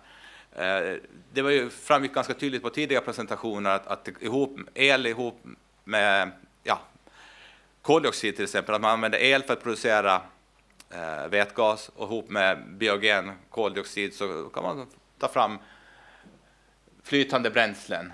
Och man kan göra olika flytande bränslen, och man kan använda bara vätgas. Man kan producera, med vätgas kan man producera konstgödsel och så vidare. Så ska vi göra konstgödsel idag ren, så då kan vi inte använda vätgas som har kommit från naturgas. Då måste vi skapa det med elektrolysprocesser. Så där finns det också stora möjligheter. Så i praktiken så kan man använda el till nästan vad som helst. Det går inte att äta bara. Men rätt mycket annat är det användbart för. Så jag vill egentligen rikta mig till studerande. Att, vill ni ha jobba med någonting som kommer att göra skillnad för samhället, otroligt spännande bransch, och där det finns ett brett spektrum av arbetsmöjligheter, så är ju nog, tycker jag, elbranschen en av de mest spännande branscher man kan vara i. Det är inte bara elingenjörer. Vi behöver allt från de som bygger elnätet, underhåller elnätet. Vi behöver sådana som planerar elnätet. Det är inte bara, fast man tror det, att man plöjer ner en kabel i marken och pluggar in någonting. Det är mycket planering bakom, dimensioneringar. Vi behöver framförallt kunskap i IT. Vi använder väldigt mycket IT redan idag. Jag tror det kommer att öka. Jag tror att det kommer att komma mera appar och grejer som kommer att styra hemmets förbrukning och liknande. Så det kommer att finnas av hela spektra inom det av teknik, från IT och el. Men också viktigt att nämna är ju också att någon ska ju handgripligen bygga och göra det här nätet. Så att det finns möjligheter hela vägen där, som jag ser det. Jag fick så kort tid på mig så jag gjorde verkligen en kort slides också. Så att hellre tar jag frågor i så fall om det finns. Ja. Solpaneler. Ja. Hur långt kan vi gå då? Du sa 10-8 megawatt i ert nät. Men ser ni någon begränsning, eller är det bara att hålla på nu och skruva upp? Nu kan vi fortsätta installera, bara vi sätter alla på samma plats. Det blir ju, som jag sa, att det tar 50 år att renovera nätet. Så att det man kan säga att det nät vi bygger idag, så det har ju bättre möjlighet än det byggde för 10 år sedan att ta emot. Det är framförallt på lågspänningssidan som de stora utmaningarna ligger. Att avståndet från kund till transformator blir för långa, ledningarna för klena och så vidare. Men jag tror att Conny skulle ta det på större nivå, så att jag överlåter egentligen frågan till Conny sen. Men i mitt perspektiv, liksom, när vi är nere på små nivåerna, så är det ju nog lågspänningsnätet i första hand. En transformator går relativt lätt att byta, men det är ett problem om du har för få transformatorer i ett område, för det är dyrt att få dit i efterhand. Har vi flera frågor här? Ja. Lite kopplat till det där. Energidagen, finns det några planer på något sånt? Ja, kanske inte. i dagsläget hos Åland Islands Harry, men vi har i intressebolag projekt som vi tittar. Då tittar vi främst på batterilagring. Men inom ramen för Pohori så där tittar vi på att kombinera solceller, vindkraft, elektrolysörer och liksom vätgasproduktion kombinerat med fjärrvärme och biogas och så vidare. Så där finns det sådana lösningar. Och batteripack förstås. Men de är rätt dyra. Och ska vi bygga någonting på Åland så måste man ha tillgång till SVK, alltså Svenska Kraftnäts stödtjänster för elnätet. Och har man inga tillgång till den marknaden så kan man inga tjäna hem en batteripack på Åland. Sätter man den i Kapellskärgården och tjäna hem, men på Åland går den inte att tjäna hem fast vi sitter ihop. Men det är nog också något som jag vet att Kraftnät Åland jobbar på att vi ska få tillgång till den marknaden. Okej. Mera frågor till David här nu. Gunilla. Tack. Om man nu ska förverkliga det här som med laddinfrastruktur för fartyg, som kräver då, som vi säger, lika mycket som Ålands behov i dagsläget. Hur kan man förena det med befintliga nät? Eller måste det vara helt andra lösningar som Conny kommer med här? Eller? Jag tror att det går att komma väldigt långt. Alltså man måste ju bygga om nätet till vissa. Alltså nätet på Åland måste ju byggas om delar. Om man ska nu ha ladda i Västra hamnen så blir man ju tvungen att bygga en elstation i Västra hamnen. Och det innebär ju att man drar en kabel ifrån kraftverkstomten där vid tiden då. Kanske inte bara en kabel med kablar därifrån. Och så bygger man en station nere i Västra hamn. Svårigheten kanske är att hitta en plats för det utrymme som krävs. Det är kanske där som den här Mariepark får en användningsändamål till slut i alla fall. Men så det är ju liksom, annars är det ju, annars får man ta parkeringen där och gräva ur den och sätta en grop och sätta ett underjordiskt ställverk där och parkering på. Jag vet inte, det är kanske inte jag som ska lösa den fysiska delen. Men det är helt möjligt och det är inte en fantasisumma, men 5 miljoner eller vad det kan röra sig om. Ett antal miljoner, men det är inte fantasisummor. Och samma utmaning har man ju i Eckerö. Där behöver man ju då bygga från Storby Eckerö finns det en elstation. Då får man bygga en ledning ner till hamnen och sätta en station ner i hamnen som gör att de får den effekten. Alltså om man ska ladda för drift, ska man bara ha el för landström så då går det att göra med måttligare insatser i Eckerö ska jag tro. Men ska man väl ladda fartyg där så då behöver man en annan. Men det är samma sak där. Det är inte, det kan låta mycket om man säger några miljoner eller sånt här, men om man tittar på vad kostar fartyget som man ska sätta dit så är det i sammanhanget en jättesumma. Jag tänkte mer att är de här liksom, blir det isolerade företeelser som ska sköta sig själva eller ska de vara integrerade i det allmänna nätet och hur påverkar det i så fall det allmänna nätet? Men det kanske framkommer här under dagens lopp med fler talare. Alltså det hör ju till det allmänna nätet. Jag tror inte att det är klokt att man ska bara bygga någonting liksom på sidan om, men det är helt klart att bygger man en station ner till exempel Eckerölinjen i Berghamn och sätter den där så det är klart att inte är så många andra än fartygen som kommer dit som kommer ha användning av den delen. Men så är det ju med andra investeringar då, att alla är ju inte liksom, de kan vara till ganska få kunder. När vi fick en fiskodling på land så inte var det liksom med i planen och nu har vi hanterat det liksom ordnade sig. Om man fortsätter på den där delen så landskapsfärgerna, då vad skulle det kräva? Föglö, Sottunga, kökar? Vi väntar på det svaret. Ja, men vad skulle det kräva tekniskt så att säga? Ja, det vi väntar på de tekniskt vill ha. Okay. För vi har fått en beställning vad de vill ha så det är svårt att säga. Största problemet, det kan väl ta när man pratar om sånt här, är just det att man säger, vad vill ni ha? Ja, men ungefär här så här. Det duger inte sen att komma några år senare och säga, nej jag skojar, jag behövde dubbla. För det är liksom, någonstans så blir det liksom att man behöver veta, investeringar ska i alla fall, så här investeringar kanske man ska ha bara 30 års horisont. Men alltså när vi bygger ett elnät, när vi renoverar en sträcka, så vi räknar med att 50 års drift ska vi ha där. Och om ni tänker efter, backa 50 år tillbaka, Visste vi då det vi vet, alltså hur vi använder el idag? Det fanns ju inte en chans i världen att någon, säg 1973, skulle kunna ha gjort den här prognosen över elanvändning och hur mycket vi använder och så vidare, hur det ska se ut. Och då ställer jag mig frågan, varför vet vi nu då plötsligt 50 år framåt? Det kan vi inte veta. Så det gör det, alltså det här är ju en utmaning för någon som ska göra långa investeringar. Vad är efterfrågan? Det var ett bra sätt att ställa punkt. Tack David tack. för den här delen och vi återkommer. Och då bjuder jag in Anna Häger och Christian Pleijel att berätta om hur Ilmatar hjälper oss framöver. Tack så mycket.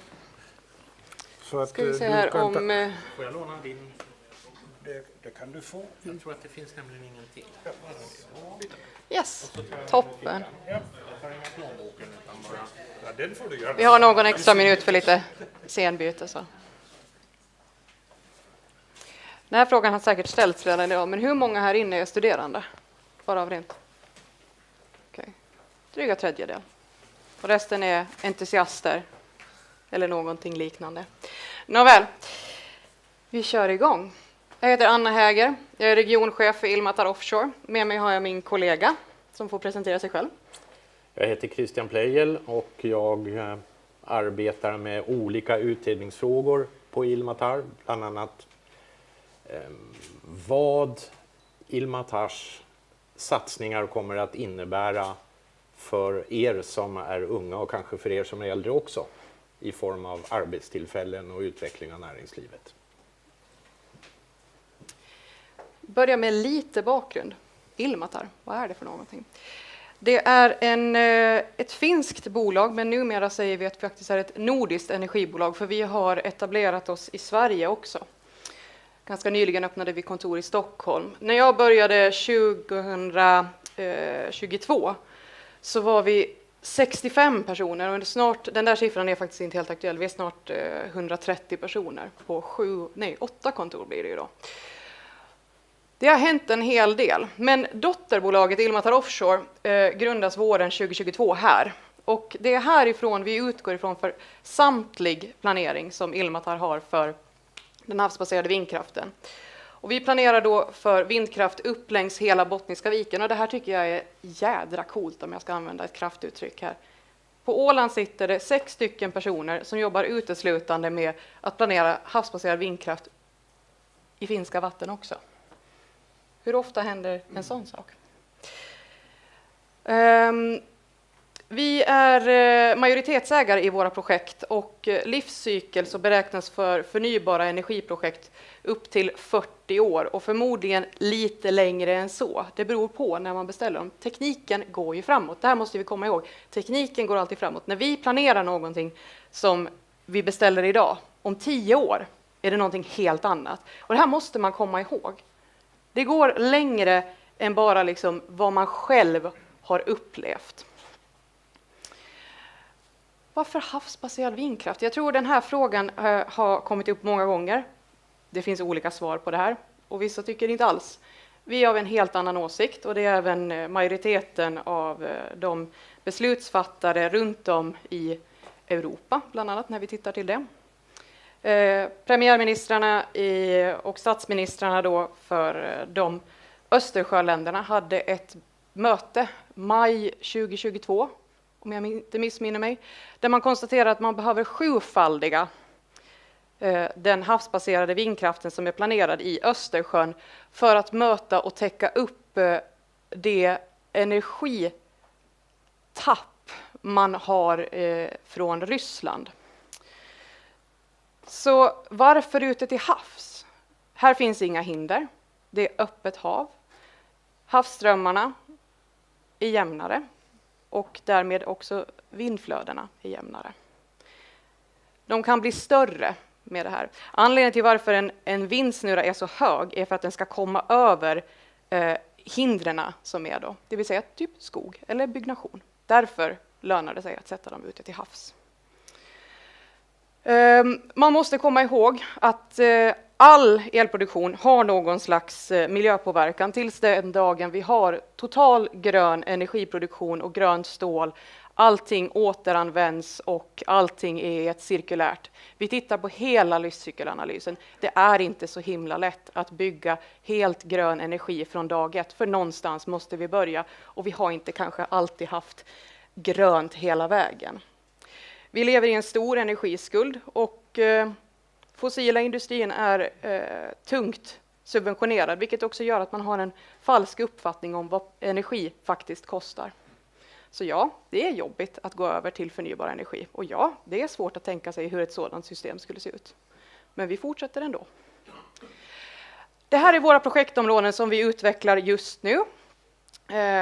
Och som ni ser så har vi då 2 stycken projekt på de åländska vattnena. Och sedan ska vi säga 1, 2, 3, 4, 5 stycken i den exklusiva ekonomiska zonen i Finland. Vi gör oss även redo här om några veckor att gå in i en auktionsförfarande för Forsstyrelsen som har då fått i uppdrag att ta hand om auktioner längs den finska kusten. En har man redan haft, den var vi med i, men vi gick inte vinnande ut i det. Men vi har lärt oss från det och vi kommer igen. Vem är det då som jobbar på Ilmatar Offshore? Det här är mitt team, en är ju här. Men sen har vi också Stefan Hossa. Tidigare var han och jobbade för landskapsregeringen och därefter på svenska sidan för havsbaserad vindkraft. Anna Karlsson, kommunikatör och även den som gör att min akademiska blir att låta korrekt åländska, som hon brukar uttrycka det. David Stålman har länge jobbat med kommunerna i den tekniska utredningen för vatten- och avloppsplanering. Och det här vet ju alla som någon gång har liksom vistats eller jobbat med åländska kommuner. Det är inte helt lätt alla gånger att få allting att samköra. Hur ska vi göra det här? Hur ska vi resonera? Vad ska vi göra för gemensamt inköp? Vad har ni för filer på era planer? Ny i teamet är Jori Sihonen som är projektledare för den exklusiva ekonomiska zonen. Och ja, han har varit 1 månad hos oss nu. Väldigt glad att han är med oss. Vår styrelse, det är bland annat grundaren till Ilmatar överlag som sitter med i styrelsen tillsammans med vår finanschef och vår vd. Jenki Rask, tidigare vd från Ålands näringsliv, sitter med och representerar och ser verkligen till att det åländska näringslivet ska etableras och komma igång. Därtill så är det värt att nämna våra externa konsulter som gör ett otroligt jobb. De har tidigare jobbat med Nord Stream 1 och 2, så de vet vad det handlar om när man pratar om att titta på bottenundersökningar och massiva energiprojekt. Och vi ska komma till det här vad det handlar om, att vilka jobbalternativ det finns. Och det ska Christian få prata mer om. Men jag tycker det är viktigt att man ska inte ta så lätt på det här med att vi bara glider in här och tror att det är jättelätt att fixa det här. För det är det inte. Det här är ett litet axplock över alla intressenter som vi behöver vara i kontakt med. Det är många som ska höras och frågas och sitta med och uttala sig när man ska bygga någonting. Det går inte så där. Det här är en process som tar mellan 7 till 10 år innan allting står klart. Det här är ingenting som byggs bara på 2 år. Och därtill, bara för att göra det ännu mer spännande, så är det också att vi ska ha hand om 5 stycken lagstiftningar. Det är den åländska, det är den exklusiva ekonomiska zonen i Finland och Sverige, och sen även finsk lagstiftning och svensk lagstiftning. För på något vis så ska vi ju koppla upp den här energin också. Och EU-lagstiftning. Ja, titta, 6 stycken. Det är väldigt spännande arbetsdagar kan jag säga. Man behöver ha ett otroligt spann för vad som behöver göras. Det finns mycket alternativ. Tittar man till den finska exklusiva ekonomiska zonen så ser det tämligen likadant ut. Ungefär lika många ska höras. Och det här är en del i en rigorös miljökonsekvensbeskrivningsprocess. Det här är, alltså, nu måste ni föreställa er att det här är bara en pytteliten del. Den här rapporten som vi sammanställde för vårt samråd, den är väl på, vad är den, 150 sidor eller något sånt. Och det är liksom bara förstudien. Det här är vad vi tänker att vi ska utreda. Då är det alltså inte vad vi kommer, alltså hur man utreder. Alla de där utredningarna som nämns, de i sig är ju ganska omfattande. Så det är ett massivt projekt och med råge, för det här ska hålla. Finland och Åland har en av världens, om inte den striktaste miljölagstiftningen. Och det är värt att komma ihåg. Det är lite att jobba i motvind. Och det är ju någonting som passar egentligen. Alltså det var ingen ordvits, jag hörde själv den. Ursäkta. Men vi befinner oss i varje fall här just nu. Och vi räknar med att i slutet av 2024 så har den här bedömningen slutförts och då väntar vi helt enkelt vad domen är då. Hur väl har vi skött oss? Den här bilden. Hur många har sett den här bilden? En? Nej, lägg av. Ja, men kom igen. Är det så? Okej. Okay. Inte så många. Nej, precis. Den här bilden valde vi att ta fram för att det har frågats väldigt mycket kring hur kommer det att se ut. Och nu vill jag passa på att poängtera. Det är en visualisering som är gjord av ett åländskt bolag. Det är alltså ett scenario där vi befinner oss på 15 meters kamerahöjd. Och klockan är 14:30 och det är förbaskat god sikt. Alltså riktigt sådär jättebra sikt. Och avståndet till den första turbinen är 15 kilometer. Och max längst bort då blir 47 kilometer. Så det är någonstans där då tror jag. Så de är väl, ja ni kanske inte kan se dem där, men har man högupplöst så är de typ där bara någonstans. När man skickar in till Försvarsmakten, för det är de som vill veta vad har ni riktigt tänkt göra. Då vill de veta hur högt maximalt. Och där uppe, upp till den där vingspetsen där, har vi, det här är turbiner som vi har hittat på. De är 400 meter i det här scenariot. Det kommer de inte att vara. Den typen av turbin som vi ser framför oss tar vi höjd för att ännu ska utvecklas. De finns inte ännu. Vi vet inte om de kan bli så här höga. Men tekniska utvecklingen pekar på att det går åt det här hållet. Ungefär 360 meter. Och för den som undrar så sitter inte lampan där uppe på 400 meter. Den sitter på nacellen där nere. Så. Ja. Jag tycker det är viktigt att man har god kommunikation från början och talar sanningsenligt och inte gynnar sin egen agenda. Så här kommer det se ut, möjligen, i ett extremscenario. Det vet vi inte ännu. Det är också att vi har tagit ifrån tårna när vi har uppskattat hur många sådana här det kommer vara. Vi vet inte om det blir så här många, för det är också att vi måste gå igenom, ska se om det kommer på nästa bild. Jo, vi måste gå igenom, går det här överhuvudtaget att dra? Det här är alltså en teknisk planering, en konceptuell, alltså det är ett koncept. Det kanske inte går, men det möjligen kan det gå. Och då är det här kabelkorridorerna som är tänkta. Och då kanske det inte alls går att sätta en turbin här, för det visar sig att det finns ett vrak där. Fast nu vet vi att det inte finns något vrak på någon av de här, för vi har redan gjort de här bottenutredningarna. Men det kan vara att kabelkorridoren funkar inte på grund av X, Y, Z. Vi vet inte. Fundamenten vi har tänkt oss kanske ännu behöver utforskas desto mer. Vi vet inte. Det är jättemycket man inte vet. Men man måste börja någonstans. För det är jättelätt att säga att om 10 år, då kan vi göra det här. Om 10 år, då är det för sent. Vi behöver redan göra någonting nu. Det hör ni ju att det måste finnas mer energi. Och var ska den komma ifrån? Jag är fullt med på att vi alla går tillbaka och lever lite mer sparsmakat.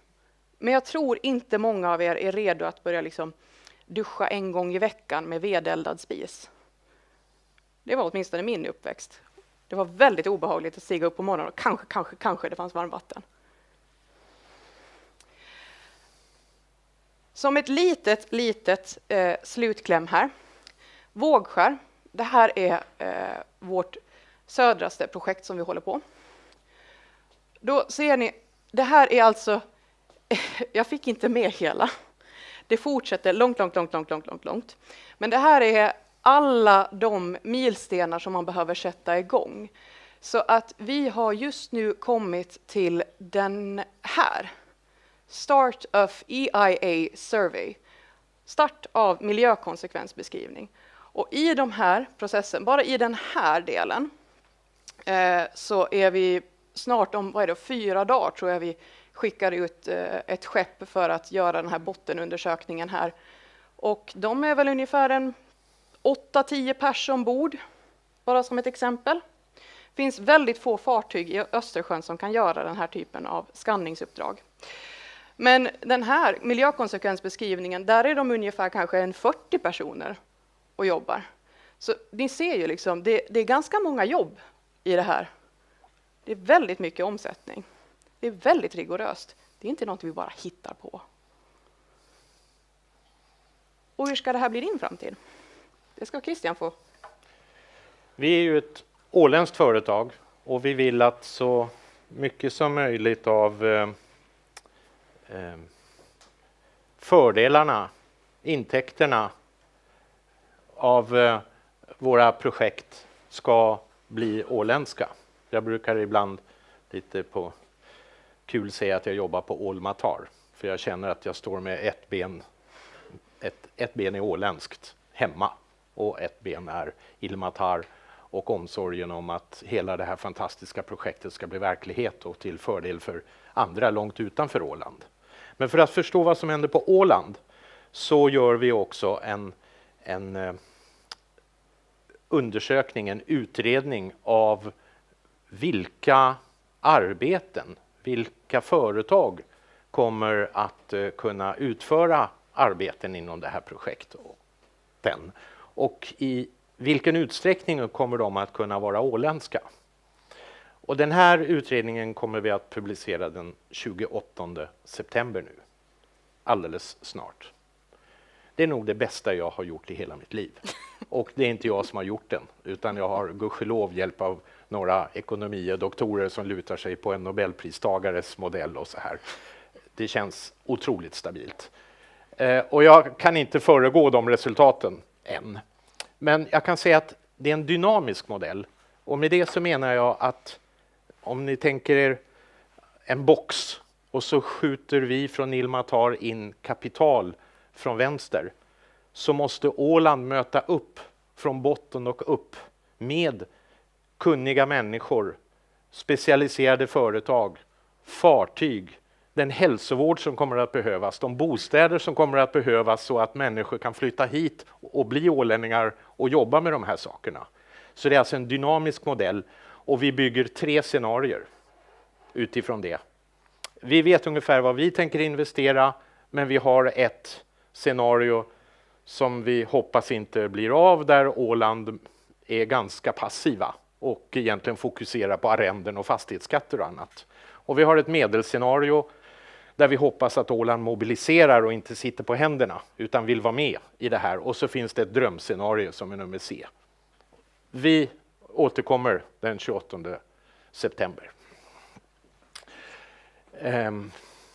Ja, ni ser lite av arbetsområden här, sjötransporter, teknisk administrativ kompetens. Det är många tjänster som uppstår som en följd av det här. Var ska jag peka? Du pekar var som helst bara. Där. Ja, lite dålig kontakt nu, men om du bläddrar fram mig. Vi gjorde en liten överblick över de åländska affärsekosystemen, som man ibland kallar dem istället för att kalla dem kluster. Och var arbetar vi ålänningar? Och i de olika klustren, hur tar man betalt? Man kan ju säga till exempel penninghanteringssystemet uppe till höger, deras kunder är ju låntagare till stor del. Och där räknas saker i procent, medan i matsystemet så är människor gäster. Och man kanske talar om kilo. Och i sjöfartssystemet så är de resenärer eller gods och det är biljetter och ton. Och i det offentliga systemet så är kunderna medborgare och det är en skattefinansiering. De här siffrorna kanske du får ta och förklara lite grann, för de är ju inte från rapporten utan det här är ju vad vi har bara modellerat lite. Ja, det bygger på årsubsiffror ungefär, så är det ju så att vi kanske har 2000 i det vidare penninghanteringssystemet, 1700 i småföretagarsystemet som är väldigt starkt och växer. Kanske nästan 2000 jobb i det som man kan kalla matsystemet, som innehåller också hotell och restaurang, alltså förädlingen. Medan sjöfartssystemet ju tappar både i omsättning och i antal anställda. Och det offentliga systemet växer sakta. Och vi har ett stort offentligt system för vår frihets skull, för vår självständighets skull, vårt självstyre. Vi kanske stoppar in i det här systemet 1,3 miljarder euro för att bygga vindparkerna. Och mer än så för att drifta dem i 20 eller 40 år om vi repowerar dem. Vad heter det på svenska? Jag vet inte. Nej, men det är ju inte säkert att man behöver riva dem efter 20 eller 25 år. Det talade Anna om förut, att tekniken utvecklas och det är kanske så att man uppgraderar vindparken. Ska vi passa på att understryka här att de här siffrorna är ju fiktiva, men vi måste ge er någonting för att ni liksom lite grann ska börja leka med tanken att vad är det rör sig om.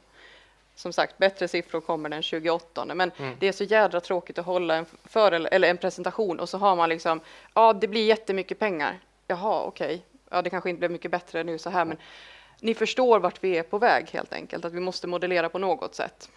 Och man kan säga, vi för in en ny bransch, ett nytt affärsekosystem i det åländska, och det kommer att påverka alla de andra.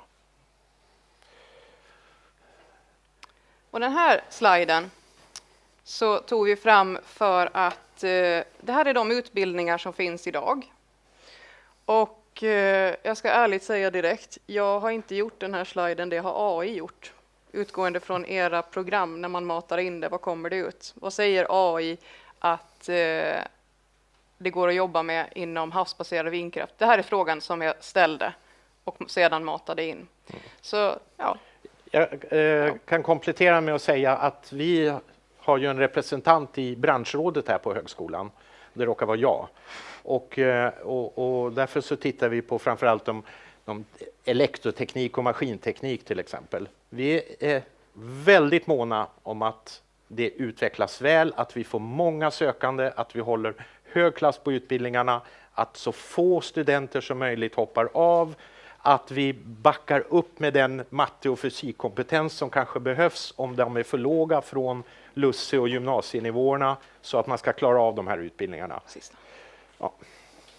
Vi är starkt engagerade.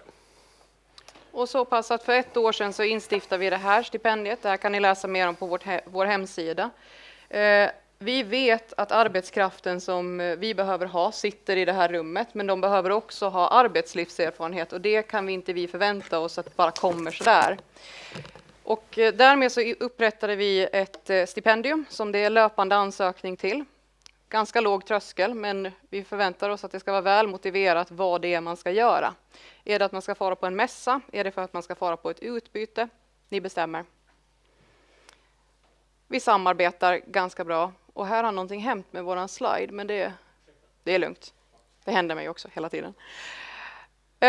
Ja.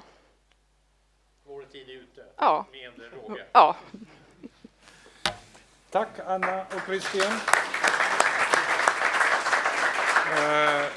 Jag vill ju gärna plocka upp från det, en av ambitionerna med att vi också gör de här tematiska dagarna är att vi vill ha en konstant dialog med näringslivet. Vi har sett andra, vi var på en studieresa i början av juni, några av oss, och bland annat på CIMAC som är den största danska maritima utbildningsenheten, där inte Kvärner utan vad heter det? Maersk utvecklades i princip. Så de sa där att i princip kommer Maersk hela tiden in med beställningar till dem. Hur ska utbildningsprogrammen se ut? Vad behöver de på nytt? Vi behöver får vi göra det? Ni får göra det. Vad vi kan möta en annan sak. Men vi vill höra det. För vi behöver den dialogen. Och det tror jag gäller. Och så var det ju intressant att AI hade gett de här svaren. Det var ju, tycker jag, en liten krona på verket också. För om ni jämför med vår hemsida så motsvarar det ju det lite. Men sen måste vi få det matchat. Jo. Tack ska ni ha. Då ska vi höra vad OX2 och Möckelöparken har att ge oss. Välkommen.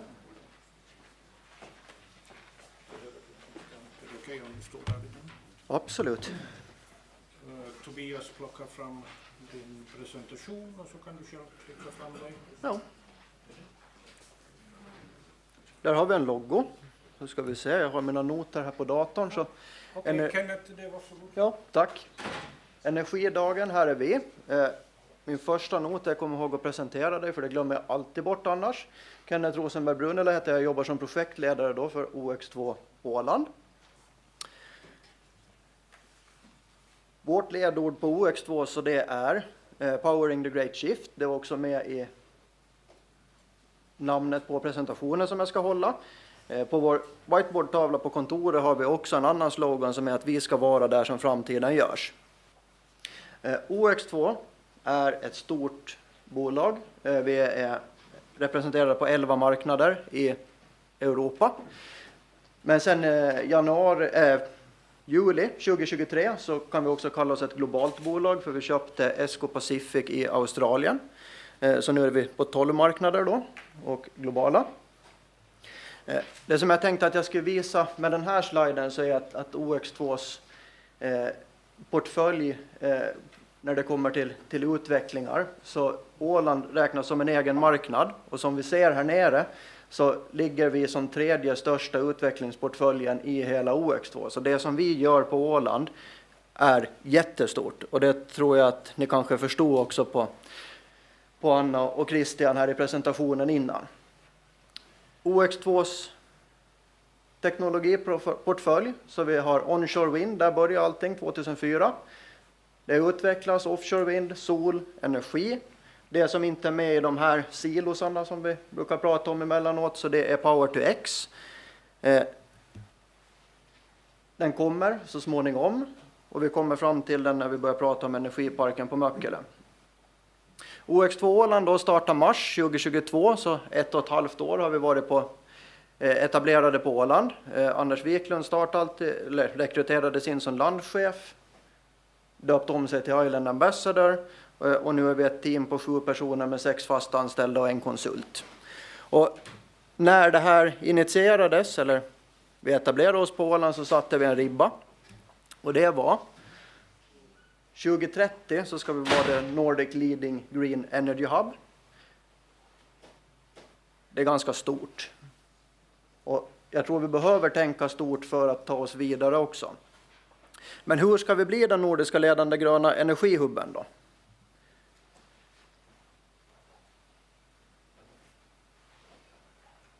Lika som Ilmatar så har vi 2 stycken jättestora offshore-projekt på gång med vind. Vi nämner inte dem desto mera. Sen har vi E-Fuel Långnäs, Mega Greenport Långnäs-projektet, som är ett off-take-projekt av vindkraften.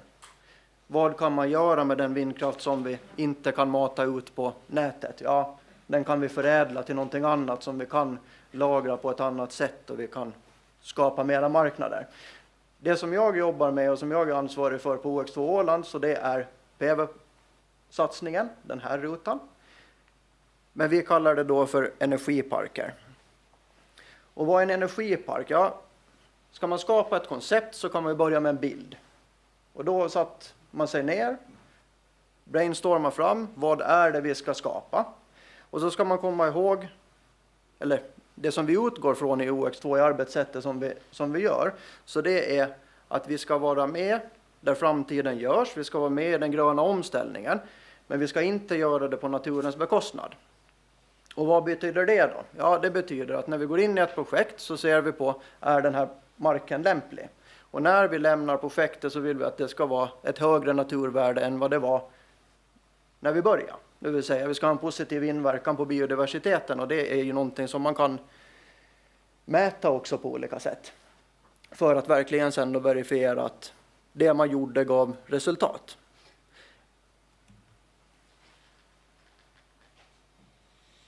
Energiparken i Möckelö så är en solpark på 10 megawatt. Det är det som man kommer att se mest. Vi har en batterilager som vi planerar för. Vätgasproduktion, tankningsstation för fordon. Förhoppningsvis ska vi vinna racet att bli Finlands första. Vätgasproduktionen så har vi teamat upp med Hyundai Motors Finland.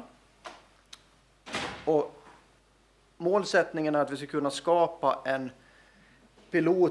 ett pilotområde för vätgasfordon där man verkligen kan visa hur kan man ta ett samhälle och göra transporterna fossilfria. Och jag kan väl inte riktigt tänka mig att jag håller med om det som David sa där om att om några år så kommer allting att gå på el. För jag tror att det behövs ju den här kombinationen av olika energikällor. Ska vi köra allt på el, ja då kommer vi ha problem. Ska vi köra allt på vätgas, då kommer vi också ha problem. Utan det är kombinationer av olika saker.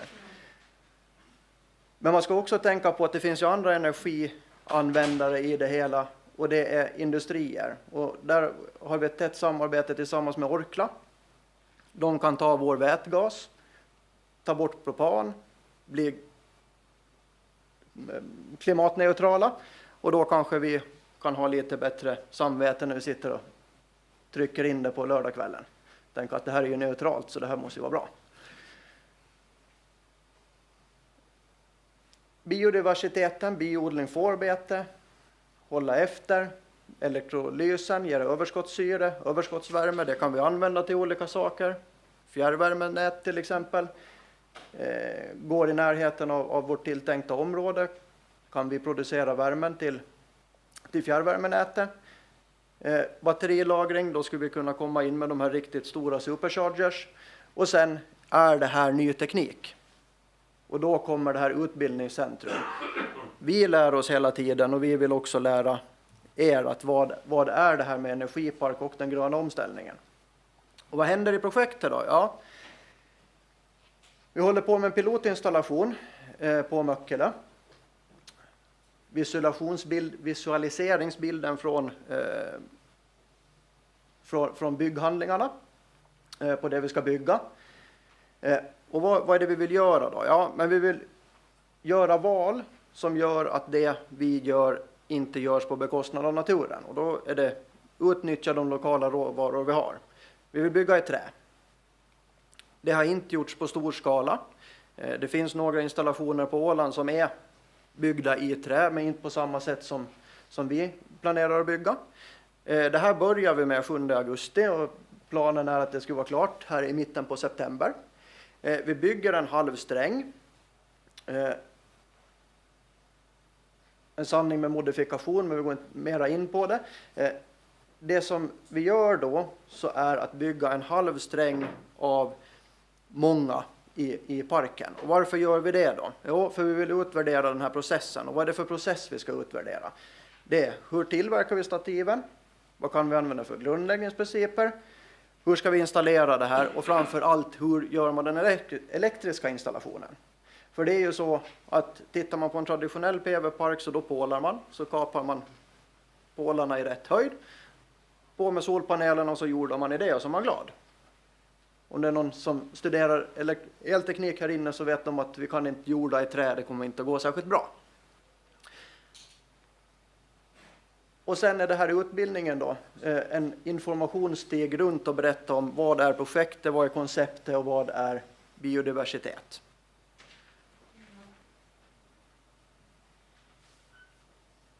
Matias var inne på det här i sin presentation, att om man inte gör någonting fel så kommer man inte komma framåt. Nu har vi 8 stativ i den här piloten. När vi ska bygga den fullskaliga då ska vi ut med 4000 stativ. Så då blir hela processen från att trädet kommer från skogen till att det står monterat här. Allt som man kan minska ner på spill, på onödigt arbete, så kommer att göra stora inbesparingar i den stora installationen. Och vi lär oss massor och precis som jag sa, fail fast, det är billigt att misslyckas lite här. Plus att vi har en plattform som vi kan testa på. Vad är det som vi behöver i framtiden då tänkte jag att vi skulle prata lite om. Och det är, vi ska komma ihåg att allt som vi pratar om här idag så är komplexa system. Det är sammansatta system och de sätter otroligt stora utmaningar på oss alla. Hur ska vi få ihop det här? Tittar man på det som skapar projekten, det som vi utvecklar nu, så det är en massa olika experter som sitter och tittar på olika saker. Det är planeringsstadiet. Sen kommer vi in i det långa loppet. Då behöver vi de här resurserna som förstår helheten och som kan ta hand om det som vi bygger nu. Så det vi kommer fram till är att det finns också ett stort behov av, förutom de här experterna som är jätteduktiga på sina saker, så behöver vi ha de personerna som kan lite om jättemycket olika system och områden. Och då brainstormar vi snabbt att vad är det för framtida kompetenser? Ja, men vi har energisystemet och då pratar vi om just de här helheterna. Ett energisystem, konceptet Energipark Möckelö. Ja, du har elproduktion, du har vätgasproduktion, du har batterilagringar, du har tankstationer och sen har du ett helt nät och alla de är olika teknologier, men det är någon som behöver se till helheten på det systemet. Sen har Finlands regering gått ut och sagt att målet från deras sida är att Finland ska bli den ledande nationen på vätgas i Europa. Ja, då kommer vi naturligtvis att behöva ha gasexperter. I ett fall vätgas, men det finns ju också många olika gaser. Projektledning kommer tillbaka med på sista bilden och sen också analytiker. Vi pratar lite om AI. AI kan ta fram en bra sammanställning över vad kan vi utbilda oss på högskolan på Åland. Ja, men vi behöver fortfarande tolka att det var rätt som AI sa. Och den här stora datamängden, AI kommer att hjälpa, men vi behöver också analytiker som kan tolka datan och som har det breda synsättet att förstå vad är det vi vill ha in. Och hur kan den här projektledningen se ut? Så då tog jag fram en sån här. Och här sitter jag och jag ska projektleda det här. Men det betyder att jag projektleder projektledare för att de ska skapa ett projekt åt mig. Och vi tillsammans bygger det projektet. Alla de här boxarna, så det är någon form av expert. Och det kan vara en samarbetspartner eller en person internt, externt.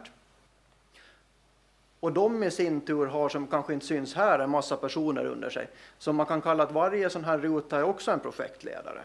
Och projektledning, så det är en kompetens som är ganska unik och speciell. Och där finns det ett stort behov också när man ska skapa de här stora komplexa systemen, just den här projektledningen.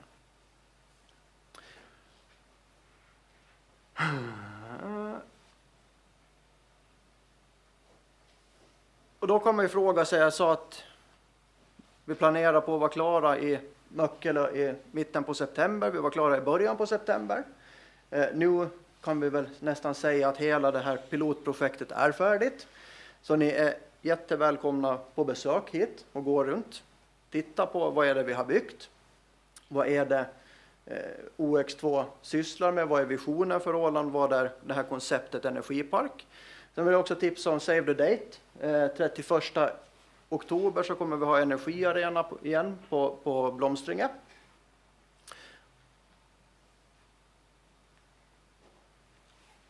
Frågor? Finns det någon? Eller allting solklart kanske?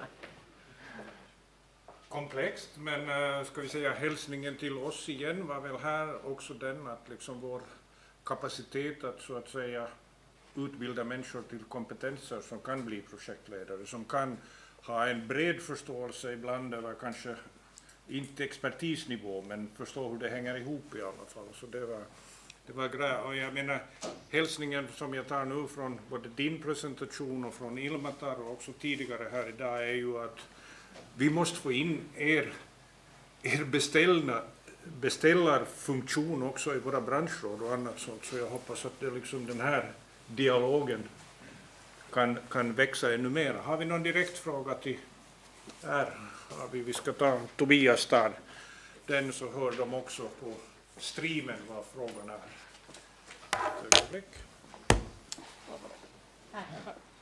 Ska bra tid. Rauli Lehtinen frågar att det här att det spolas näringsämnen med regnet ut Har ni tänkt på det? Och var det skog här förr eller är det någon annat mark som det var från början? Det där är en jättebra och stor fråga. Och igen då när vi kommer till hur väljer vi våra områden när vi ska exploatera det här. Så vi ska vara där framtiden görs, men inte på naturens bekostnad. Så då tittar vi efter områden som dels inte är områden som man idag odlar mat på. Och att ta bort det för att sätta upp det här. Och vi vill inte heller ha stora skogsområden som vi avverkar. Utan det ska vara områden som kanske inte nödvändigtvis används till någonting annat just för tillfälle. Och just det här området på Möckelö, så största delen av det så är avverkat för några år sedan. Då var skogen mogen. Så nu är den i ett stadie när efter ska det komma ny skog om 40 år eller så producerar vi energi där i 40 år. Att det är det vi tittar på när vi väljer områden, att vi inte ska göra det på naturens bekostnad. Okej, hade vi ännu någonting? Johan där och sen...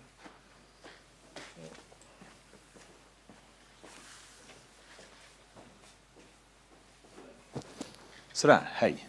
Min fråga är egentligen till både dig och till Anna och Christian.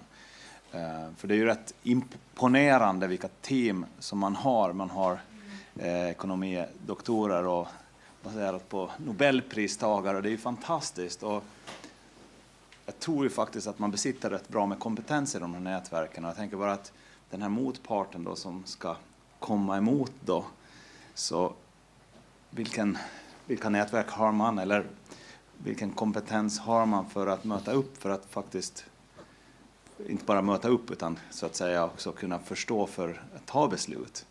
För jag är rätt säker på att en ekonomidoktor, en Nobelpristagare håller på med vissa saker ett längre tag, men sen sitter man i en kommun och tar ganska stora beslut baserat på vilken kompetens. Och hur ska man göra det här? Det här kanske är snarare för debatten ikväll, jag vet inte. Men det måste ju vara en jäkla utmaning, eller hur?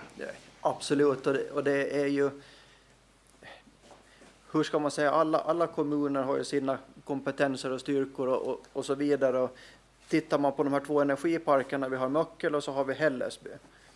Koncepterna är samma, men hur vi hanterar de frågorna blir ju olika eftersom det ena är Jomala kommun och det andra är Hammarlands kommun. Och då gäller det ju att vara med hela tiden och ha en tät dialog och liksom informera vad är det som händer. Och sen också kanske till oss tillbaka liksom ha en förståelse för att vi har inte alla svararna heller. Precis som Anna sa, att vi lär ju oss vart efter som projekten framskrider också. Det är en definition av utveckling, liksom, att du har ju ett koncept som du utvecklar hela vägen. Och med den utvecklingen så lär du dig nya saker hela tiden. Och för oss i utbildningssektorn så betyder det ju också att det är solklart att vi kan inte heller utbilda en som har alla svaren. Vi kan bara utbilda människor som vill veta mera. Det är väl i princip. Ja, och sen utbilda sådana som vågar göra fel också. För att ta sig vidare. Tack för det. Och det här då ger vi honom en hand. Tack så mycket. Och så tar vi en inspiratör till, eller egentligen 2 inspiratörer till, det vill säga det är Flexens medarbetare som kommer att berätta lite om produktion av grön ammoniak. Visserligen kommer det exemplet, men vad har vi Jonas och, här, ni kommer. Jonas och Jim Häggblom, Jonas, så kommer att berätta lite med ett case väl som är från Österbotten om jag förstår rätt. Men ni leder det så att säga inom Flexens regi, så varsågod. Ja, tack. Ja, hej. Mitt namn är Jonas Holmström och jag tänkte säga några ord om Flexens generellt innan jag lämnar över till Jim som ansvarar för Flexens Kokkola eller Flexens Karleby. Så, och där hade jag den. Flexens härstammar från Åland och har sitt ursprung i Smart Energy Åland, demoprojektet som initierades 2014. Och i det projektet så jobbar landskapsregeringen tillsammans med en rad olika forskningsinstitutioner, bland annat LUT som vi hörde här tidigare. Och nu är min historik lite sketchy över riktigt början på Smart Energy Åland. Men jag tror att Camilla Gunnell var den som var med då från landskapsregeringen och initierade. Är det rätt det här? Ja, jag har varit med så länge. Okej. Men jag var energiminister när Flexens okej. Men i alla fall så var det ett samarbete mellan åländska och finska aktörer som resulterade då i att 2018-2019 så grundades Flexens, och då kom ett finskt konsortium av finska industriföretag in som delägare och ägde hälften, och andra hälften då ägdes av åländska företag och landskapsregeringen. Sen fick vi finansiering från Business Finland, och under 2022 så har vi mer eller mindre skiftat fokus till Power to X eller olika typer av vätgasrelaterade projekt.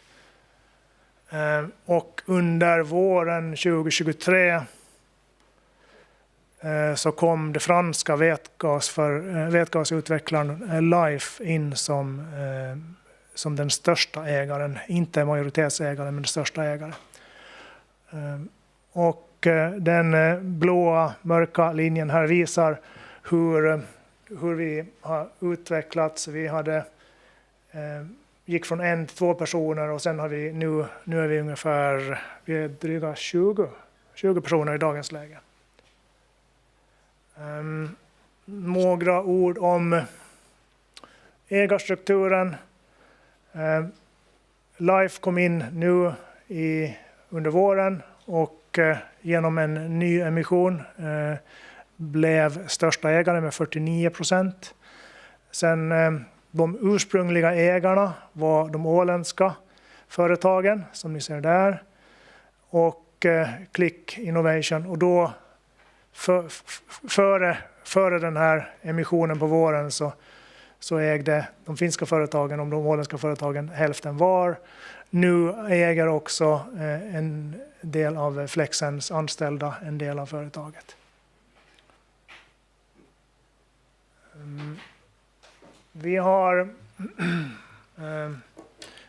tack vare Smart Energy Åland så har vår nuvarande projektportfölj och vårt nuvarande fokus utkristalliserats.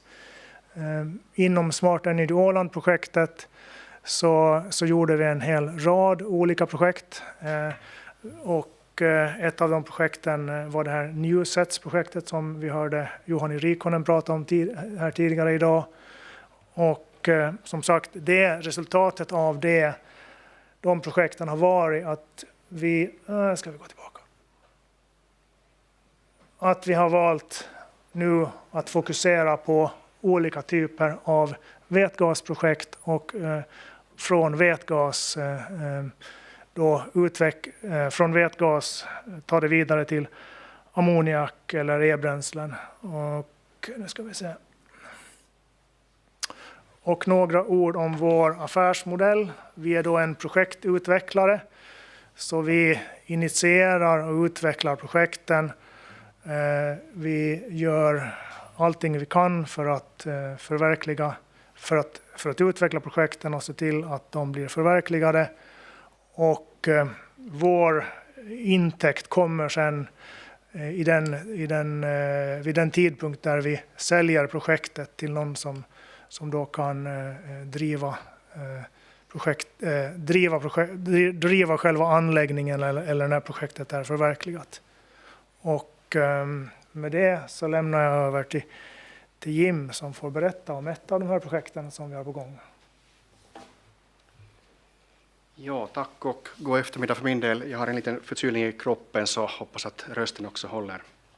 Mitt namn som sagt är Jim Häggblom, fungerar som seniorprojektchef på Flexens.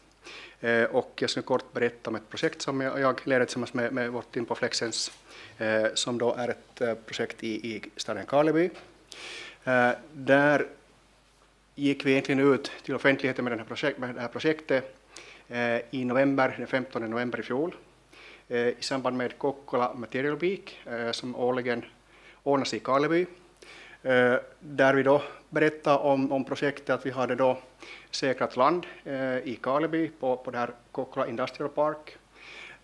Och planen där då, och det vi utreder är att vi ska låta bygga en elektricitör på 300 till 350 megawatt. Om allt går enligt plan ska fabriken då vara klar 2027 och investeringen beräknas till ungefär 800 miljoner. Varför har vi då utgått ifrån just ammoniak?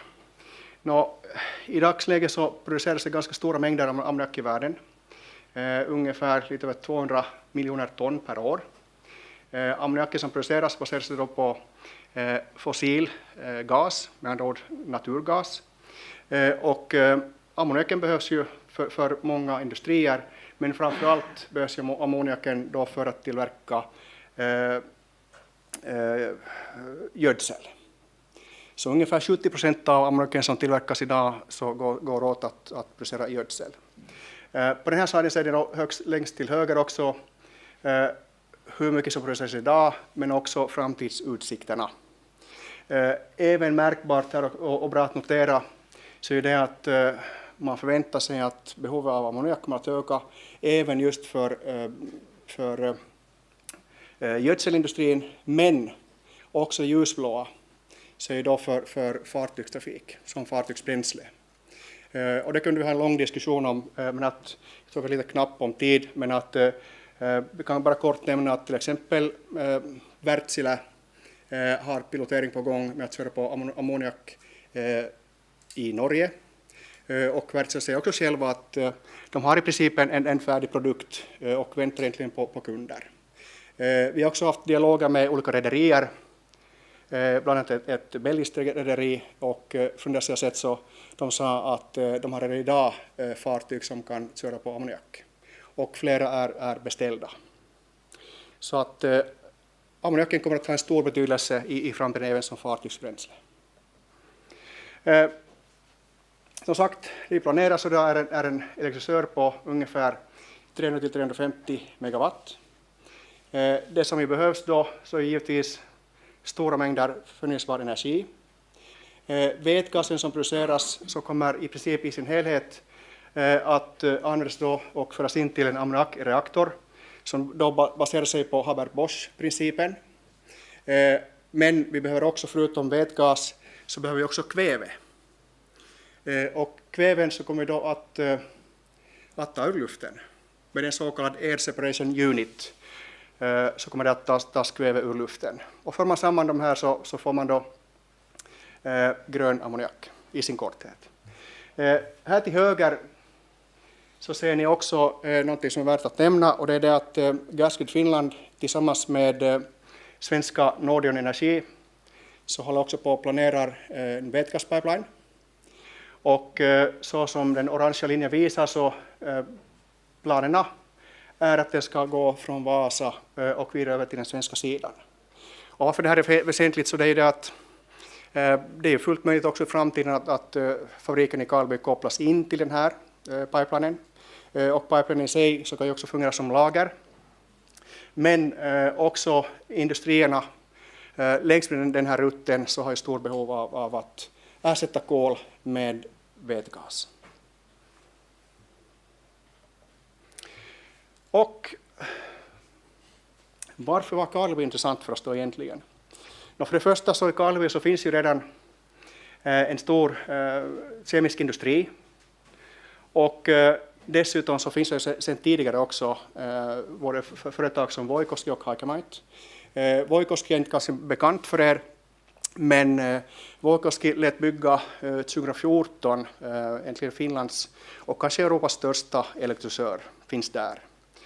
Och den är på 3 gånger 3 megawatt, alltså 9 megawatt, och har producerat vätgas där nu sedan 2014. Vätgasen används då främst för behövs till industrierna där på området. Men de fyller också containrar där på ort och plats som de sen transporterar ut till andra aktörer som behöver vätgas. Det som är också väsentligt i området, så det är det att i området på Åland Industrial Park så har man redan tidigare god erfarenhet av att hantera just ammoniak. Innan kriget bröt ut i Ukraina så importerades stora delar av ammoniaken från Ryssland. Men som ni kan gissa så har det i stort sett upphört, och i dagsläget så behöver man enbart i Finland ungefär 200-230 000 ton ammoniak årligen. Så det finns även en marknad i Finland, men det finns ingen som ännu producerar ammoniak i Finland. Men ammoniaken som i dagsläget kommer till Finland kommer till egentligen via fartyg till Nystad och till Karleby. Så det är de två hamnarna som i dagsläget kan hantera och ta emot ammoniak. Och därav också en ganska viktig detalj här, så det är det att varför Karleby också är intressant för ett sådant projekt, så det är att det finns en väldigt bra hamn där också.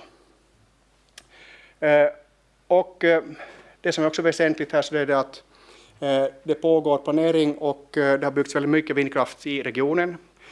Och ser man till planerna så finns det mycket mer vindkraft i pipelinen där, men också solkraft.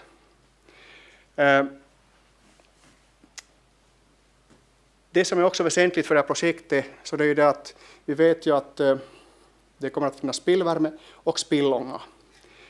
Och när jag går vidare här så kan jag berätta mera kring det också, varför det är viktigt. Vi inledde diskussionen med Karleby stad 2021. Och som sagt, det är en väsentlig investering som det handlar om. Det som kommer att komma ut från fabriken då, så det handlar om ungefär 600 metriska ton ammoniak per dag och på årsbasis ungefär 200 000 ton. Också kommer jag att ta där spillvärme, spillånga och givetvis också ganska stora mängder syre. Och dessutom, det som inte står här, så det är att vi kommer också ta en väsentlig mängd argon också som man kan ta vara på. Och det som också är intressant här, så det är att utsläppen kommer att minska ganska väsentligt i och med det här. Den här bilden ska jag säga att berätta ganska långt varför Karleby är bra för det här projektet. Dels så nämnde jag redan spillvärme. Låter man bygga en elektrolysör på ungefär 300 megawatt så kommer man att ha ungefär spillvärme på ungefär 100 megawatt.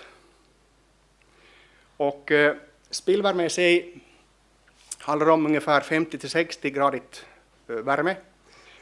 Och längst till höger här, den röda linjen, District Heating Network Connection, så visar ganska exakt var det nuvarande fjärrvärmenätet i Karleby var den rör sig. Så tanken är, och vi har överenskommelse med Karleby Energi om det, att spillvärme kommer att matas in i fjärrvärmenätet. Men givetvis eftersom att temperaturen är på 50-60 grader så kommer man att behöva höja temperaturen till ungefär 95 grader beroende på årstiden givetvis. Så att spillvärmen kan vi på det viset ta ganska väl hand om.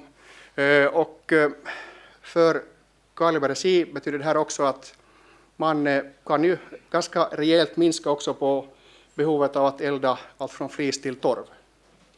Och bränner man någonting så har man utsläpp. Det hjälps inte. Oavsett fast man bränner och även flis så har man ganska mycket koldioxidutsläpp. Så att utsläppen kommer att minska här. Dessutom från ammoniakreaktorn så kommer vi också att ha spillånga. Och här också ser ni till höger Local Steam Network. I området finns det anläggningar som behöver ha ånga dygnet runt. Och det produceras i dagsläget med egentligen också förbränning av flis. Och vi har avtal också med Karleby Energi om att de också vill ta vara på det här ångat i så fall. Ytterligare det som är kanske också väldigt viktigt i ärendet så är det att det måste finnas en bra nätkoppling också och tillräckligt mycket kraft i regionen och det finns det. Så att ni sätter ganska kort inkopplingspunkt också till det reserverade området för fabriken.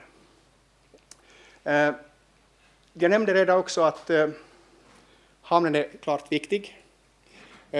Om ammoniaken inte slutändan säljs till den lokala marknaden, till den finska marknaden, så betyder det i praktiken att man måste ha en bra hamn för att kunna transportera ut det i världen i så fall. Och djupet här ungefär på 14,2 meter så att man borde komma in med ganska stora fartyg i så fall. Och längst till vänster ser ni också en udde var vi har intentionsavtal också med Karleby hamn om placeringen av ammoniaktankarna.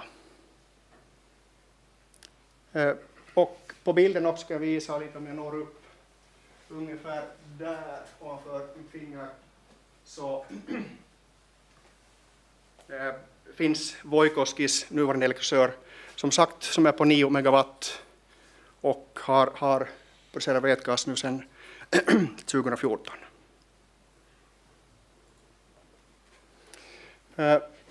Tidslinjen lite kort. Vi har gjort en lönsamhetsstudie och nu går vi egentligen in för vad vi kallar för pre-feed har vi påbörjat. MKB-processen har vi påbörjat i januari och vi hade förra veckan torsdag hade vi ett avgränsningssamråd i Karleby och arbetet går vidare och vi räknar med att ha miljötillståndet där kring årsskiftet 24-25. Vi har pågående diskussioner också med köpare av ammoniak och vi förväntar oss att ha intentionsavtal åtminstone 2 parter här under hösten nu. Vi för också diskussioner sedan en lång tid tillbaka med olika företag som producerar elektricitet. Vi behöver ha en massa elektricitet och vi förväntar oss också att vi har som sagt diskussioner med flera parter men vi kommer nog att komma i mål småningom också där. Så att det är i sin korthet om det här projektet. Har ni några frågor? Tack Jonas och Jim för det här. Tar du mikrofonen så att också de på streamen hör vad frågan är. Vi har en där och en här. Ja.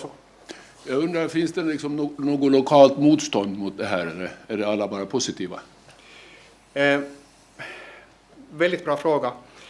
Som jag nämnde så vi gick ut med projektet egentligen den 15 november i fjol. Dagen innan så hade vi ett team med kollegor som var till Karleby för att närmaste bostadsområde ligger ungefär 1 kilometer ifrån. Och de har en egen så att säga en bostadsförening, intresseförening och vi var presentera projektet för dem dagen innan. Och sen dess har vi haft ganska täta kontakter, berättat vad vi håller på med. Och vi träffar ju en del av personer också här i torsdags förra veckan. Och de hade ju bra frågor givetvis och men närmare motstånd kan vi inte notera. På sitt sätt är de kanske dels vana med industrin i närheten. Det har funnits där väldigt länge. Och dessutom så inser de att det här är ett viktigt projekt. Och på det viset har vi inte kunnat notera i alla fall.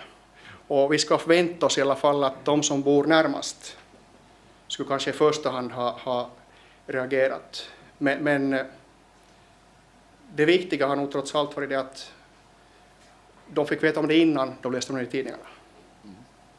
Okej, tack. Tack. Här hade vi en fråga här till. Ja, hur kan ni garantera att er inköpta energi är grön? Det kan väl garantera i och med det att vi tar i vår tur och förhandlar med de olika producenterna direkt. Så att vi inledde väl diskussioner med ungefär 10 olika företag och nu i dagsläget är de färre. Okej. Tack. Vi tar en fråga till där och sedan ska jag faktiskt, tror jag, säga att vi bryter en kort stund för kaffe. Sen har vi ännu 3 intressanta grejer efter det, men vi tar en liten kaffepaus här emellan. Men vi tar ännu här 2 frågor och sen tar vi kaffe och så kommer vi tillbaka om en kvart efter det. Varsågod. Jo, den här Jara-fabriken är ju någonstans i östra Finland. Och det här antagligen måste transporteras dit för förädlingen. Hittills har det varit sjötransporter, men nu blir det en massa landtransporter.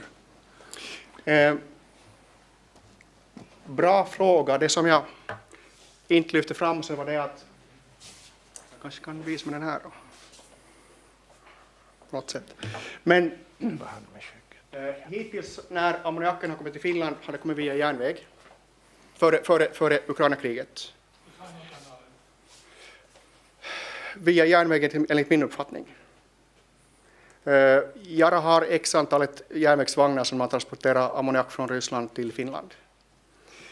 Och härifrån också ser ni Jaras lager på 37 000 kubikmeter. Och just nu så är det ungefär varannan vecka kommer ett fartyg till Karlby lastat med ammoniak och lossar ungefär 4 till 7 000 ton. Och det som inte blir här och förädlas och transporteras vidare sen med järnvägsvagnar inåt landet. Okay.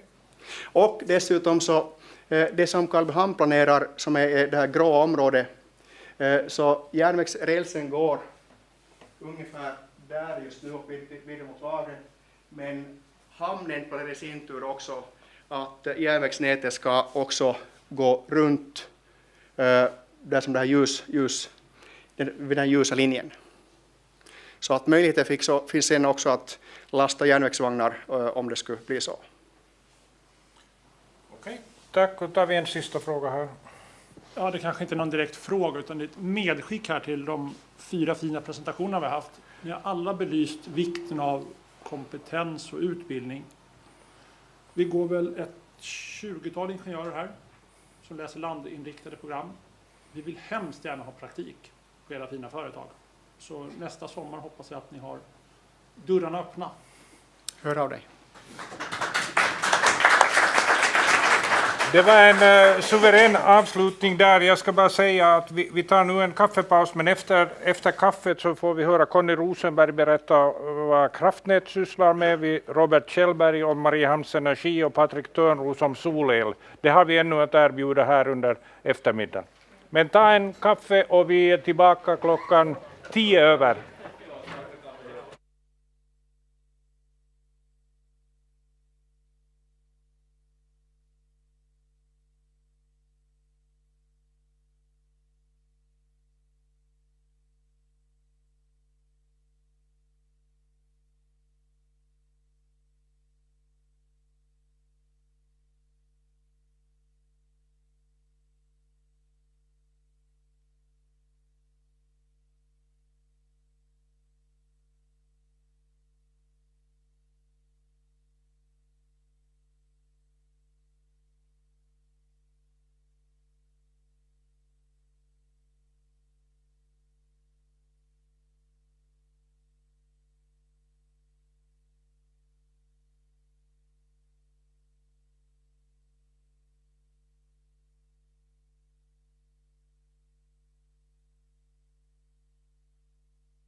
Så går vi ut på streamen.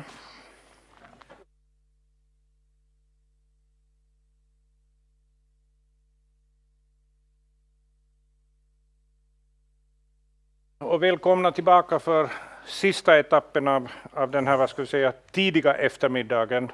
Sedan har vi ju en liten break innan vi har sen en valdebatt nu ikväll med start vid 5:30. Men vi ska ännu höra vad mera det finns som händer inom energiverksamheten här på Åland. Och vi börjar med Conny Rosenberg som ser på det ur Kraftnäts del, att integration av vind och sol i det åländska systemet. Conny, vad har du att ge oss? Varsågod.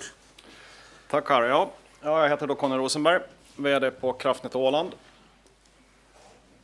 Och Kraftnät Åland är då stamnätsoperatör, TSO, Transmission System Operator. Begrepp, sådana brukar det finnas en i varje land. I Finland finns det 2, Fingrid på fastlandet och Kraftnät Åland här. Det är för att vi har självstyre då som vi har en egen lagstiftning och en egen TSO. Bolaget ägs av Ålands landskapsregering till 100%, så att det är ju liksom alla ålänningars stamnätsbolag. Och vi driver då det övergripande elnätet på Åland. Stamnätet på 110 kV, 45 kV. Och vi har förbindelserna ut från Åland, 3 stycken. En kabel till Sverige som är liksom vår huvudsakliga elförsörjning eller förbindelse med omvärlden. Det är en växelströmskabel på 110 kV. Och den klarar ungefär 80 megawatt kapacitet. Den är byggd 2000.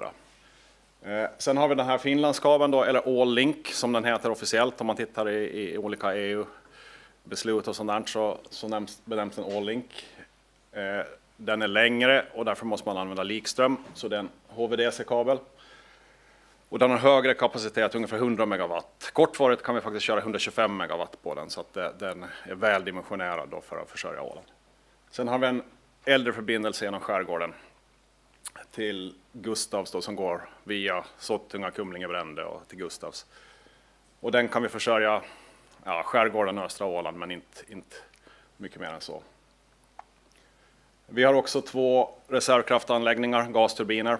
De går inte på gas utan går på brännolja, men motortypen är gasturbin. Som används då i värsta nödlägen när allt annat fallerar. Ska se. Så där ser det ut på en karta, vårt nät, våra stationer då.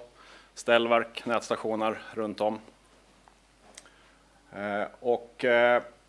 Vi har då så att säga det övergripande nätet, sen tar elandeslaget vid och levererar elen fram till kund. Och Mariehamns Energi i Mariehamn och området här runt. Så att vi är 3 nätbolag som samarbetar det här då för att få fram elen till kund. Vi har ju faktiskt en egen station i Senneby på Väddö. Det är ganska ovanligt att utländska elbolag har det i Sverige. Sen har vi också en station i Nådendal, precis i närheten av Fingrid. Där vi då ansluter till de näten runt om oss.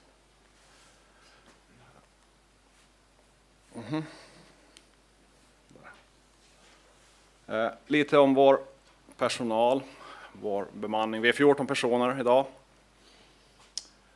Huvudsakligen så är de indelade då i elnät som jobbar med drift, underhåll, planering, utbyggnad. Och sen IT, mätning och balans då, att hålla ihop all handel och vad som går in och ut och export, import. En ganska stor grej är ju att ha den här rullande jouren då. Vi har ju beredskap dygnet runt, 2 personer. Vi hade ju faktiskt senast i förrgår natt så hade vi en stor incident i skärgården. Kumlinge brände då, som vi fick ett avbrott 12:30 och sen 10:07 hade vi allt tillbaka, så att det löste sig rätt bra. Och vi har ett behov under några år framåt. Kommer vi att anställa fler. Det blir också pensioneringar, så att det kommer att finnas arbetsplatser på Kraftnät Åland för ingenjörer, tekniker och den typen. El, automation, projektledning, sådana uppgifter. Sen det jag då tänkte komma in på så är just det här med lokal elproduktion. och vad vi har idag och vad vi ser att kommer. Och jag begränsar det här till vad som är på land. Den här havsbaserade vindkraften är liksom en större fråga som egentligen är utanför det. Det är liksom en helt separat diskussion om hur man bygger och vad som krävs för det. Vi har idag en hel del vindkraft, ungefär 60 megawatt. Det här har då byggts ut ända från 90-talet, kom de första, ett vindkraftverk på Sottunga och sen kom det Eker och sen undan för undan. Så här medelstora vindkraftverk och sen har det här gått stegvis. 2006 kom den här parken i Båtskär här utanför Mariehamn på 13-14 megawatt. Sen stod det egentligen helt stilla väldigt länge. Och i 2019 så beslutades om bygge av Långnabba Eker då, som kom med 40 megawatt på ett bräde. Då. Så det var en väldigt stor förändring för Åland och för Kraftnät.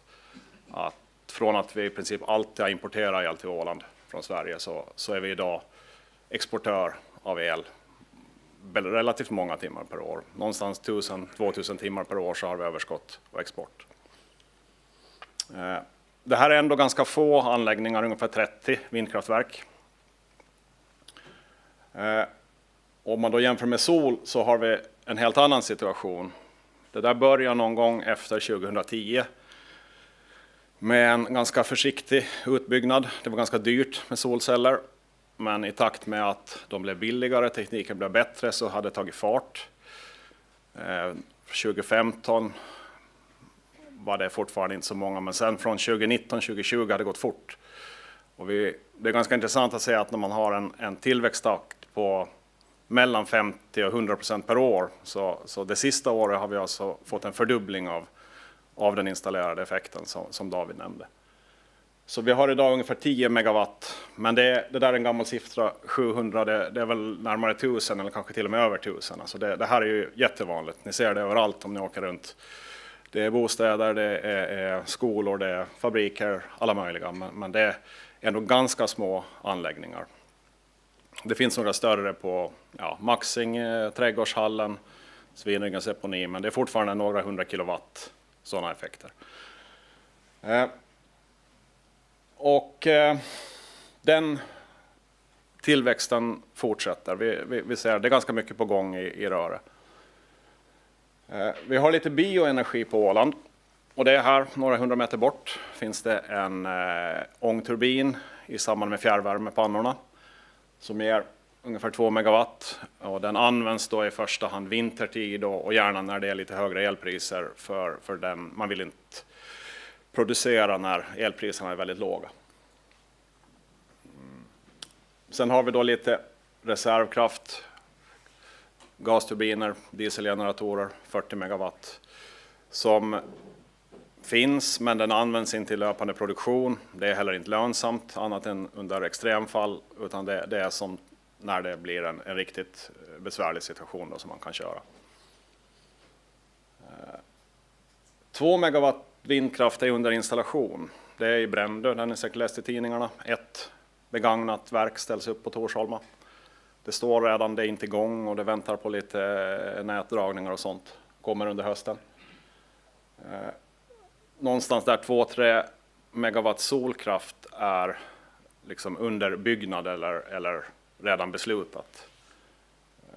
Men sen har vi ju lite som OX2 berättar här, planer på energiparker och det kommer mera projekt då som är ganska stora. Det här är rena produktionsanläggningar och lite hur man räknar vilka skede de är, så någonstans mellan 15 och 40 megawatt i olika skeden under planering. Och vi får se i vilken takt och hur snabbt det kommer, men jag är helt säker på att det här fortsätter byggas ut i snabb takt.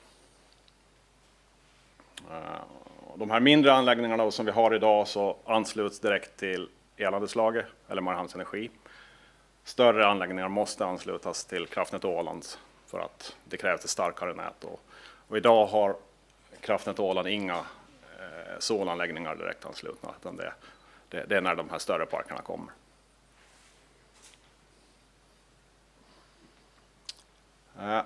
Ja, här är lite statistik från förra året.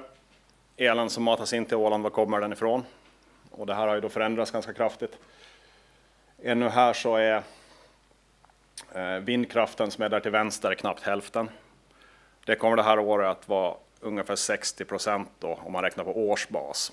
Men det är ju skillnad från enskilda timmar och dagar till årsbas.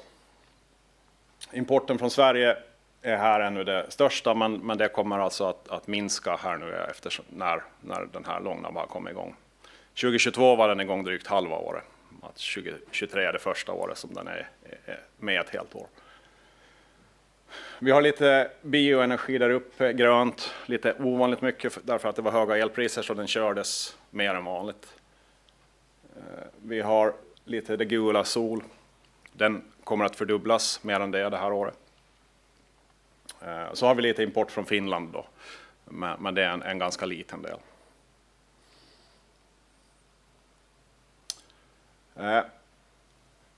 Elnätet då, som David redan nämnde, så det ska hela tiden finnas en balans mellan produktion och konsumtion i varje enskilt ögonblick. Och det krävs för att man ska hålla den här frekvensen på 50 Hz. Elnätet ska svänga 50 gånger per sekund och det där gör det aldrig riktigt exakt i verkligheten. Det finns alltid variationer. Om man tittar på sådana här publika webbsidor hos Svenska Kraftnät ser man det där att det finns alltid en variation i frekvensen. Den går lite upp och ner, men den ska hålla sig så nära 50 Hz som möjligt. För att det här ska fungera på Åland så måste vi ha en förbindelse utåt. Om vi kopplar bort förbindelsen till Sverige så då har vi ingen möjlighet att balansera vind och sol i den mängd vi har idag. Det kommer inte att fungera. Med den teknik vi har idag, då måste vi ha någonting helt annat. Stora dieselmaskiner som snurrar eller någonting annat. Och varför det här fungerar så bra i Norden med vind och sol så är att vi har väldigt mycket vattenkraft som är det då det absolut bästa för att reglera snabba förändringar i nätfrekvensen. Så den här vattenkraften i Sverige och framförallt i Norge så hjälper ju oss att bygga ut väderberoende elproduktion. Det är svårare om man inte har det i ryggen som ett stöd. Och det där är en bild hur det kan se ut under ett dygn från vår hemsida. Det där kan man följa med hela tiden. Det gula här då är Sverige-kabeln, import-export. I början så är det ingen vind. Det är bara import av el från Sverige. Den svarta linjen är då vår egen konsumtion, vad som går åt på Åland. Och sen det gröna i vinden då så ser man att det börjar öka och när vinden överstiger förbrukningen så vänder importen till export. Och det här sköts liksom helt automatiskt av sig själv. Det är liksom fungerar som en flexibel förbindelse ut då, som ger oss möjlighet att ha de här stora variationerna. Det här det är inte ett enskilt dygn, men där vid 5-tiden på morgonen så minskar vinden och sen mot slutet då så har man både egen vind och import. Och det här har ju varit jätteintressant att följa med och vi har kanske haft en del farhågor om problem som skulle dyka upp, men det har ju fungerat otroligt bra. Och det är ju så att vi har en stabilare nätspänning idag än vad vi hade för 2 år sedan tack vare att långnabban kom in och vi använder den som en resurs i elnätet att vara med och hålla spänning och stabilitet i elnätet. Och det har faktiskt gått fantastiskt bra.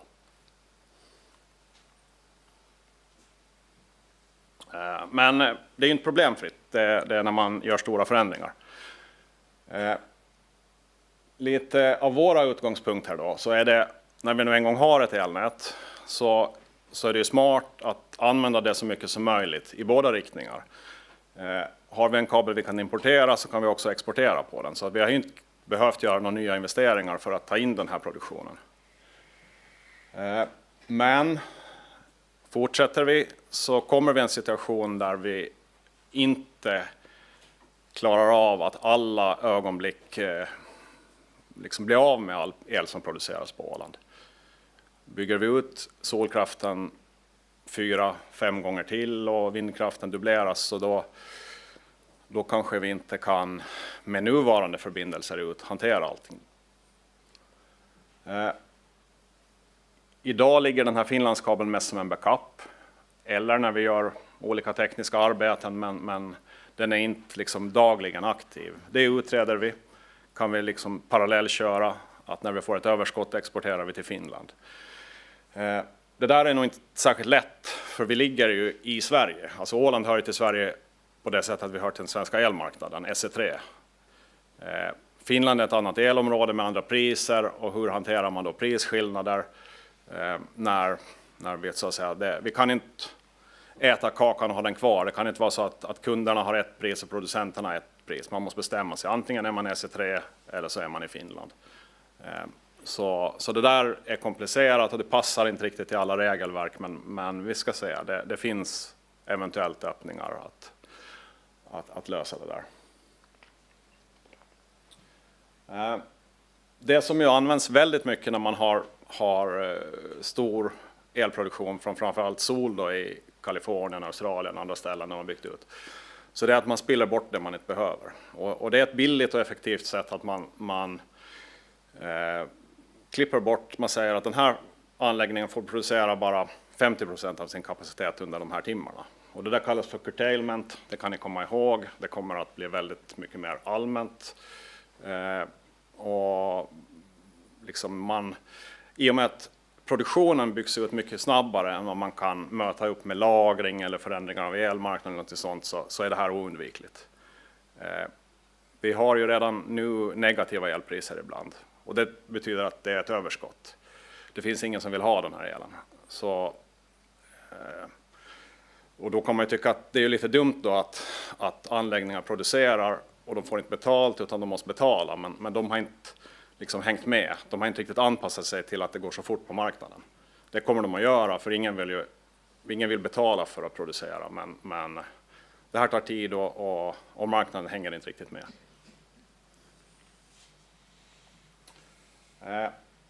De här stora prisvariationerna gör i alla fall att det blir intressant att titta på lagring. Att lagra el när den är billig, använda när den är dyr. Eller lagra den el man har producerat om man inte kan få betalt för den och sälja den senare. Så det är ju liksom, om man då ser det, så är det en positiv följd av stora variationer på elmarknaden. Det är ju tillgång och efterfrågan som sätter priserna. Att är det hög tillgång och låg efterfrågan, då blir det ett lågt pris. Och det där stannar inte vid noll, utan det fortsätter neråt. I Tyskland, Holland så har man ju den här sommaren haft perioder med ett pris på el som är minus 500 euro per megawattimme. Som producenterna då får betala för att skicka ut det här.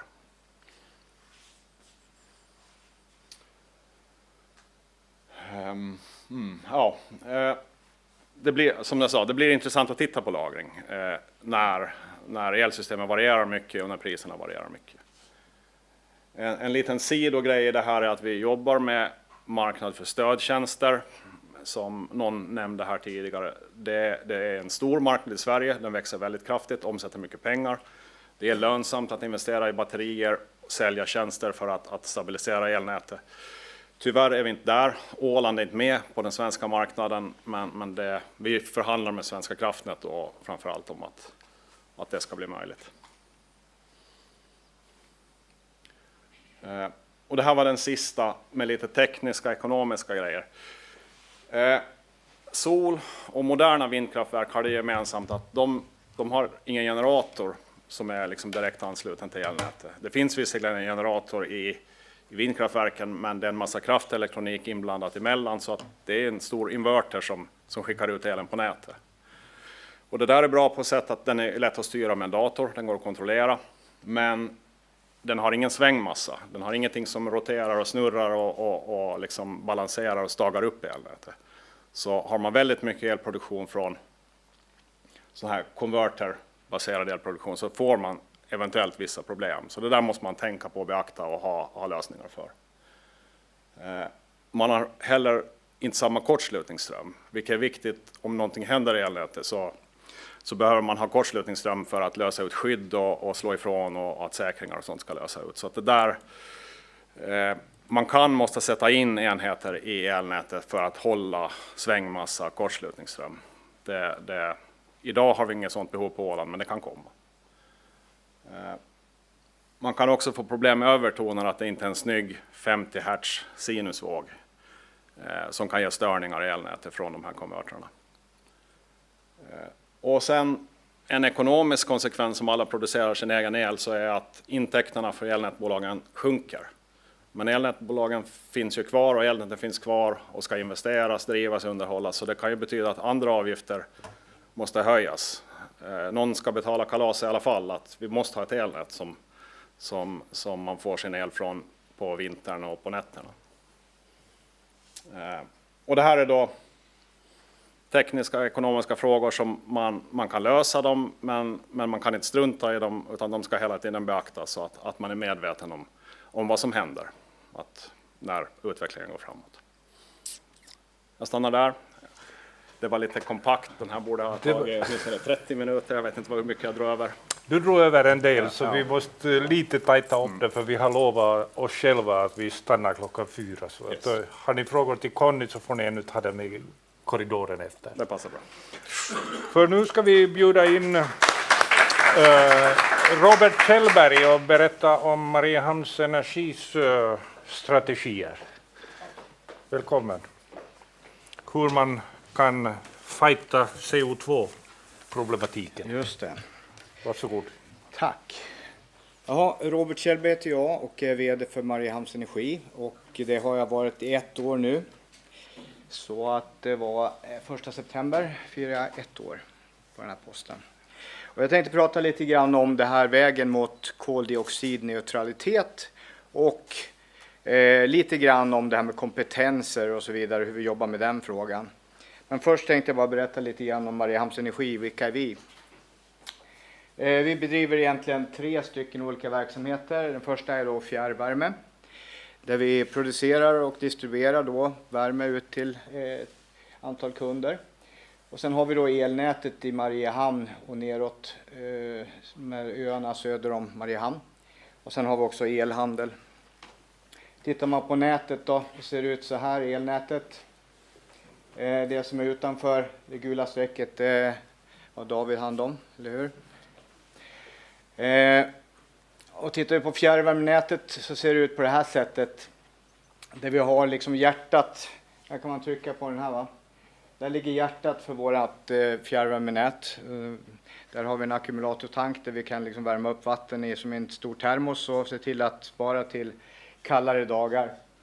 Och nätet är dimensionerat utifrån den här platsen då i form av storleken på en rör och så vidare, så att det sprider sig ut som ett blodsystem ute i Mariehamn med omnejd.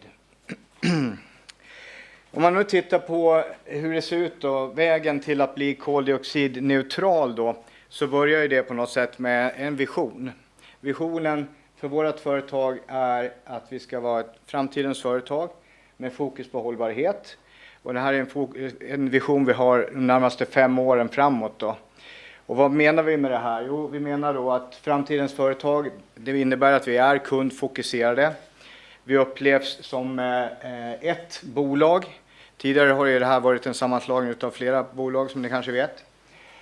Och att vi jobbar då med ständiga förbättringar är också en viktig sak som innebär att vi till exempel har så här medarbetarseminarium varje halvår.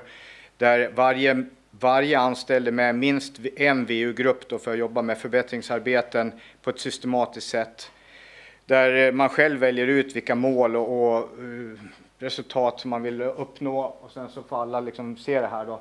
Och ett exempel på ett sådant projekt, vi hade presentation nu här i augusti, det var ju då en grupp som har jobbat med att sänka då utledningstemperaturen på fjärrvärmevattnet från 75 grader till 70 grader då under sommarhalvår, eller vår och höst och så vidare.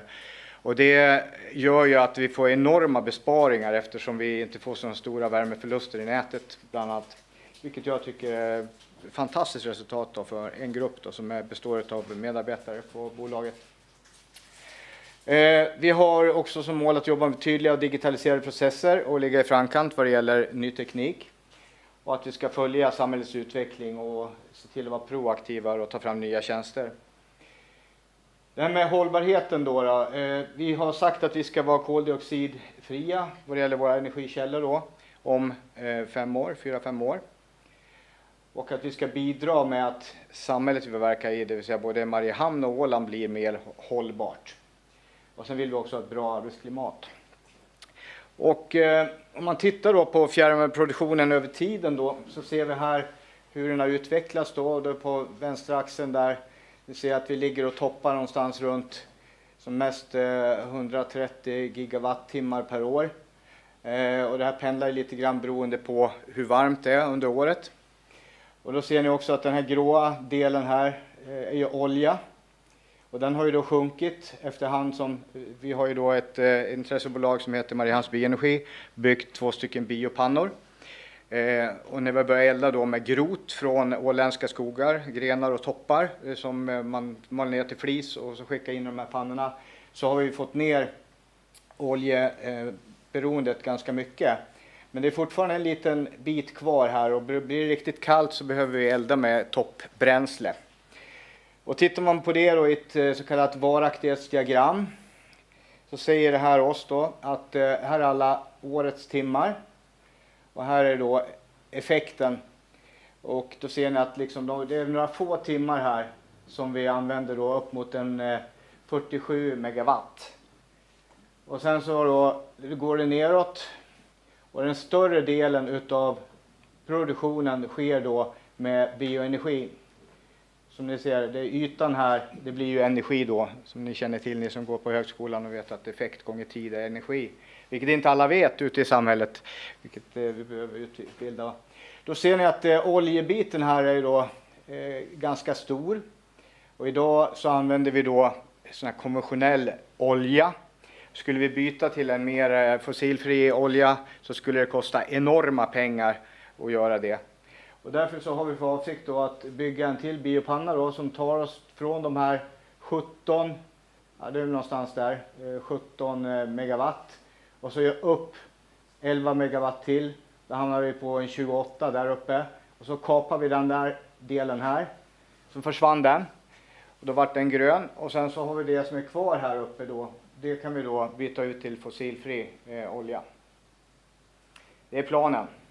Och hur ska vi lyckas med detta då, undrar ni kanske? Ja, vi har ju då på gång nu här en ansökan om en tomt. Och den tomten råkar befinna sig 100 meter härifrån. Jag vet inte vilken riktning det blir nu då. Där kanske. Ser vi några skorstenar? Ja, det är ett gäng skorstenar som ser ut så där idag. Och där har vi en gammal oljepanna som vi kommer flytta. Och vi har ungefär 1000 kvadratmeter. Vi behöver ytterligare 2000 för att liksom bygga en panna där. Och det ska ju då ske en stadsplaneändring som är nu på G i stadshuset. Och när vi väl fått det klart så kan vi börja planera för det här och då tar det ungefär 3-4 år innan vi har en panna på plats. Och det här är ju kopplat till att staden har som mål att bli koldioxidneutrala 2030. Och vi har sagt att vi kan göra det här på 3-4 år, bygga den här pannan under förutsättning att vi har en tomt. Och den tomten bör ju ligga här inne i Mariehamn i ett industriområde där vi redan har ett helt gäng pannor som liksom ligger på samma ställe. För där kan man få ut den här stora effekten direkt ut i nätet. Hade vi placerat den någon annanstans, ute till exempel i tån, om man tar den liknelsen med blodsystemet, så blir det väldigt svårt att få energin då från tån upp till hjärtat. Vi får lov liksom dimensionera om hela nätet. Vi får sätta dit en massa extra pumpar. Vi får inte samma utslag och samma effekt i den här förändringen då. Så därför ska den ligga där. Är det rätt håll jag pekar? Eller? Jag tror det. Ja. Det kan ni gå ut och titta på sen. Det är inte långt härifrån. Om man då tittar på det här med kompetensförsörjningen då, som är den andra frågeställningen, så tittar vi på det med något som heter strategisk kompetensförsörjning. Man egentligen tittar på sin affärsidé och speglar det med vilken kärnkompetens behöver vi ha då för att kunna nå den här visionen. Och titta på våra affärsstrategier och koppla det till en kompetensstrategi som innebär egentligen att vi identifierar gapen mellan vad behöver vi ha och vad har vi och vad är det för något vi behöver få till då. Och sen tar man fram då en kompetensförsörjningsplan då. Och tänkte visa då våran kärnkompetens, den ser ut så här. Det är en förmåga som vi som bolag har som inte är lätt att kopiera och som består av en massa olika nyckelkompetenser. Så att det är inte någonting som en enskild person kan besitta i företaget, utan det är vi som företag som har det här. Och det är att med rätt partners bygga, driva och utveckla samhällsnyttig infrastruktur på ett hållbart sätt. Det är vår kärnkompetens. Och utifrån det sen har vi brutit ner det då i ett antal olika nyckelkompetenser som ser ut så här. Och så har vi tittat då liksom vilken genomförbarhet och effekt får de här om vi liksom tillämpar det här. Vi har också mappat alla i företaget och genom så kallade kompetenskontrakt och tagit fram egentligen vad befinner vi oss just nu och vad behöver vi utveckla för kompetenser hos enskilda personer. Och det gör man ju det på det sättet att man tittar då på, ska vi rekrytera in den här kompetensen eller ska vi utveckla de som vi har? Ja, det är klart vi ska utveckla de som vi har. Men det finns också kompetens i bolaget som kanske behöver avveckla för att ge plats åt annan kompetens. Och då använder vi oss av något som heter kompetenskontrakt där man liksom tittar på vad bolaget som helhet har för mål vad det gäller den här, och så tittar man på den enskilda personen. Alla behöver ju inte vara jättebra på ledarskap om man har en roll som inte innebär det. Men det kan ändå vara så att man kanske vill gå från ett nivå till en annan här då. Och här har vi olika nivåer. 1 betyder nybörjare, 2 lärling, 3 kunnig, 4 specialist och 5 expert då. Och det här var bara lite grann för att visa lite grann hur vi jobbar med kompetensutveckling och vilka kompetenser som vi behöver i bolaget. Det framgår ju av den här beskrivningen här. Och där har vi rätt mycket så här, IT, specialistkunskaper i IT, men även då verksamhetsutveckling, projektlederi, driftskompetens vad det gäller våra olika nät och så vidare som behövs då. Frågor på det? Tack, det var spännande, och i och med att vi har det här med CO2 fritt så vill jag gärna ta in Florian Haug som är ledare för en av våra tekniska program, eftersom vi är med också i Sustainable Flow-projektet, ett EU-finansierat projekt där man också strävar till CO2, men Florian, please. Ja, jättekort. Florian Haug, överlärare inom teknik. Tack. Tänkte bara nämna kort, som du säger, vi är med i ett EU-finansierat projekt Central Baltic Sustainable Flow som är 7 partners totalt. Leadpartner är Sattakunta yrkeshögskolan, och det handlar egentligen om att reducera CO2-utsläpp i hamnar. Minst 10% i 7 pilothamnar inom loppet av 3 år, alltså under projektets tid. Och bland annat också att utveckla digitala tools just för att uppnå den här både utsläppsminimeringen men sen också att ge i princip handledning. Hur gör man på bästa sättet? Så det är ett spännande projekt. Jag tror det berör ganska mycket också för oss själva att utveckla kompetens inom det här området och att bidra också till CO2-minskning inom det här området. För som vi hörde på förmiddagen, inom sjöfarten är det ett väldigt stort tema på landsidan. Det finns jättemånga aspekter, många spännande idéer, projekt som vi hörde idag. Så det är roligt att vara del på det. Mellan. Yes, absolut. Nej, vi får... Låt oss prata vidare. Gärna. Okay. Tack så du ha. Tack.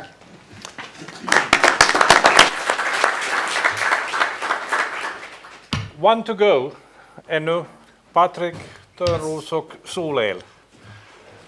Vad som händer inom den sektorn. Du kommer inte sist ut eftersom vi nu har en valdebatt, men det är en lång dag, men jag är övertygad om att du har intressanta biffar för oss också. Jag hoppas det. Japp, får äran avsluta där som sagt var då, och i motsats till de här ändå relativt stora företagen så ska ni få perspektivet från en ganska liten entreprenörsdriven organisation men som växer väldigt snabbt för tillfället. Och jag heter som sagt Patric Törnros, så jag ska lite börja och presentera mig själv. Och lite bakgrunden och varför jag står här, för jag kommer inte från den här världen. Jag är ekonom från början. Jag började som 13 år som ekonomichef på Carl Rundberg AB, som är idag en del av Ålands skogsindustrier. Och redan där då så kom vi in lite på den gröna omställningen i ett tidigt skede. Vi var med och grundade just det som ni hörde om Mariehamns bioenergi. Vi är fortfarande en av de största ägarna i Mariehamns bioenergi. Vi var också med och byggde de första vindkraftverken i Knutsboda. Så vi var tidigt ute på den tiden. Sen flyttade jag över till Mariehamns parti och byggvaruhuset där jag var chef och ansvarig under 16 år. Inte så mycket kopplingar till det här. Men nästa ställe jag landade på så var att jag gick in som delägare i JM Produkt och Fjäder AB. Och där kom kopplingen lite, för att då började jag fundera på vad kan vi göra? Vi var störst inom takläggning på Åland och såg att vad kan vi utnyttja våra takmontörer till mera? Och då hade jag ett stort miljöintresse och själv intresserad av solel. Och såg en koppling där då, men insåg ganska snabbt att vi har inte kompetensen och kunnande i bolaget helt och hållet, inte jag själv heller. Kalmar Självgrant där sitter jag bara som styrelseordförande, har ingen relevans i det här sammanhanget. Och då har jag en bekant, väldigt bra vän, Jan-Erik Eriksson, Janne kallad, som hade det vi sökte och hade exakt samma tankar. Och vi förenar våra två kompetenser och bildade ett bolag 2017.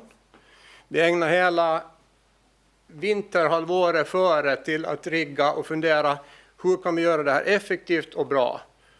Vi jobbar jättemycket med arbetsprocesserna. Han hade upplevt och faktiskt själv importerat tillsammans med Hasse Holmström en solenergianläggning. Och fick då se svårigheterna. Inte att köpa in, ja i och för sig, köpa in och montera. Men just allt det som myndigheter och elbolag krävde. Det skulle vara kontakt med kommunen för eventuellt bygglov, elbolagen för tillstånd för det. Det fanns stödansökningar som skulle sökas av landskapet och så vidare. Och då insåg han ganska snabbt att ska alla göra det här så kommer det inte att ta fart utbyggnaden av solel på Åland. Samtidigt så hade jag på min tjänst på byggvaruhus hade ett projekt tillsammans med vår kedja Wood i Sverige, där man hade ett montagekoncept där man skulle göra det så enkelt som möjligt för kunden. One stop, man skulle bara beställa och så skulle man få sina fönster och dörrar monterade av, man behövde inte liksom anlita en byggentreprenör eller någonting, man köpte en lösning. De där två grejerna förenar vi. För vi ska säga att det ska vara så enkelt som möjligt för kunden och liksom, de ska bara börja beställa och så ska vi se till att allt det här löper på och flyter.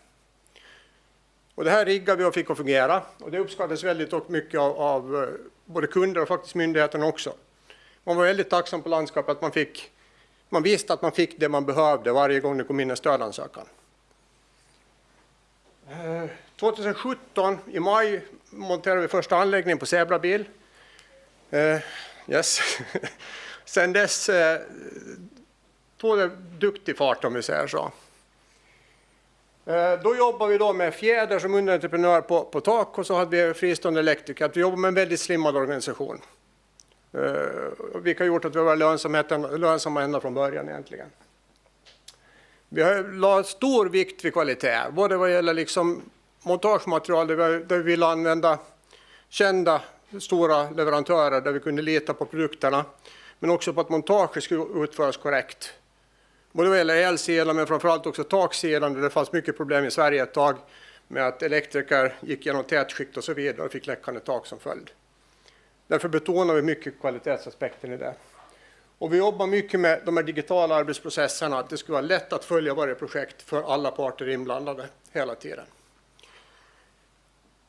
I höstas så vet ni vet alla vad som hände under förra året med elpriser och så vidare. Så det var ungefär som, ursäkta, skiten ska träffa fläkten vad gäller förfrågningar in. Det var enormt mycket förfrågningar. Och jag insåg att jag kan inte sitta på två stolar mer, så jag slutade på Fjäder och nu jobbar jag med 100% med solel också. Och vi riggade det vi kallar solel 2.0 nu under våren. Vi anställde egna montörer och startade vårt eget kontor och lager på Karlbergsvägen. Så idag är vi nu 14 personer som jobbar i bolaget. Vi jobbar med 3 montageteam. Det är 2 stycken som är på villasidan, alltså egnahemshus och stugor. Vi bygger mestadels on-grid-anläggningar, men off-grid växer också lite där vi har stugor då. Som är att David ibland uppskattar att vi kanske tar någon stuga dit det är dyrt att bygga ledningar annars. Som man inte vill bygga. Vi har levererat närmare 500 anläggningar i dagsläget. Kundbasen är ju mest konsumenter antalsmässigt, men företagssidan är den som växer mest just nu. Och myndigheterna. Bolag ägs då, som sagt idag av lika delar av mig och Janne. Några exempel på det vi gjort det här året. Maxinge gjorde vi under vintern. Och det var då den största anläggningen. Svinryggens deponi kom på den briljanta tanken att utnyttja avfallshögarna till solanläggning då, där vi har gjort en markbaserad anläggning som driftsattes här i somras tror jag efter vissa bekymmer med materialtillgången. Lite dålig bild för jag hade faktiskt ingen här, men Ålands skogsindustrier är ett pågående projekt där vi är nästan klara. De har satt solpaneler på 5 tak. Samma sak där. Vi har haft vissa problem med leveranserna av vissa takmontagssystem. Så där ligger vi lite och släpar. Men med på, jag skulle säga att 80-90% är klart där. Den är på 400 megawatt. Kilowatt. Förlåt. Jag sa jag ingen tekniker.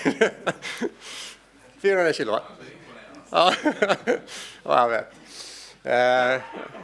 Svinryggen tror jag var 150, men den är strypt ner till någonting på 100 beroende på. Största projektet som vi har inlett och som vi har gjort och som kommer att bli Ålands största anläggning är Sveden AB Lagerhotellet. Den kommer att bli 1 megawatt. Ungefär 1,024 tror jag.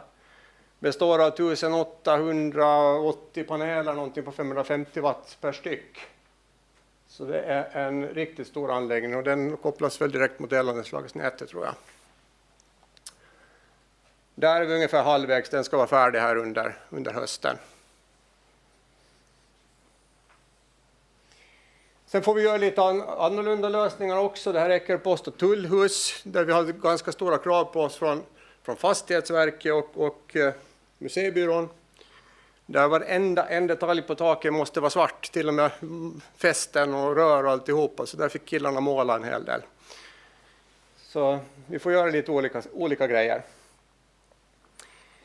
2019 så började Janne och jag diskutera möjligheten att bygga solpark.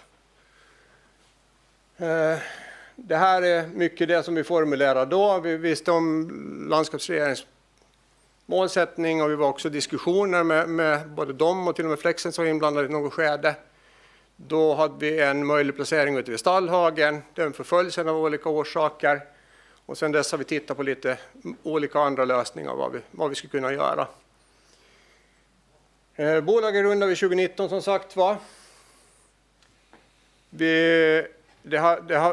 Projektet har ändrat lite under resans gång, men i dagsläge är vi i Söderby där vi har tittat på lite vad vi skulle kunna göra. Och det här är ungefär vad som skulle krävas för att bygga en 4 megawatts park på marken där då. Det skulle sysselsätta fyra gubbar då under 1 år och för vår del skulle det kunna vara ganska, och då, om jag sätter mig på solelsidan, var ett jättebra jobb att kunna utjämna arbetsflöde på. Synnerhet vintertid. Det är ett område på mellan 4 och 5 hektar beroende på hur vi bygger den. Det är dagsläge avverkad skogsmark och lite ängsmark, egentligen en gammal rävfarm eller minkfarm tror jag det har varit där. Vi ligger väldigt nära ställverket, så det är en idealisk placering så tillvida. Vi har nättillträdet i Kraftnät, vi har färdigt bygglov från Lämlands kommun. Så det mesta är klart. Det som lite strular just nu är arrendeavtalet med församlingen, som inte är den enklaste att diskutera med, kan jag säga. Beroende på att stiftet och församlingen bollar det lite mellan sig. Men det tror vi att löser. Sen är ju det också en finansieringsfråga och en lönsamhetsfråga som är utmanande just nu. Den blir att se ut så här. Det är ju Söderby. Infarten till själva Söderby ligger lite längre ditåt. Och lite sen då om våra utmaningar och möjligheter som en liten entreprenör. Vi har ju många tak att återstå att fylla, men vi har ju begränsningar i elnätet. Det som vi upptäckte ganska tidigt var att vi gick ut med en förfrågan till kommunerna med det här med bygglov. Och det kan hända att det är fördelar med 16 kommuner på Åland, men en stor nackdel är åtminstone det att man har inte samma regelverk. Och vi fick inte ens svar av de flesta kommuner att vad vill de ha. I dagsläget så är väl samtliga kommuner utom Jommal och Mariehamn så får vi bygga utan bygglov. Nu tittar jag på Peter här så att jag får det rätt. Men Mariehamn och Jommala har olika regelverk. De också sen vad när de vill ha bygglov eller byggnadstillstånd eller något sånt. Och det skiljer lite på allt möjligt. Och det här är ju nog ett dilemma att man inte kan ha samma regler över hela Åland. Vi får ju också det bekymmer just nu att elpriset fluktuerar ganska kraftigt. I fjol hade vi ett högt elpris och det var sån stor efterfrågan att vi klarade av att hantera det. Nu ser vi liksom en kraftigt avmattad efterfrågan, framförallt på konsumentsidan. Och det har att göra med, som ni alla vet, högre räntor, lägre elpris, kanske lite svårare att räkna hem det, en allmän försiktighet. Den finns där och vi säljer fortfarande anläggningar och så vidare, det är inte frågan om annat. Men det påverkar. Det är svårt att säga. En anläggning är i drift 30 år och har säkert lönsamhet, men det är svårt att idag motivera kunder emellanåt. Liksom. Stödsystemen har också varit lite utmanande. Tidigare drev de på allt för mycket och det var svårt att från myndigheternas håll få förklara det. Ta stödet för elbilsladdare till exempel som ströps på några dagars varsel. Och vi har ju ledtider som är mycket längre. Vi hade ju sålt in för flera månader framåt. Om man klipper stödet så här, det är inte riktigt OK, men inte så mycket vi kan göra åt. Det vi ser som positivt är nu då att det är ju inte bara här som efterfrågan verkar avmattas lite, att det är en viss prisnedgång, i synnerhet på panelen under hösten. Att det finns möjligheter framöver, eventuellt att vi kan få ner priset på montageanläggningar, vilket kan driva utbyggnadstakten. För det var ju vår största drivkraft när vi startade bolaget var egentligen det att vi tyckte att det gjordes för lite på ön. Vi ville liksom spela på den utbyggnadstakten av solel. Samma sak är ju på solparken. Priserna i kombination med höga räntor så gör ju det svårare att räkna hem kalkylerna. Så vi får väl se hur mycket som förverkligas på Åland. Vi strävar efter att förverkliga vår. Men det finns ju gränser också när man kan göra det. Och om man vill skicka med pengar eller om man minst vill tjäna lite på det. Det vi också har att fightas med lite är ju, vi har utbildat vår egen personal, vi har jätteduktigt folk och vill gärna hålla dem. Och då har man alltid utmaningen när man ska jobba på tak, att hur sysselsätter vi dem under vintern. Där strävar vi efter att hitta markbaserade projekt, platta tak och så vidare och styra dem till vintertid. Och vi jobbar aktivt med det och jag tror vi lyckas bra. Men det är utmaning. Det var i stora hela det, lite perspektiv från en mindre aktör, hur vi agerar. Det är väl ändå en ganska stor aktör om man tar hela den, och den har vuxit ganska mycket från tiden så du tänkte till. Jag lovar att vi avrundar vid 4:00, men ännu, eftersom det här är ett ganska annorlunda koncept än de andra vi sa, så finns här ännu ett par frågor, så tar vi dem innan vi avrundar för idag. Det här är någon som känner att den ännu vill prata med Patric, så finns han kanske säkert i korridoren här en stund också efteråt. Här har vi ännu en fråga, så tar vi den och så avrunda. Och så påminner jag medan Tobias får upp mikrofonen att klockan 17.30 så laddar vi för valdebatt här i samma utrymme. Alltså vad är Bodens kärna då, att det är så svårt för konsumenten en hushåll sälja överskotten? Var hänger det? Att det vill gå. Ett hushåll ska sälja sitt överskott i nätet och det problemet det har jag läst i tidningarna. Vad beror det på riktigt? Ja, jag skulle inte säga att det är ett problem. Jag skulle säga att det är ganska enkelt egentligen. Utan det är det att jag skulle säga det är väldigt enkelt när man får ett avtal med sitt elbolag. Det sköter sig själv. Allt överskott när du har avtalet går ju ut på elnätet och det får du betalt till marknadspriser. Men det är klart, det är marknaden som styr. Jag menar, i fjol var det ända upp till 70 cent per kilowattimme per timme som högst. Medan i år har varit negativt egentligen också. Men det fluktuerar ju. Och det är klart att när du jämför när du säljer ut på nätet så får du ett marknadspris utan elskatt, moms, överföringsavgift och så vidare som är det elbolagen också betalar för att köpa sin el. Men när du köper hem din el så betalar du ju samma elpris. Men det kommer ju på elskatt, det kommer på överföringsavgift och det kommer på moms. Så det blir ju dyrare att betala den du köper än den du säljer. Och det är svårt för ett elbolag att göra någonting åt det. Men det är inte svårt, det är lätt. Okay. Vi slutar här, det är lätt. Det har varit en fantastisk dag tillsammans. Tack ska ni alla ha, jag hoppas ni har fått ut någonting av det.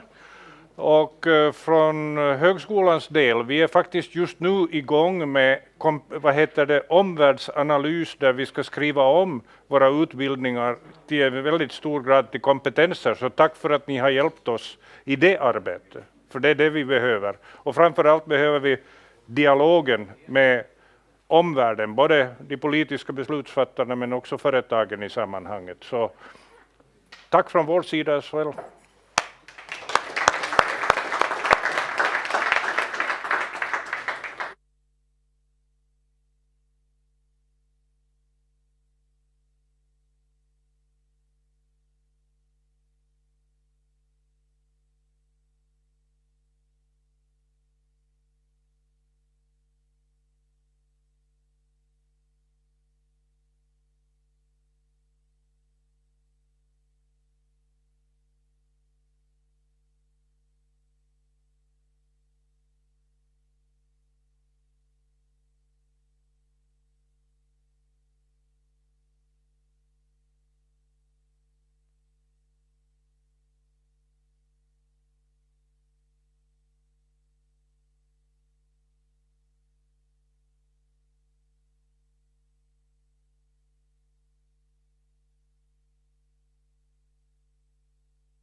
Då säger vi hej och välkommen till kanske den första valdebatten som någonsin har hållits på högskolan, med risk för att jag har fel. Men det här, jag vill tro att det är så, för att ingen har åtminstone opponerat sig tidigare. Och en valdebatt som vi har som uppföljning på en intensiv dag där vi har pratat energifrågor, både i ett europeiskt, ett nationellt, ett nordiskt och inte minst i ett väldigt åländskt perspektiv. Först internationellt på engelska på morgonen, eftermiddagen på svenska, och vi fortsätter på svenska under den här sista delen. Jag heter Ulf Hagström och jobbar här på högskolan, och med mig har jag Jonas Holmström som jobbar på Flexens. Ja, och vi ska ha en liten utfrågning med det här, men jag inbjuder också publiken här att ställa frågor i det fall ni har. Jag understryker, ställ frågor, håll inte tal från publiken. Det är väl fair enough. Och vi jobbar på ungefär fram till klockan 19. Inte exakt, om någonting är just på hälft så kommer vi att ge er chansen att prata till punkt i det sammanhanget. Men vi har gett debattörerna 7 stycken. Här chansen, alla har fått samma fråga på förhand. 2 minuter. Tidtagaren Magnus sitter där. Och vi har lottadelen, och Liberalernas Anders Ekström får sin första 2 minuter, och frågan lyder: de viktigaste energifrågorna ni vill satsa på de närmaste åren. Vi behöver komma igång med det, så Robert, vilka är de viktigaste? Tack. Ja, först vill jag tacka högskolan för inbjudan till den här dagen. Den har varit jätteintressant. Och politiker har ju alldeles för lätt att kalla saker för framtidsfrågor, men jag tycker att den här energifrågan är faktiskt en framtidsfråga, speciellt just nu. På Åland har vi alltid haft, när vi har pratat energi, så har vi har varit vana med att när vi trycker på knappen så finns det energi. Och den här billiga och tillgängliga energin, det är ju det som egentligen har byggt vårt samhälle, som är väldigt viktigt för oss. Fokusen för det här har varit då, hur ska vi få energin att komma till alla på Åland? Och då har det varit tal om investeringar, olika kablar och infrastruktur, och det har alltid varit förknippat med kostnader. Det är hela tiden så.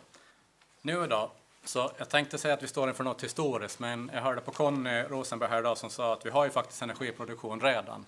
Men nu har vi chansen att få lite mera energiproduktion. Och kanske till och med också få betalt för energiproduktion. Och det är ju någonting som är nytt för Åland, och som vi tycker att det är en chans som vi behöver ta vara på.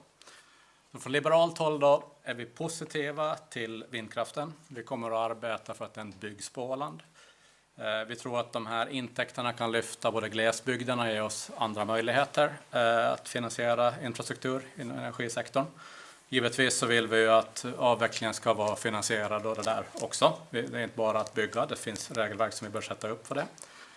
I det här har högskolan en viktig roll som man redan har tagit stafettpinnen i, ska jag säga. Man har redan börjat med flera utbildningar, och man gör dem tillsammans med branschråd och näringsliv och tillsammans med andra högskolor, så det är jätteviktigt. Men jag ska bli rätt konkret och säga då att för Liberalerna, viktigaste frågan för oss är att vindkraften kommer igång. Vi ska bjuda ut arrendena, få igång processen. Det finns andra viktiga frågor och energieffektivitet och så vidare. Men vindkraften är prio 1 för oss. Tack för det.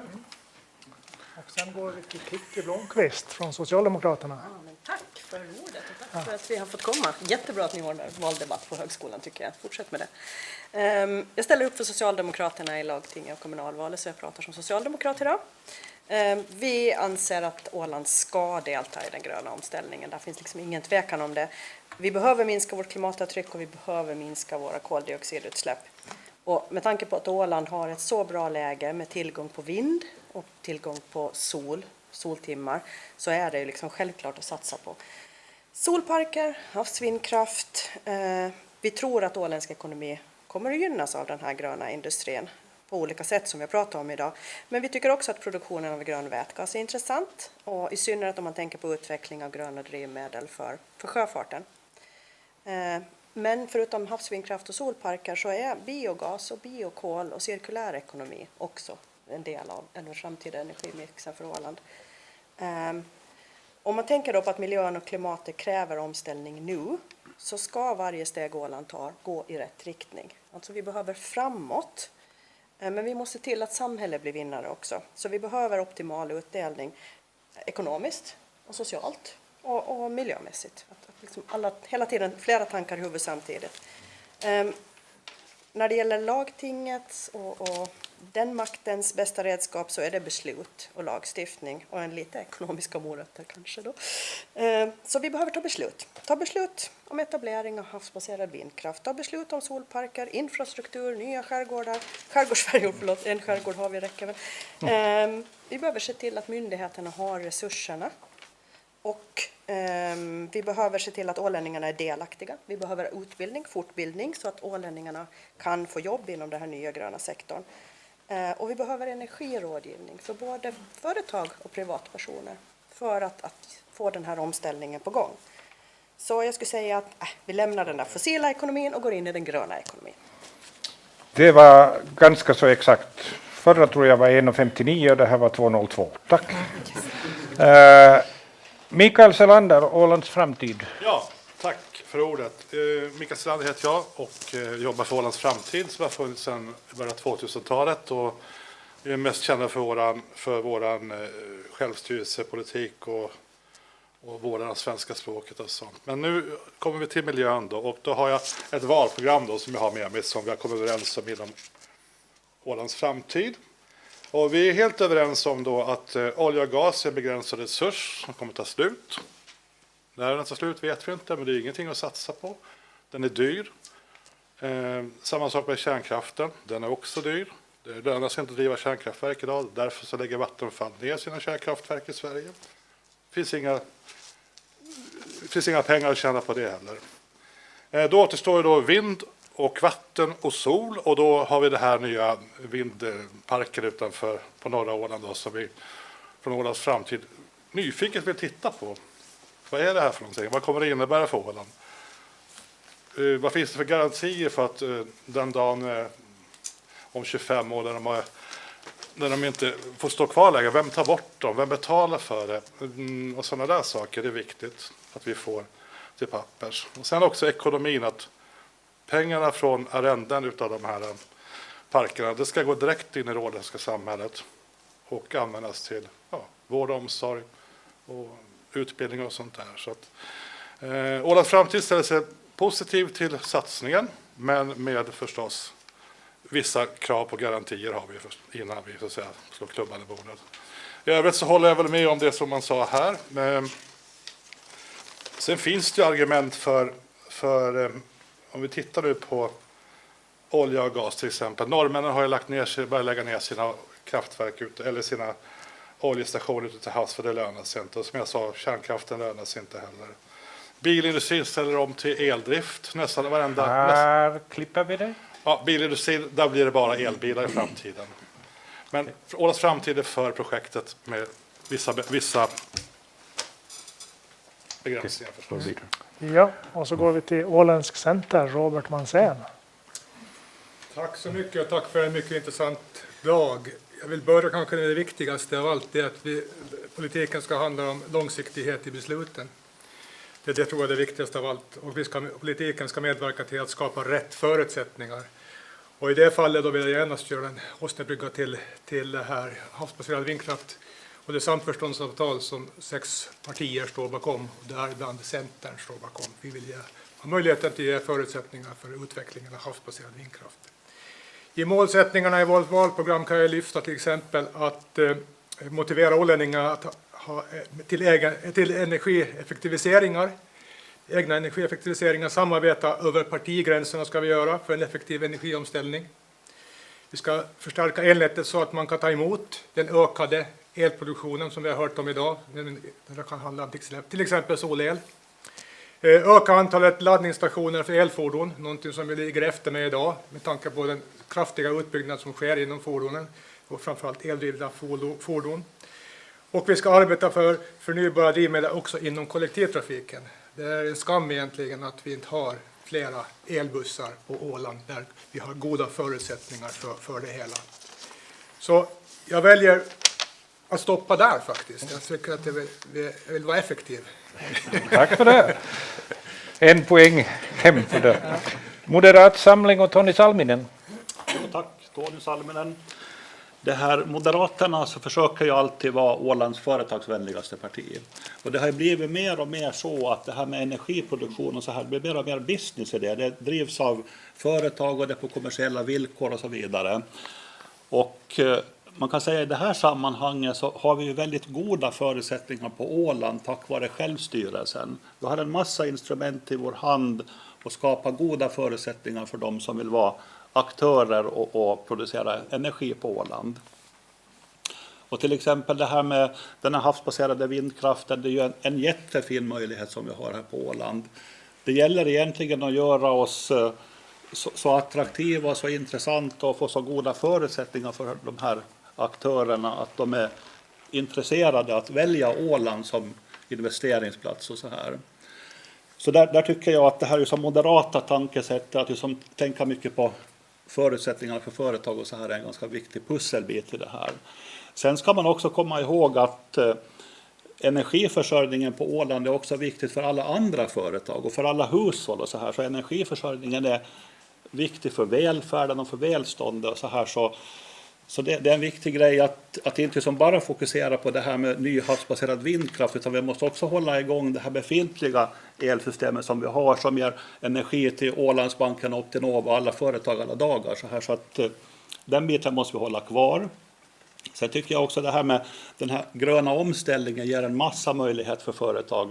De här Solel och Åland och Robert Mansén var ju med och startade vindkraften för 30 år sedan och det har ju ploppat upp och blivit massor med vindkraftsbolag idag som håller på att tillverka energi och så här. Så se möjligheterna i det här företagande. Okej, tack för det. Så går vi till hållbart initiativ. Robert Laksonen. Tack. Och det är väl ingen överraskning att vi i hållbart initiativ är för den gröna omställningen. Så att, men för oss är det viktigt då att vi går bort ifrån den här fossila energin då, går mot förnybar energi och fossilfri, men framförallt förnybar. Vi är för att man elektrifierar skärgårdstrafiken, kollektivtrafiken, och så vill vi att man snabbar på utbyggnaden av den här laddinfrastrukturen då, så att vi kan ladda våra bilar. Även man ser problem med turister som kommer hit nu till Hittan och ställer till ladda bilar. Det blir bättre sakta mak, men tycker det behöver snabbas på. Vi är ju positiva till den havsbaserade vindkraften. Där får vi både förnybar energi och ett stort ekonomiskt ben att stå på med intäkter då från arrende och fastighetsskatter. Och så ska vi stödja utbildningar av kompetens inom energi. Jag har ett exempel här då jag jobbar med Island där vi bytte energikälla där. Och det var jättesvårt att hitta någon som både kan programmering, förstår sig på VVS. Jag som envis kund och så jagar ihop från olika företag för att få ihop det som vi kallar styr. Och vi har sparat 20-25% energi på det. Och det är ju så att den energin som vi inte använder är ju den absolut mest miljövänliga. Och sen är också där, kom dit då som Robert också sa, vi måste ju börja enas och samarbeta. Vi kan ju inte fortsätta med att vi ena dagen beställer en färja, nästa dag avbokar vi den, nästa dag ska vi bygga en tunnel och så ska vi inte bygga en tunnel, utan vi måste enas om det här och hitta en väg framåt tillsammans. Tack. Tack för det. Och sist men inte minst, Stellan Egenlad, obunden samling. Varsågod. Ja, tack så mycket. Vi är ju det enda partiet i lagtinget då, som inte har skrivit under det här samförståndsavtalet gällande den storskaliga havsbaserade vindkraften. Och det finns ju flera anledningar till det. En av anledningarna är ju att vi tycker att man inte kan skriva under ett avtal där det står att man förbinder sig att inte debattera en sån här viktig fråga, för det måste man nog göra. Och sen ser vi ju tydligt vad som har hänt med den snabba omställningen till förnyelsebart. Vi har inget problem med att man försöker ställa om till förnyelsebart, men det måste få ta den tid det tar. Som vanligt så är det marknaden som är bäst på att sköta sådana här typer av omställningar, och det är inget som man kan tvinga fram utan att man får en väldig massa nackdelar. Och en sån nackdel är ju till exempel utsläppsrätterna som är en väldigt viktig fråga. Vi som bor på en ö är ju väldigt beroende av transporter och det är inte bara transporten av oss som kommer bli dyrare utan det är också alla varor som ska hit som kommer bli dyrare. Ja, jag kan nöja med det. Okej. Tack, det var en öppningsrond. Vi släpper inte in frågorna här. Vi låter det komma lite vidare. Och Jonas, vi drar oss lite till minnes. Tobias, sätter du upp. Vi använder Connys slide över vad som händer på Åland så att vi har så att säga en gemensam plattform vi kan gå från. Ni kanske inte alla var med här på dagen när Conny berättade om det här. Men Jonas, vill du kommentera det här på något sätt? Jag tyckte Conny gjorde en bra presentation om vad som är på gång och åtminstone jag så har tidigare tänkt att det här med elproduktion är väldigt statiskt och väldigt tråkigt och det är för mig personligen så är det först på senare år som jag har lärt mig om hur mycket som nu håller på att hända. Jag gjorde också en reflektion under dagen och sen har jag tittat lite här också tidigare på vad som är på gång och jag tänkte nämna, innan vi börjar bolla frågorna så tänkte jag göra lite inlägg eller göra en observation. Vi har idag sett då att solcellsinstallationerna är på gång som bara den. De har formligen exploderat. Vi har sett också hur utmaningarna de har för att sysselsätta personalen på vintern. Sen är det också väldigt många som har installerat värmepumpar och när de installerar värmepumparna så kastar de ut oljepannorna. Många köper också elbilar idag och när de gör det så installerar de elbilsladdare. Och sen har vi 2 offshore vindbolag som har etablerat sig och flera kanske är på kommande. Och de här 2 bolagen som vi har här idag kanske har någonting mellan 15 och 20 personer anställda. Och sen har vi en rad olika pilotprojekt som har genomförts och håller på att genomföras. Och sen kanske det kommer en jättestor vätgasanläggning eller flera och så kommer det kanske en pipeline som för vätgas här förbi någonstans. Och sen skulle jag vilja säga då också att den här omställningen av sjöfarten är på god väg men den kanske inte är på god väg men den har fått en god början och det är på gång och det händer grejer. Så det pekar åt ett och samma håll. Och man kan konstatera att det är jättemycket på gång. Och vi idag här kan debattera om hur det offentliga Åland, hur vi tillsammans kan ta tillvara på den här förändringen och den här framåtkraften som finns och på bästa sätt. Så då tackar jag för det och så övergår vi till lite frågor här. Ja. Och ni får ta era röda eller gröna lappar som ni har framför er. Och första frågan till er blir: ser ni Åland som ett energi-eldorado där pengarna rinner in och exporten går långt ut över Europa? Röd eller grön lapp? Grön om ni säger ja, röd om ni säger nej. Får vi till den? Nej, ni har bara. Okej. Fråga nummer 2. Finns det en marknad för energiexport? Okej. Då kommer vi in på en rent konkret fråga. Vi kommer inte att fråga alla gånger, men i det här. Var finns de här potentiella marknaderna? Vem vill analysera den? Vem vill börja? Robert. Jag har hört om det idag. Inom sjöfarten till exempel så är det en marknad som jag tyckte var mycket intressant att höra hur man såg på möjligheten att skapa olika energibärare. För det är det handlar om egentligen. Att konvertera till något energislag som kan användas när man verkligen behöver det. Och i och med satsningen på havsbaserad vindkraft så får vi tillgång till mycket energi och det kan användas för att skapa de bränslen som framtida fordon, i det här fallet fartyg med sjöfarten, behöver. Så här tror jag Åland har faktiskt en gyllene möjlighet i kombination med där vi sitter idag, högskolan på Åland, att vara med och utveckla det här. Så här har vi potential med en god renommé från tidigare när det gäller sjöfartsutbildning. Stellan, vill du replikera? Jo, men de här bränslena går ju att tillverka billigare utan förnyelsebar energi i sådana fall. Så att, då skulle vi hellre se att man riktar in sig på att tillverka de bränslena, men man kan ju utesluta vindkraften för det. Den gör ju bara att det blir svårare att tillverka de här bränslena eftersom man inte kommer att ha energi att tillgå i en planerbar takt. Hur tänker du då om vi idag har hört att 10 vindkraftverk på Eckerö täcker 40% av Ålands energibehov idag? Jo, men är du intresserad av att ha mat när du inte är hungrig? Okay. Mat vill man ju ha när man är hungrig. Det är samma sak med energi. Den vill du ju ha när du ska producera. Ja. Ja, har du den inte då så är den ju inte värd något. Okej, varsågod. En kommentar där jag satt och tittade på den här. Det var på Vattenfalls sida och vindkraftverken är effektivast november, december, januari, februari och sen är ju solkraften effektivast resten. Och det krävs 3,5 sekundmeter för att de ska snurra och 3,5 sekundmeter är det ju på Norrhavet. Måste ju vara det minst 90% av dagarna. Inte kan det vara mindre än 3,5 sekundmeter. Så därför tror jag att vindkraften har en framtid. Tack för ordet. Anders?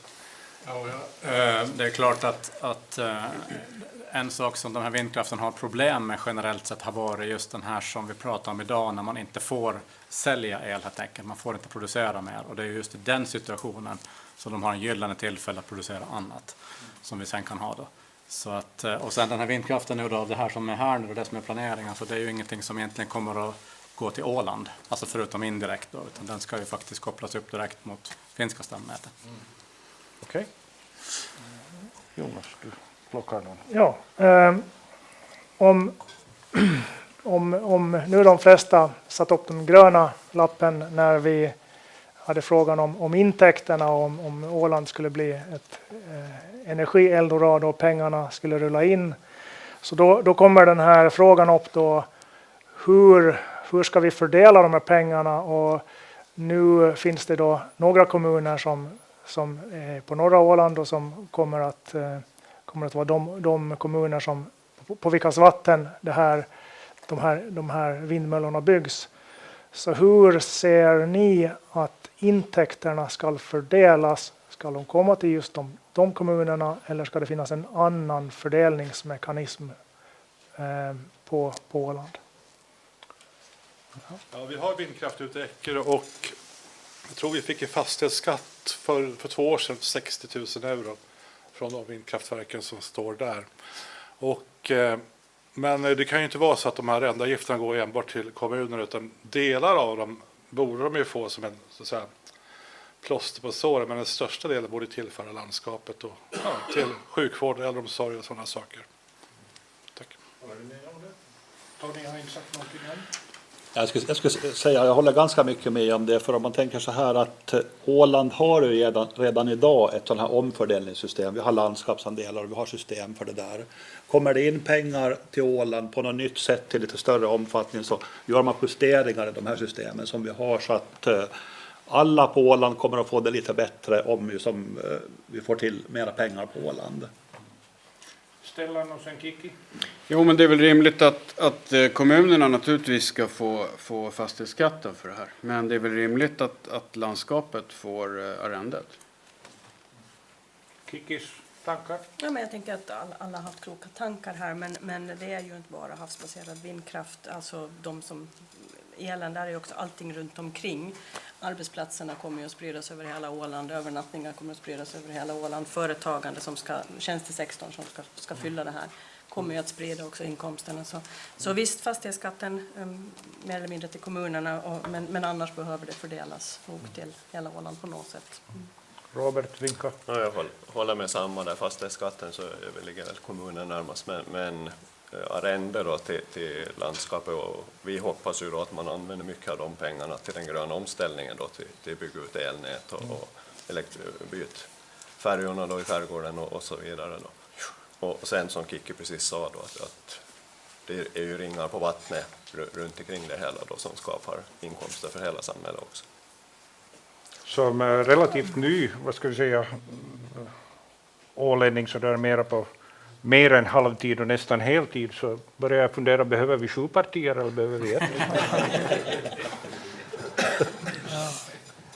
Ja, men ni verkar vara ganska överens. 6 partier har skrivit under för vindkraft och sådär. Så att, men det är ju för sig, ni pratar ju klokt tycker jag på det sättet att ni måste försöka hitta en väg framåt som har säkert olika dimensioner men som ändå liksom går i en åländsk riktning och inte bara i en knutpatriotisk riktning. Jag kan följa upp och provocera lite.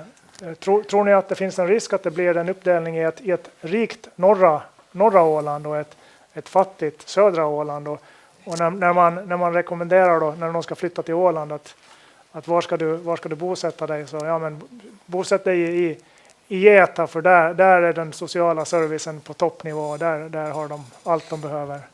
Anders, börja.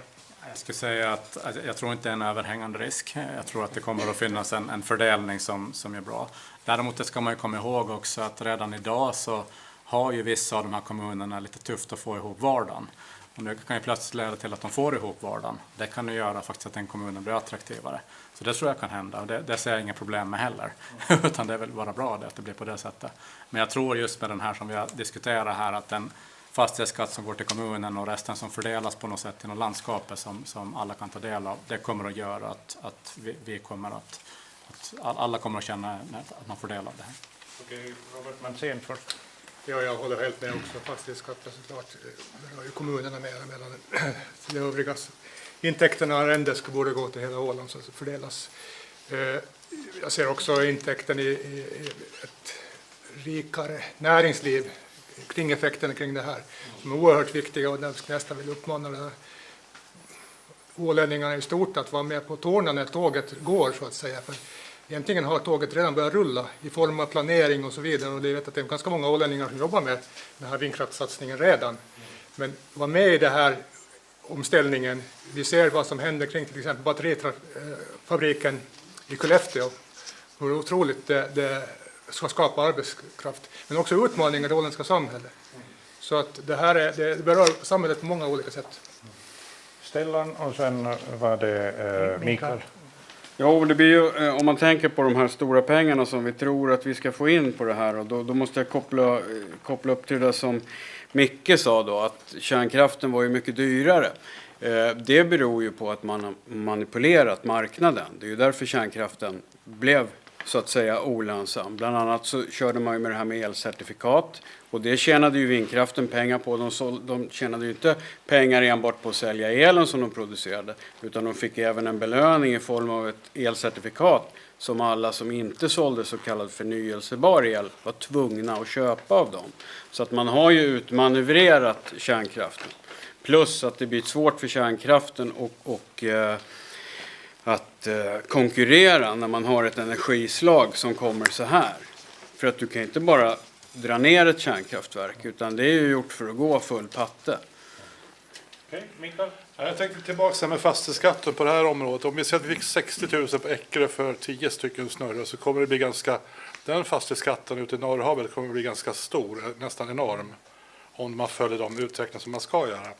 Och den borde man använda till utjämna skattetrycket på Åland. Vi har ju vissa kommuner som har 1950, vad har Johanna, de har 16.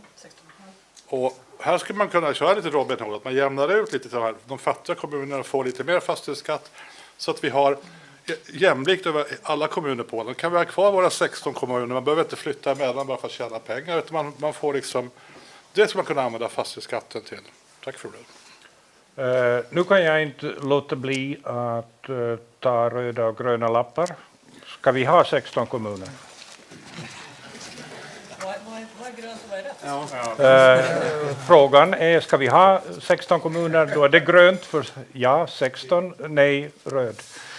Ja, men ja, 16 nej, röd. Det är svårt. Du fick ju inte köra. Nej, man måste välja en. Men om jag gör så här får jag förklara mig kanske. Okej, vi ska inte ta nu men den här frågan kan ju antagligen inte heller förbigås i den fortsatta energidebatten i sammanhanget. Men vi ska inte hänga upp oss där nu, och jag tror att ni hade den inför föregående val i ganska många timmar och debatter. Det här elnätet på Åland då, Det är mera elbilsladdare, solcellsanläggningar, mycket mer. Men det är ju faktiskt inte bara vindkraft det handlar om. Det finns ju massor som händer här också i den åländska ön. Planer finns också att elektrifiera delar av skärgårdstrafiken som några av er också var inne på här. Och det här samtidigt drabbar stormen Alfrida det åländska elnätet hårt och förorsakar stora kostnader. Hur kommer era respektive partier att jobba för det åländska elnätet och att det klarar framtidens utmaningar? Och då börjar vi där vi avslutar första ronden. Och då korta, rappa svar, och Stellan var den som var sist förra gången. Nu är du först. Ja, jag kan inte svara på frågan. Det gick fort det där. Okej. Robert Laaksonen? Ja, det behöver ju byggas ut, det är ju helt klart. Och det är ju förhoppningen då att inkomster från den havsbaserade vindkraften ska hjälpa till att bygga ut det elnätet. Tony? Jag skulle säga så här att jag menar, de här elbolagen så är just bolag, så det är ju kunderna som ska betala de här sakerna. Det är inte en fråga för skattebetalarna egentligen att bygga ut elnäten, utan det görs på kommersiella villkor egentligen genom energiavgifter till kunderna. Jag tror att så hade ju alltid funkat så här. Jag menar, det åländska elnätet har ju som vuxit fram steg för steg. Det har uppstått behov och man har byggt och nya kunder har börjat betala och så här. Och den principen ska vi hålla kvar, tycker jag, att det är egentligen marknadskrafterna som styr elnätets utbyggnad. Robert Matzén?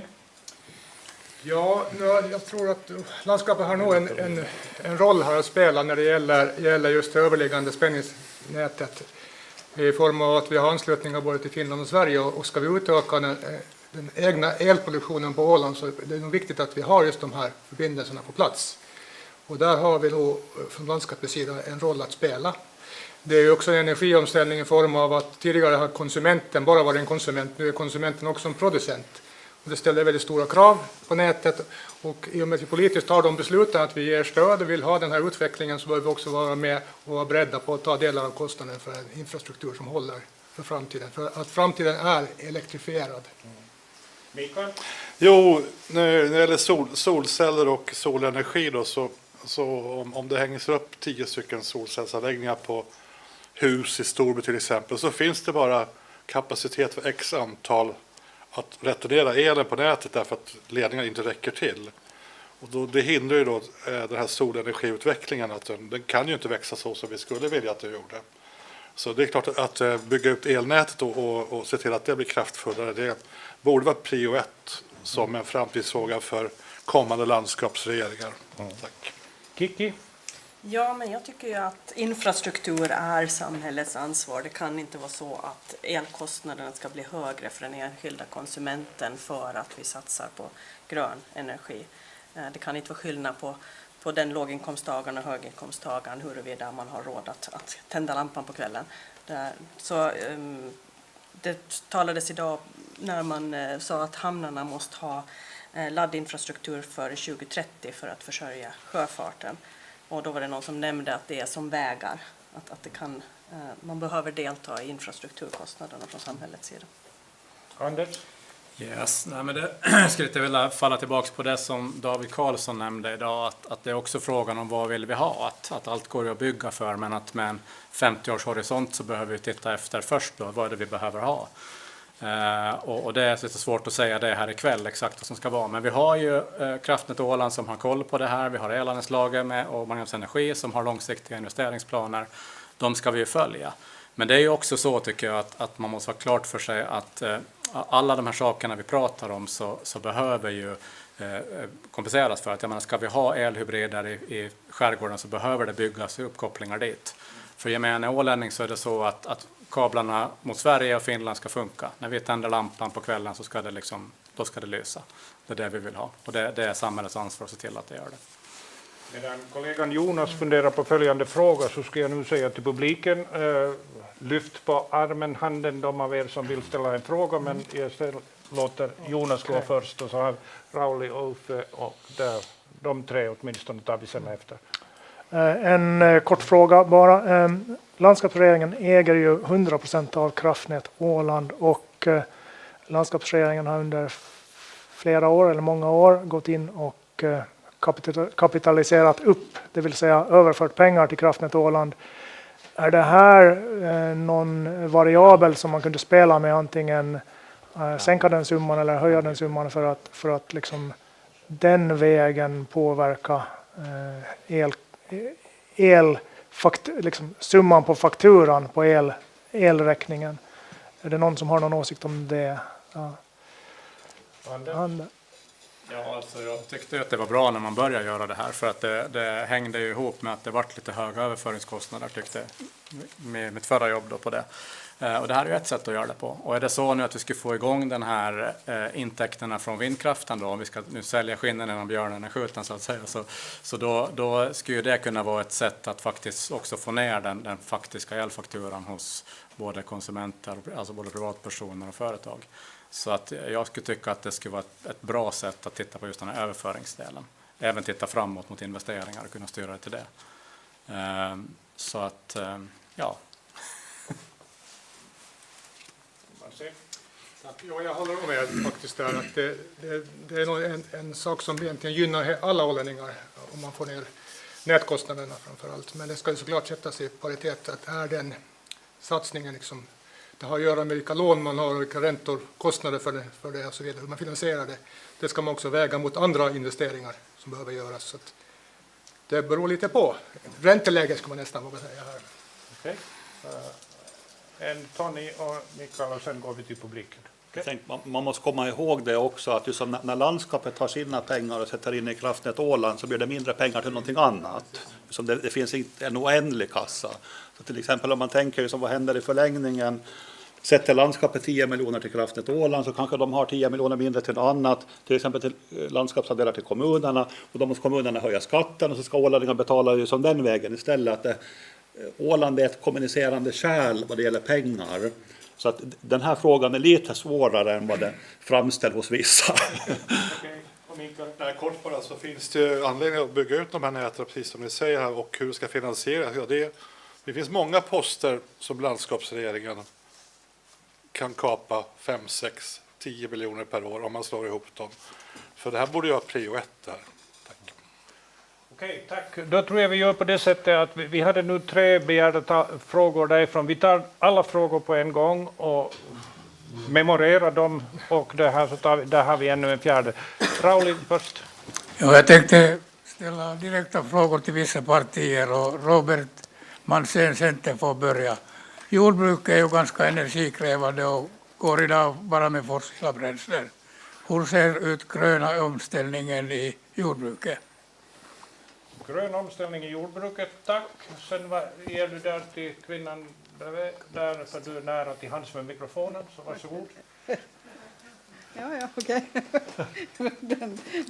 Den såg ovanlig ut.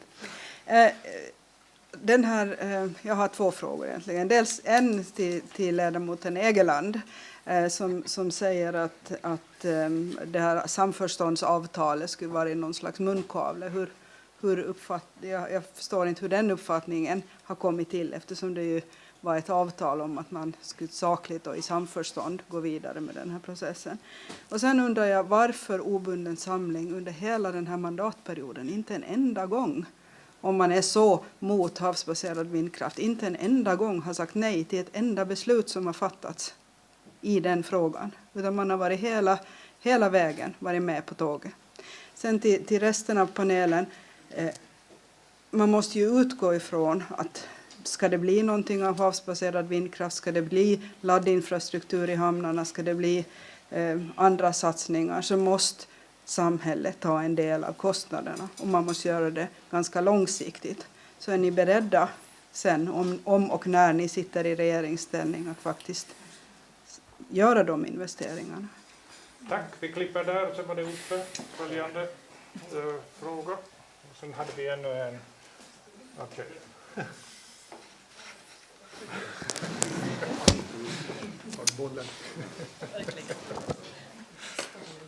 Jag har en liten trudelutt före mina 2 frågor egentligen. Man brukar behöva föregå med gott exempel så där allmänt. Och landskapets största CO2-utsläpp är sjötrafiken. Sjöfarten internationellt står inför olika typer av regelverk. CI pratar jag om idag, IMOs regelverk och Fuel EU Maritime. Men landskapet har en hållbarhetsstrategi under bärkraft som är mycket hårdare än IMO och EU. Som jag har mycket svårt att se hur man klarar. Jag tänker, hur tänker ni här? Och hur har man funderat ekonomiskt att det är möjligt att uppfylla hållbarhetsagendan? Eller det här, vad den heter. Hållbarhetsstrategin heter den. Tack. Tack för det. Och sen en sista fråga innan vi ger debattörernas chans. Yes. Jag vet inte hur mycket ni vet, men det finns en ö som jobbar på ett eget elverk och har hållit på med det i 2 år och är självständiga för tillfället. De har vindkraft, solkraft och så med den överloppsenergin så använder de för att pumpa upp vatten på ett berg för att sedan använda vattenkraft. Finns det någon möjlighet för Åland att göra någon typ av sån här grej? Kanske inte nu om 50 år, men tänker att om vi ska bygga någonting som ska vara hållbart så behöver vi ha den långa aspekten med. Inte bara 50 år utan jag menar verkligen 100 år och så vidare. Att om man en gång bygger någonting, bygg det ordentligt. Tack för det. En intressant uppsättning frågor. Jordbruket, hur blir det grönt? Robert? Då kanske vi begränsar oss till energifrågan, hoppas jag, för den är väl ganska grön i övrigt. Men grön omställning gäller såklart också jordbruket och ska man vara konkurrenskraftig så ska man nog vara med i energiomställningen på alla sätt. Annars är det också höga kostnader. Så när det gäller energiförbrukningen så gäller det att det blir effektivare. Och då från landskapets sida så är det ju rådgivning. Att vara med helt enkelt och se till att det finns tillgång till kunskap på området. Det är så man helt enkelt får det att bli långsiktigt, skulle jag säga, den biten. Och att förbruka energi på fel sätt kostar. Då är man inte heller kostnadseffektiv. Jag drar mig till minnes, jag tror jag sa det också i morgonsessionen i morse, att det här 1991 när jag jobbade på Bornholm så såg jag en massa jordbruk som hade sina egna biogasanläggningar redan i början av 90-talet. Varför har det här aldrig tagit fart i någon större omfattning på Åland? Får jag svara på det så det har ju att göra med egentligen den här småskaligheten, att det är svårt att få lönsamhet i anläggningar. Men Bornholm är inte ett dugg ut mer storskaligt än Åland. Det har ju också att göra med att man har varit väldigt duktig på att skapa pilotprojekt och varit med inom olika EU-program. Och det är väl där vi borde bli bättre, helt enkelt. Att utnyttja system och skapa goda exempel. Och Bornholm har varit väldigt duktiga på det. Jag har i ett tidigare liv, tänkte jag säga, före politiken jobbat med just energifrågor och samarbete med Bornholm, så jag råkar känna till det rätt bra. Ett annat exempel är rypspressning, till exempel, för att köra traktorer på ryps, eller bioenergi, eller bioolja ska vi säga. Det finns ju också den möjligheten. Så att det finns möjligheter, och så länge när energipriser går upp så kommer också de här möjligheterna närmare en marknadsmässig nivå. Okej. Stellan och sen Tony. Jo, men tricket med biogas det är väl att förbrukaren finns i anslutning till biogasanläggningen. För att det är en bra idé, men energidensiteten är ju inte speciellt bra. Så att den måste ju förbrukas där man står. Och det gör man ju på några ställen på Åland och det funkar ju bra. Tony? Jag skulle säga det att för 30 år sedan så satsade Åland egentligen på vindkraftspårar istället. Och jag tycker att det har varit väldigt lyckosamt. Jag menar, vi är ju snart självförsörjande på elenergi på Åland, så att vi har just gjort det spåret istället, så, som en huvudförklaring kanske. Okej. Vi tar följande fråga, det tror jag mera direkt till Stellan kring samförståndsavtalet. Vad vill du säga till det? Ja, på Ninas första fråga då. Nu har jag ju inte samförståndsavtalet så här rakt i huvudet, men det står ju någonstans, jag kommer inte ihåg exakt hur det är formulerat, men att ni förbinder er ju att inte gå i clinch med varandra gällande den här frågan. Så det var det jag syftade på. Och fråga nummer 2 där, att vi hela vägen har gått med på det här med vindkraften utan att ha sagt någonting. Det stämmer ju inte, för det var ju inte ett enhälligt lagting som röstade igenom det här, utan det var ju 2 ledamöter som var emot, och det var jag och Toivonen. Jag har ju varit emot det här hela tiden. Men om jag ska försöka, nu ska man inte svara åt någon annan, men om jag ska försöka svara åt mina kamrater så tror jag att det tog ganska lång tid innan de förstod att Det här med vindkraften är nog mer en grön bubbla än vad det är en räddning av världen. Och det kom ju flera indikationer på det här i somras. Det är ju flera stora aktörer som har dragit sig ur stora projekt med havsbaserad vindkraft för att man inte tror på det. Okej, det var svaren och jag tror de här var mera riktade direkt till honom. Så vi stoppar där och så tar vi Uffe Hagströms frågor kring varför har vi en hårdare ambition än IMO och EU på Åland? Stellan börjar. Ja, det kan man verkligen fråga sig. Personligen så har jag inte mycket till övers för den här hållbarhetsagendan. Och om man läser alla punkter i den så förstår man ju tydligt att det här är ju bara drömmar. Det kommer ju inte att gå att få de här ihop. De talar ju inte ens med varandra, liksom, de här olika punkterna. Så att, nej, det där kommer aldrig att funka. Anders? Jag tror att man ska se den här agendan som en målsättning och det är klart att det är lite en önskelista i vissa fall från många, men att det man kan säga är att samhället generellt sett på Åland har ju en ganska stor investeringsskuld. Och det är nästan så här att varje investering som ska göras är ju en fullständig överraskning. Man hörde idag här på de här bolagen som etablerade här när det gäller energi så otroligt långa investeringstider. Vi pratar ju 50 år framåt och de har ju planer precis för vilka delar och vilka sträckor som ska liksom bytas när. Och någonting sånt måste vi också ha för våra stamnät och för våra skärgårdsfärjor och för vad vi nu har som ska investeras i. Så att jag tror att det här att vi har den här nu, vi måste helt enkelt sätta oss ner och göra den här planen och se. Och sen så kommer det att komma politiskt antagligen en kompromiss var vi landar. Och ska samhället ta hela den? Ja, i vissa fall kanske för stamnät och sån här central infrastruktur. Men det finns också mycket annat som investeras direkt via företag och där tycker jag inte samhället ska lägga sig i onödan. Mikael? Ja, vi har Ålands framtid då. Vi har ju pratat om vi har ju så här populistisk kvartalspolitik på Åland. Det innebär att varje mandatperiod så kan man bara vända och man satsar på en del investeringar på elhybridfärja och så välter man omkull det 2 veckor senare och så kan vi ju inte ha det när det gäller energifrågor och andra frågor, utan det här måste ju vara ett enigt lagting som lägger en 20-årsplan på till exempel skärgårdstrafiken. Hur ska vi gå bort från tjockoljan och elektrifiera skärgårdstrafiken? Det är ju fullt möjligt. Vi får massa gratis kraft från vind och vatten och sol. Och det är väl ganska enkelt att göra en 20-årsplan. Vi kan ju inte byta energipolitik eller vart 4:e år. Det är liksom ohållbart och då ser vi hur det gick här nu. Nu har vi ett skadestånd här nu snart på 10-15 miljoner euro tack för att det bröt det här kontraktet på elhybridfärja. Nu är ju inte det där klart än, det ska jag säga. Men långsiktigheten i vår planering och i lagtinget, det måste skärpas. Tack för det.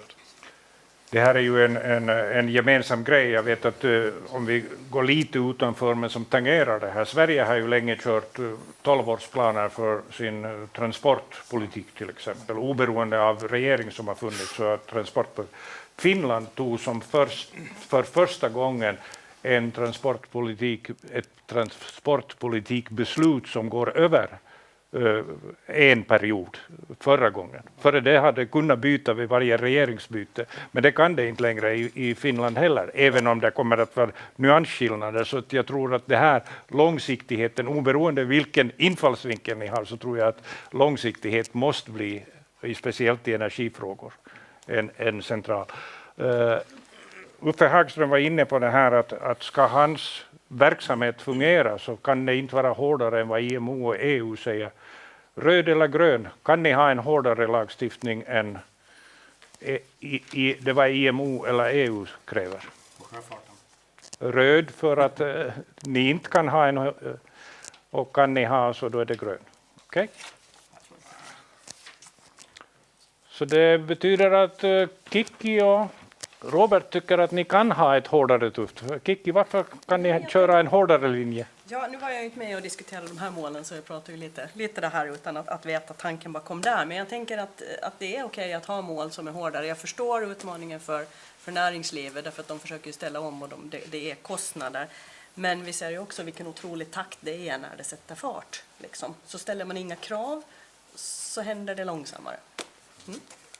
Robert hade också en grön lapp. No, det är lite samma där. Nu tycker jag vi kan ställa hårda krav. Jag förstår för näringslivet att det för sig kan vara knepigt och att konkurrensfördelarna och nackdelar inte stämmer överens. Men FNs generalsekreterare sa 2 dagar sedan klimatkollapsen är här. Vad är då viktigast? Att vi har någonstans det var heller inte. Ja, vi tillåter en replik, en korthet. Jag tänker att politikerna sitter och säger att det är gratis energi från vinden. Den kostar de facto 3-4 gånger mer än fossilt. Nej. Det gör det visst. Nej. Jo. Och då blir det ju liksom lite svårt. Först med det stämmer inte. Och sen ska man... Du har fel. Okej. Nu håller vi debatten här och den sista frågan som vi tog från publiken nu innan kollegan Jonas fortsätter, kanske lite idealistisk men ändå ännu längre perspektiv, 100-årsperspektivet med exempel på att man använder energi för att pumpa upp vatten på ett berg som i sin tur kan användas för att göra ny energi. Är det här någonting som ska ingå i ett åländskt perspektiv framöver? Stellan vinkar här flitigt tidigare och sedan Robert, varsågod, och sedan Anders. Ja, men sådana där projekt som hon berättade om är ju jättehäftiga och de ska verkligen uppmuntras och de går ju bra att göra i liten skala, men de är ju i princip omöjliga att göra i stor skala. Det går inte för ett helt samhälle att lagra energi, tyvärr. Där är vi inte på jättelänge än. Okej, Anders. Så jag tror att man måste titta till förutsättningarna som finns på respektive ort. Alltså, det är ju så att har du ett berg med en naturlig sjö och du kan få till det där vattenkraftverket på ett enkelt sätt, ja, men då har du alla möjligheter. Och fantastiskt att man har gjort det. Här hos oss så är det så att vi kommer att ha en större andel förnyelsebar energi, så mycket vi har. Jag tror det kommer att dröja väldigt länge när vi får bort fossila medel, och jag håller inte riktigt med om att man bara kan säga att de är för dyra och de inte finns. De kommer att vara med oss jättelänge för de är väldigt effektiva. Samma sak med kärnkraften. Den kommer vi att ta del av indirekt. Vi kommer inte att ta på Åland, men vi kommer att ta del av den elen. Och det måste vi göra, för annars kommer våra samhällen inte att fungera. Så man måste titta hur det ser ut i respektive samhälle och det finns för möjligheter där. Men jag tänker att sol och vind förstås på Åland. Pumpkraft tror jag kanske inte riktigt är vår grej. Vi har faktiskt inga höjdnivåer att prata om. Men jag tänker att det är i lagring, olika typer av lagring som vår möjlighet finns på Åland. I och med att vi har vindkraft och solkraft att ta av. Och sen så blir Degersand den här platsen där ni lagrar allting i sanden. I sanden tänker du? Jag tänkte på det, Mariehamns där oljerummet som de har i berget. Kanske vi kan göra någonting av det. Ja. Publiken funderar på flera frågor, men nu fortsätter Jonas med våra frågor. Och jag tänker dröja kvar lite vid skärgårdstrafiken. Skärgårdstrafiken är en av våra största utsläppskällor. Och den är helt och hållet under vår egen makt. Och under den här mandatperioden så har det jobbats en hel del med den. Olika planer och omställningsplaner. Och även under tidigare mandatperioder har det varit upp till debatt. Men då är min fråga till er, om 4 år när ni har suttit vid makten under en mandatperiod, vad har vi sett för resultat att minska utsläppen från skärgårdstrafiken? Stellan snabbast. Då ska jag säga så här, att vägen framåt är att köpa in begagnat tonnage som är nyare. De är bränsleeffektivare än de gamla båtarna vi har idag. Det är nämligen för tidigt att satsa på något annat nu. För vi vet inte vad som kommer komma i framtiden. Vi ser ju bara här, vi har ju personer som sitter i debatten och tror att vi kommer få gratis energi i framtiden. Och det är ju naturligtvis väldigt långt ifrån sanningen. Okej. Kiki? Ja, jag tappar taget där lite. Skärgårdstrafiken. Ja, inom 4 år. Vi kommer att ha bolagiserat den för att flytta ut det så att det inte är helt beroende av en minister eller politisk styrning på det viset, utan snarare budgetmedel. Vi kommer att ha påbörjat åtminstone, jag tror att vi har också ett antal av varje färjorna elektrifierade. de där som är lågt hängande frukter. Jag tror att vi har beställt åtminstone den första nya färjan. Lite för lång leveranstid för att hinna få den. Och när vi pratar nya skärgårdsfärjor så är det ju faktiskt inte bara framdriften som vi pratar om. Vi pratar om hur ska människor med funktionshinder kunna röra sig ombord på färjorna? Hur gör man med barnvagnen, rullatorn, den här rullstolen, hissar, allting sånt som våra gamla färjor inte klarar av idag. Så vi behöver förnya tonnaget. 4 år är ingen lång period, men jag tror också lite elektrifierade linfärjor är en början. Och det finns ju även, om man tar nyare färjor, så skrovformer och sånt som gör det billigare drift förstås. Men på 4 år händer ju inte jättemycket med tanke på vad det var nu, men att vi gemensamt börjar bestämma åt vilket håll vi ska gå i alla fall. Ingen av er har ännu sagt någonting om infrastrukturen som behövs vid anslutnings- och tillöpshamnar. Vad säger Anders? Ja, jag tänkte väl först och främst, jag måste säga, jag får lite epitet på mig här, att jag tror att det är gratis energi. Så det tror jag väl inte alls heller. Orsaken till att vi får det här nu så beror ju på att EU har lagt en massa pengar på det här och nu får vi ta nytta av det. Så per capita så blir Åland extremt fördelaktigt drabbat, ska vi säga, i det här fallet. Skärgårdstrafiken. Jag tror att tyvärr att de här stora liksom, projektens tid är det som, jag tror inte vi kommer så mycket närmare. Jag tror det är ganska svårt att komma vidare i det. Jag hoppas att vi får igång en sån här investeringsplan och kan börja med den, och att det finns en hybridfärja kanske det närmaste vi kommer i det där då. Och sen den här diskussionen om var ska vi ha färgfästena och hur ska vi organisera trafiken, så jag hoppas vi kommer lite längre, men jag tror tyvärr inte vi har kommit i mål om 4 år. Okej, Robert? Om 4 år så hoppas jag tror att vi har vår första eldrivna linfärja. Och jag hoppas också att vi har rutter som är anpassade för övergången till eldrift. Och där, ett exempel som Centern har lagt fram är just att använda Kumlingen som en nod för att få kortare rutter och på så vis gå över till andra bränslen och möjligheten till eldrift. Så turlistan anpassad, eldrift på en linfärja minst, och sen börja anpassningen till elladdning i de hamnar där vi har förutsättningar att göra det idag. Och, ja. Tony? Ja, vad ska jag säga? Man säger så här att när vi pratar om det här idag på dagen som rör sig som handelssjöfart och så här, så är det ju en teknikutveckling som behövs för att det ska komma fram nya motorer och det ska komma fram nya bränslen och så här. Och Åland tillverkar ju inte motorer och inga bränslen och så här, så att vi är ju mycket i händerna på, ska jag säga, marknadskrafterna på det här området. Och jag ska säga att man ska vara lite försiktig och i det här skedet rusa på ett visst spår. För det är som vilket spår som kommer att bli det här dominerande i framtiden så vet ingen idag. Så att jag tror att det här realistiska är just det här att man kan ha någon liten linfärja och så här som man har gjort några projekt runt. Men några så här jättestora revolutioner på det här området tror jag vi ska vara försiktiga att göra. För att det finns en risk att vi bränner iväg en massa pengar på ett område som sen visar sig vara dött om 10 år eller 15 år. Så en lite försiktig hållning i den här. Om vi tittar på vad som erbjuds trafiken, okej, det var förstås en viss skillnad om det är passagerartrafik eller godstrafik, men vad Jorgen Vedstet från MAN sa idag, så han sa ju att de plockar fram motorer och drivmedel enligt beställarens önskemål. Och det är ju det som händer, den explosionen, de gör ganska många olika versioner redan nu och de kommer att göra ännu flera i fortsättningen. Det blir inte en enkelspårig envägstrafik där. Men vad det som ännu inte, Mikael har inte sagt någonting. Nej, men vi pratar om vi skulle ha 15-20-årsplan då när det gäller så infrastruktur med energi och sånt. Och då kan man ha mål och visioner. Och visionen kan ju vara den att skärgårdstrafiken ska vara elektrifierad om 20 år.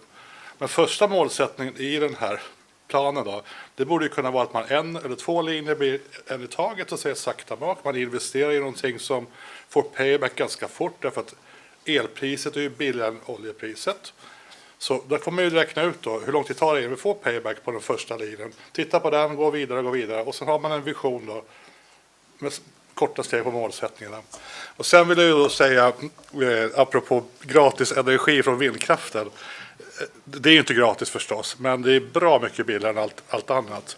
Men vi kan ju fortsätta att köpa gamla skorvar från Norge, för norrmännen säljer dem av en anledning.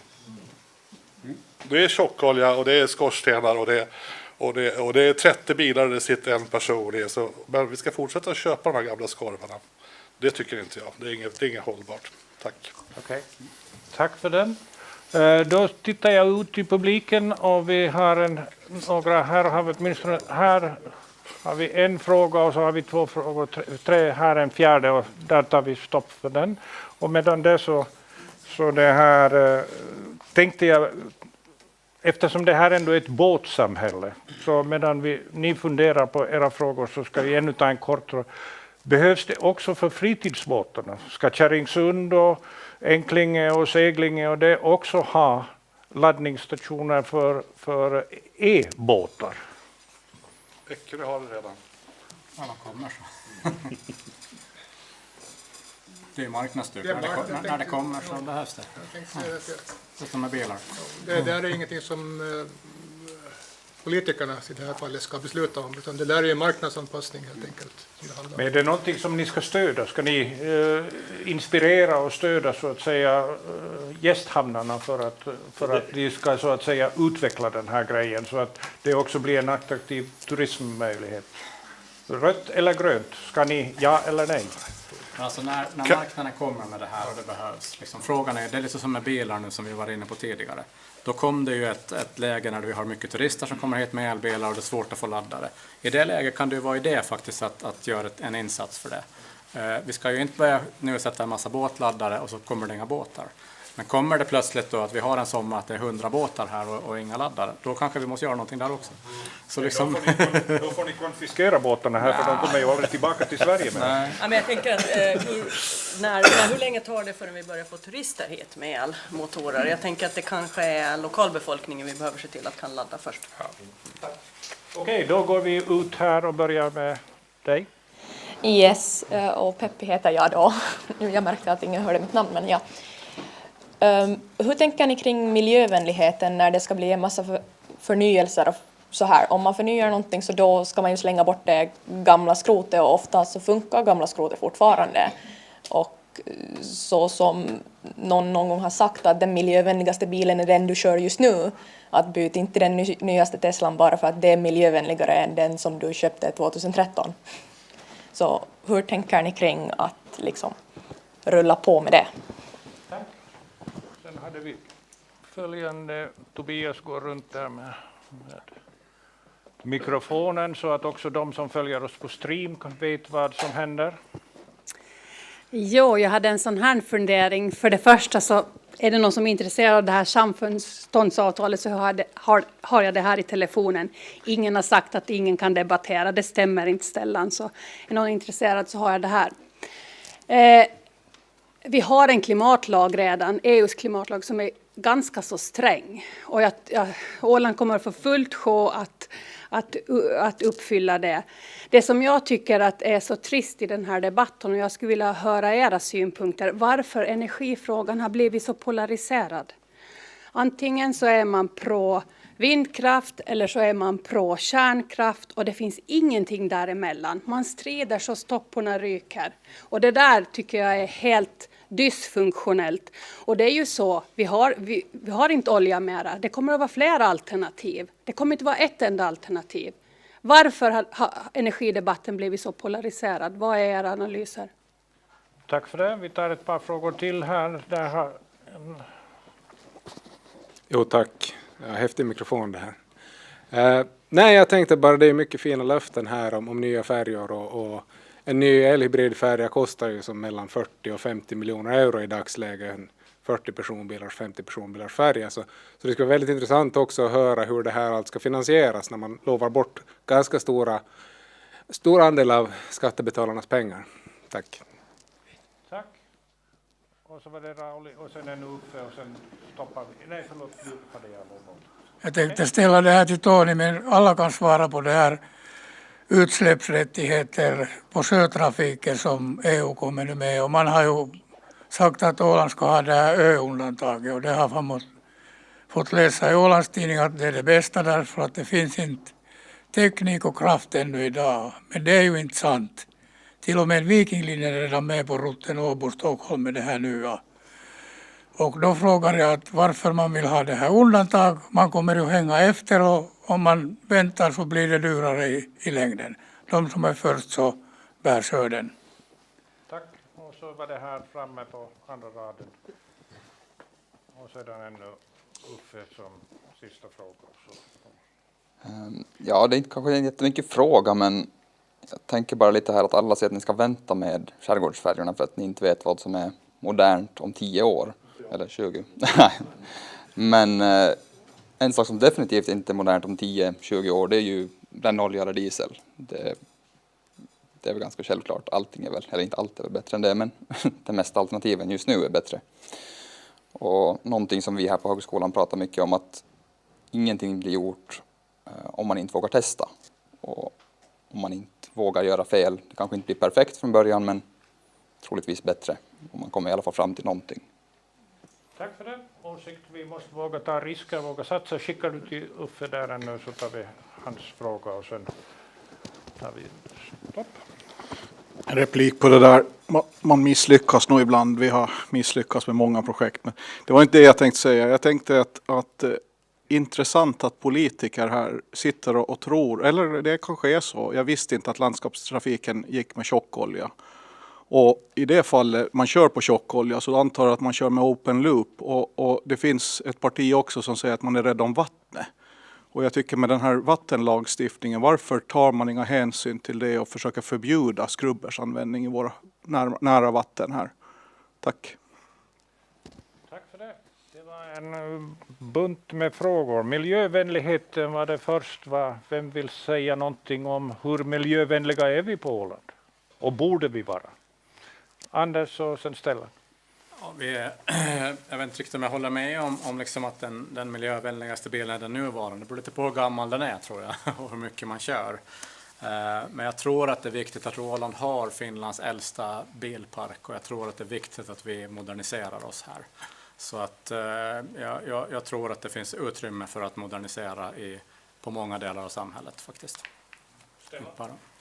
Ja, det där beror väl på vilka utsläpp det är som man är mest orolig för. Stirrar man sig blind på CO2-utsläpp, ja då ska man väl säkert byta ut sin bil mot en elbil. Men om man ser till helheten, om man ser till det hela miljöavtrycket, då ska jag säga att då tror jag att det är bättre att fortsätta att köra sin bil tills den är slut. Och då, när den är slut, då skaffar man något som man då anser är miljövänligt. Robert? Då, och bensin i bil eller vad heter det, elektricitet. Jag vill slå ett slag för kollektivtrafik, cykel. Det finns ju mycket miljövänligare alternativ att göra än att vi håller varsin bil nu, som man ser alla köer in och ut i stan, de en i varje. Så att kollektivtrafiken utvecklas där. Ser ni någon möjlighet för en företagsamhet som jag plötsligt märkte att ha exploderat i min hemstad Åbo de senaste månaderna faktiskt, det vill säga att man har 24/7 uthyrning där privatpersoner de facto är med i en ring och hyr ut sina egna privatbilar och får ner totalantalet bilar ganska mycket i samman. Och de är relativt nya och ganska många av dem är EB. Tror ni att det här är någonting som kan bli aktuellt på Åland, eller är man så bilkär? Det här är ju faktiskt en av Europas också biltätaste områden. Tony och sen Anders. Jag skulle säga att ålänningar är ju ganska egensinniga. Så det är ganska svårt. Men det är klart, på vissa platser kommer det där att funka. Kanske i vissa bostadsområden och så här kommer det att funka med typ bilpooler och sånt här. Men inte som någon generell lösning. Man ska komma ihåg att Åland har en väldigt så här spridd bosättning. Vi bor ju som... Det är svårt att dela på en bil i praktiken på Åland. Men framförallt för att vi är så egensinniga. Okej, Anders. Det där finns redan igång, och jag tror att det funkar nog säkert jättebra inom just hyreshus eller inom bostadsrättsföreningar och på den nivån. Men det som Tony säger här, att på landsbygden så är det ganska svårt när du har 5 kilometer mellan varandra. Liksom då ser jag svåra problem med det. Mellan stadsdelarna i Åbo är det mycket mer än 5 kilometer. Här är det långt. Sedan, kort replik, ja, varsågod. Jag är mycket på Gotland för min dotter bor där, och istället för att ta bilen på Gotlandsbåten så då kostar det 1200 kronor, så kan man få, med 2 500 kostar det tur och tur för 2 personer med bil. Men nu har jag börjat lämna bilen i Nynäshamn, och på Gotland i hamnen så finns det rent a wreck eller Mickes biluthyrning. Och då har han ställt dit bilar av lite äldre modell då, så behöver du inte ta bilen över till Gotland, utan behöver du bil på Gotland, då åker du, så hyr du den för jättebillig penning och så åker du då dit du ska och så vidare. Och tittar du på Eckerlinjen som är överbokat på bildäck, det är ju bara en tidsfråga innan vi har någon nere i Berghamn som sätter igång den här affärsidén, att man inte behöver ta bilen över. Men då får man också fixa mer parkeringsplatser på Berghamnsidan, eller på Grisslehamnsidan. Tack. Okej, Kiki? Jag tänkte ta en replik på det där med återanvändning. Jag är inte orolig för att inte ålänningarna ska köpa nya elbilar, för är det någonting ålänningarna gillar så är det att köpa nya bilar, och helst ska det vara de dyraste. Så det kommer att ordna sig. Men vad gör man då med de här gamla? Nu är ju Åland fullt av teknikintresserade människor. Jag är helt fascinerad över att ingen ännu på lite större fot har börjat byta ut bensinmotorerna mot elmotorer i gamla bilar, i veteranbilar och i annat. Jag tror att där finns ett utrymme för återanvändning. Robert viftar. Ja, jag lyssnar och tänker på det där med... Det är ju så att nu säljer man till och med fler elbilar än man säljer bensin- och dieselbilar. Jag tror att i flera länder som har gått över i försäljningssiffrorna. Så den här konverteringen kommer ju automatiskt. Man ska komma ihåg att behålla en gamla bil bara på tankar, det kommer att vara dyrt att ha den. Så jag tror det sköter sig själv. Sen ska man komma ihåg, har du köpt en bil ganska nyligen, bensin- eller dieselbil, så är den ganska energieffektiv också jämfört med en äldre bil. Så jag tror att det här också igen, marknadskrafterna, kostnaderna kommer att göra, plus att bränsle går upp, det kommer till att vara lönsamt att välja andra fordonsbränslen. Säger andra fordonsbränslen, för nu nämner vi mycket el, men det kan finnas andra alternativ också så småningom, som blir marknadsmogna helt enkelt. Så att. Och när det gäller så att säga landskapsregler, jag kan ta ett exempel från Skottland. I Aberdeen har staden gått in för att hela deras avfallshantering sköts med vätgasfordon. Komplett, hela den tekniska sektorn som har någonting med avfallshanteringen att göra. Så det går ju också att göra politiska strategiska beslut i sammanhanget. Och där kan ni ju säkert också tänka på eventuellt sådana. Nu menar jag inte att ni ska ha det nödvändigtvis, men det var ett exempel på där man tar den typen av strategiska beslut. Stellan och Robert. Jo, jag tänkte på det där med samåkning. Jag tror inte alls att det är en speciellt dum idé, och jag tog faktiskt upp det i klimatkonventionen på ett möte. För jag bor ju på landsbygden, men det finns ju ofta uppsamlingsplatser ute vid de stora vägarna, stora landsvägarna. Där skulle man absolut kunna tänka sig att man har en app där man fyller i de här tiderna passerar jag de här dagarna, och så kan den som vill haka på. Så det tror jag absolut är fullt möjligt.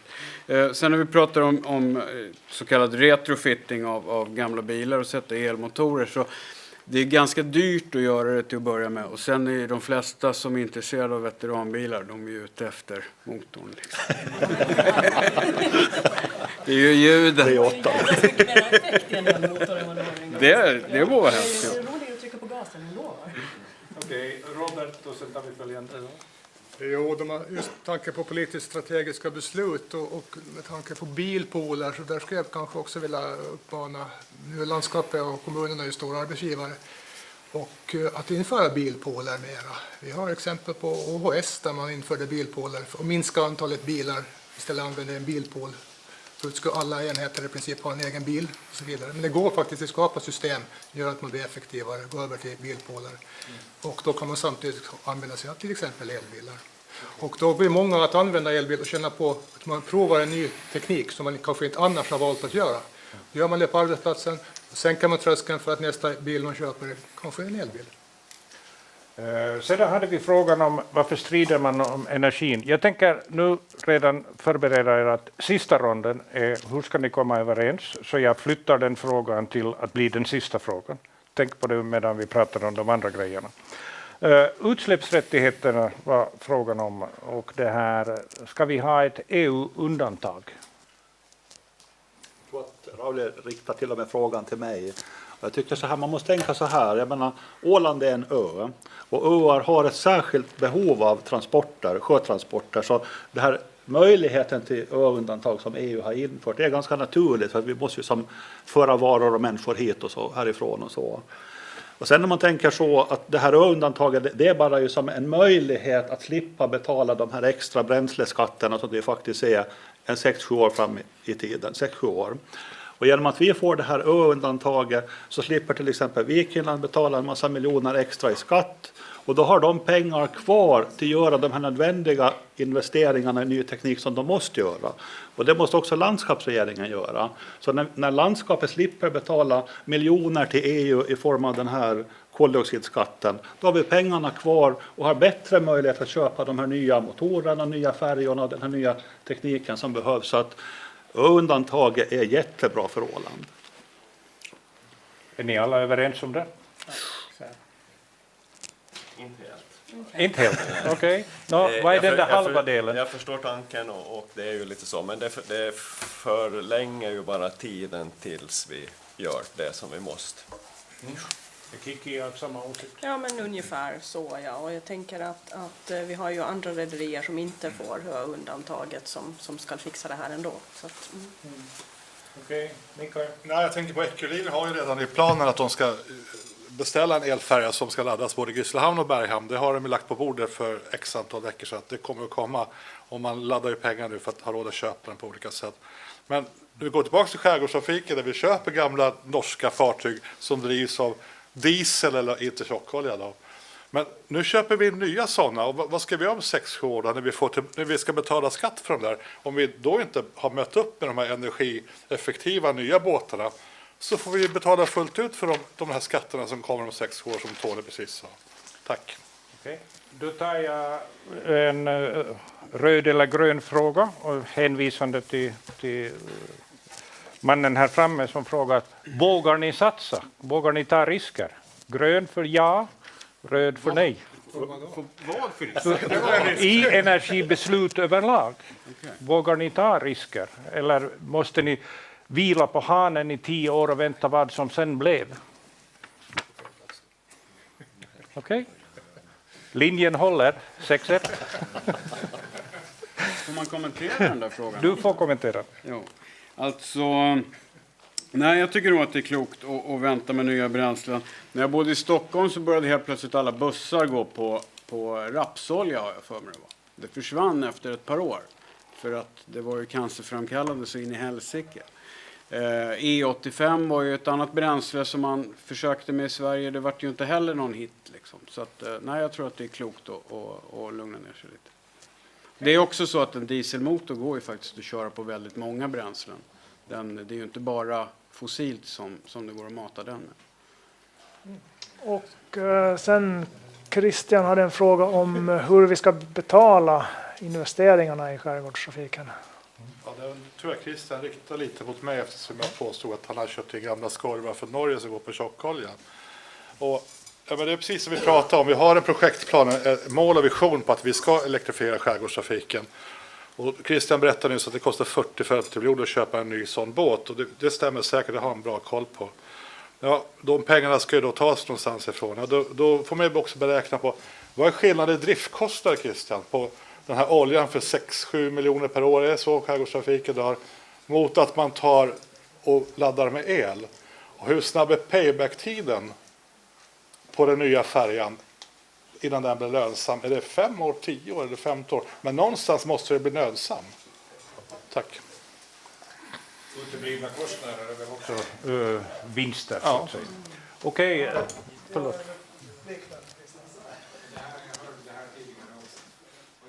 Både elpriserna och oljepriserna fluktuerar väldigt kraftigt. Absolut.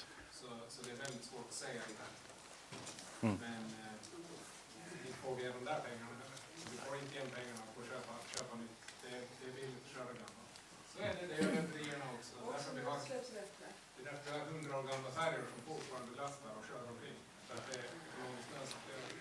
Han skulle vilja se kalkylen på det där, men okej. Ja, och då tar du några skrubbers-delen så att vi går vidare.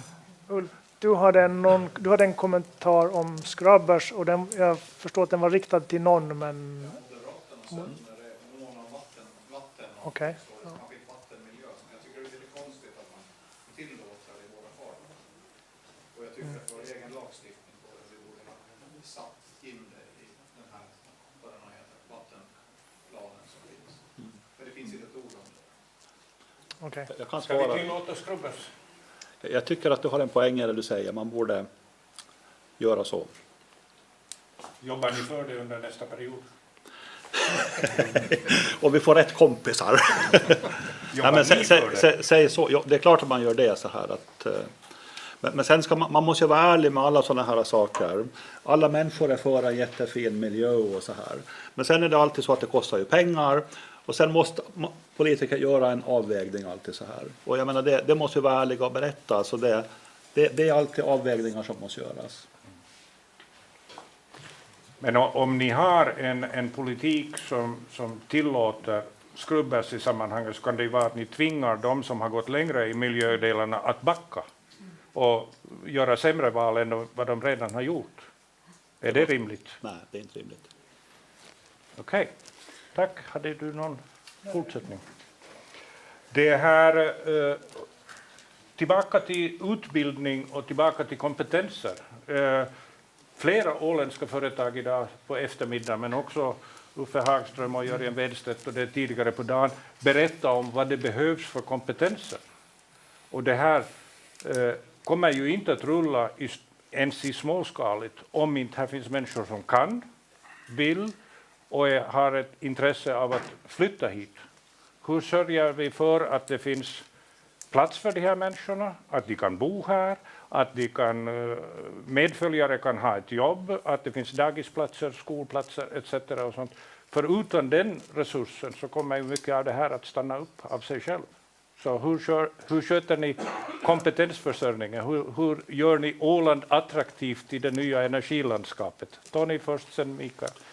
Jag skulle säga att Åland är egentligen ganska duktig på de här sakerna. Om vi tittar på inflyttningssiffror och så här, så har vi haft en jättestor inflyttning till Åland varje år sedan 1970. Så att vi sköter korten ganska bra. Och sen tack vare självstyrelse så har vi också själva utbildningspolitiken i vår hand och skräddarsyr de utbildningar som vi vill ha. Så att Åland har alla möjligheter i världen att vara attraktiv och göra rätt saker på det här området. Håller Mikael med? Ja, jag håller helt med Tony. Ni kan ju fort ställa om också både gymnasiet och högskolan till om man behöver en specifik yrkeskunskap och fråga efter den från industrin, så kan man ju snabbt ställa om. Och vi har ju exempel nu på de här som klättrar i vindkraftverken och det kommer igång en utbildning här. Men sen hur ska man attrahera folk att flytta hit? Ja, det är inte bara arbete utan det är också, man måste marknadsföra Åland på ett rätt sätt. Alltså, hur det är att bo på Åland. Det är exempel, goda exempel. Visa vår vackra natur, vår skärgård och liksom visa upp det här livet man kan få. För det är ju inte bara, det handlar inte bara om arbete utan det handlar också om det andra. Jag har också flyttat från Stockholm för 14 år sedan. Jag har varit här varje sommar hela mitt liv. Men det är ju stor skillnad för livskvalitet. Och det måste man också marknadsföra när man försöker sälja in Åland utifrån. Tack. Ja, och jag måste ju hålla med mycket där då. Det sättet att få folk att flytta till Åland, det är väl att bevara Åland som den underbara plats det är idag. Det är det som kommer få folk att flytta hit. Det är inte arbete utan det är en trygg plats där man kan växa, där barnen kan växa upp. Men alla kommer inte att kunna jobba på distans. Det kommer att behövas både specialkunskap och projektledare och etc. som behöver komma. Det är inte så att säga att alla kommer hit och bara gosar sig från midsommar till 12 augusti. Nej, men vad menar du? Nej, jag menar att ni kommer att behöva så att säga kompetens och kunskap som inte finns idag på Åland, som ni måste så att säga försöka få tag i. Ja, ni och företagen förstås. Företagen, ja, precis. Okej. Får jag säga någonting? Ja, det var Kiki först och sen Anders. Ja, men jag tänker att ska vi ha ett attraktivt samhälle så är det ju att satsa på vår välfärd. Vi ska ha en bra barnomsorg, vi ska ha en bra skola, vi ska ha bra kultur. Ett kulturutbud är sånt som gör att folk trivs och stannar kvar, man får hela familjen med sig. Det är också det här utbildning och fortbildning behöver finnas. Men bra kvalitet på barnomsorg, bra kvalitet på skolan, bra kvalitet på kultur och allting som gör att människor trivs. Jag tror också att vi behöver visa att vi är ett modernt samhälle, att vi inte är en... Jag hörde någon säga här att ja, men det är så skoj att komma till Åland, det är som på 70-talet, att man tror att vi lägger kvar i den där Saltkråkan-kulissen. Och det gör vi ju inte. Åland är ett modernt samhälle idag och det behöver vi liksom föra fram och utveckla.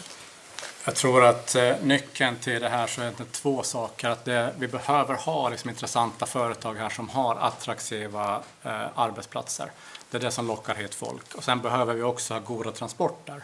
För vi som är uppvuxna här på Åland, vi kan ju tycka att det är okej med det, men många som flyttar hit så behöver ha de här transporterna som är lite ventil, för det är inte så lätt att flytta till en ö. Så har vi de här två på plats så tror jag mycket annat kommer att lösa sig. I det här känner högskolan jätteviktigt också att kunna att vi har utbildning här och vi har en kompetens också, kan ta oss an nya saker. Men jag tror att de här attraktiva företagsplatserna och arbetsplatserna och transporterna är nyckeln. Robert? Jag tänkte lite på den här med hembygdsrätten. Alltså jag upplever inte, jag ska inte säga att jag vet säkert, att det är en bostadsbrist på Åland. Att det finns plats, men den är ju idag kopplad till finsk nationalitet. Det är kanske något man ska lyfta. Okej. Andra Robert? Ja, jag tror goda transporter tror jag faktiskt är i dagsläget. Det har vi märkt nu. Det var med Rosella och den diskussion i samhället som pågår om hur känsliga vi är för att ha goda transporter. Det tror jag faktiskt är väldigt primärt att vi underlättar det vi kan från politikerhåll och se till att vi har goda transporter och har ett samhälle som känns tryggt. Och ni var inne på utbildningen. Jag tror att högskolan behöver utvecklas i samarbete, som vi har hört idag, med Åbo Akademi och flera universitet för att klara av att upprätthålla det behov av kompetens som finns. Så att jag tror att vi ska satsa rätt mycket på högre utbildning faktiskt. Då får ni ta röda och gröna lappar igen. Kommer ni under följande period att se till att högskolan får en egen självständig styrelse? Grön för ja. Det har det redan. Nej. Det är den enda högskolan i Finland som inte har en självständig styrelse. Alla andra har. Vad betyder självständig? Det betyder att högskolan själv så att säga utser sina delegater i styrelsen. Det har Åbo Akademi, det har alla andra. Ja, ett svar, tack. Ja eller nej? Om jag sätter upp den här så får jag ge en förklaring. Nej, nu får du... Nu tänker alla lika på det. Du får förklara dig senare. Tack för det. Då går vi in för den sista ronden. Magnus hjälper med tidtagning, 1 minut var. Och hur ska ni enas om energipolitiken på Åland så att det gagnar skattebetalarna, boarna, nyinflyttarna? Hur ska ni så att säga skapa en fruktsam energipolitik? Det är sista frågan. Och då börjar vi med någon som var i mitten när vi börjar. Vi säger att Tony börjar. Jo. Jag skulle säga så här att när man lyssnar på Facebook och så här så då låter det som att politiker gör ingenting annat än som att strida. Men i praktiken så är åländska politiker egentligen väldigt mycket överens. 95% av alla beslut som vi tar så är det jättestor konsensus runt. Och jag skulle säga att om man tittar på just hur energipolitiken på Åland har byggts upp bakåt i tiden så har det ändå medfört till att vi har ju en väldigt stabil och fin energimiljö på Åland. Liksom, lampan lyser nästan hela tiden och så här. Så vi har varit duktiga på det här.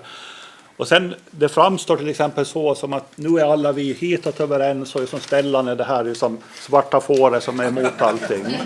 Men egentligen är det inte heller så. Utan det är bara den här bilden som media och så här förut. Och jag skulle säga det är också sunt att vara lite sunt kritiskt så här som Stellan och obunden samling. Så att vi ska försöka få in Stellan i det här gänget så att alla åländska partier är med på energipolitiken. Tack. Det tar vi stopp för dig. Och så Robert Mattsson. Ja, det är viktigt att vi når konsensus i så här stora frågor. För vi måste ha en längre framförhållning än en mandatperiod. Och det visar politiken bakåt att varje ny mandatperiod så tittar man bakåt och säger att det fel det var och så vidare. Man kommer aldrig riktigt framåt. Så det gäller nog att hitta överenskommelser och därför är jag väldigt glad över den här överenskommelsen när det gäller havsbaserad vindkraft som vi har just nu. Så att det är väl framförallt den biten och våga göra investeringar också.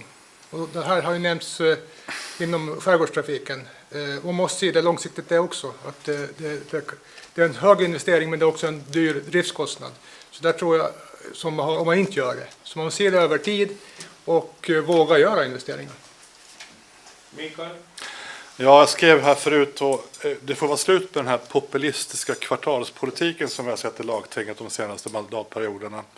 Det vill säga att man vänder från ena dagen till den andra och folk förstår ingenting. Att vi måste, om vi hör oss här nu så är vi ganska överens de flesta här. Och vi borde kunna lägga upp en 15-20 år lång strategi på till exempel skärgårdstrafiken.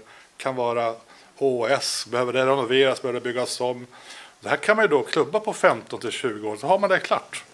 Och så slipper man den här populistiska kvartalspolitiken som jag pratar om. Den gagnar inte lagtinget. Därför att förtroende för våra politiker är skjutet i sank efter den här sista switchen som vi hade. Så där är det viktigt. Men det låter ju som att vi ska kunna komma överens ordentligt, så det ska vi inte ha något problem. Där ska vi se där, ja. Och det vi pratade om här, investeringarna för framtiden. Christian sa att det kostar 40-50 miljoner. Jag frågade fortfarande, hur lång är payback-tiden? Skillnaden mellan 6 miljoner i bunkerpris. Får vi ner det till 2 miljoner så är det ju...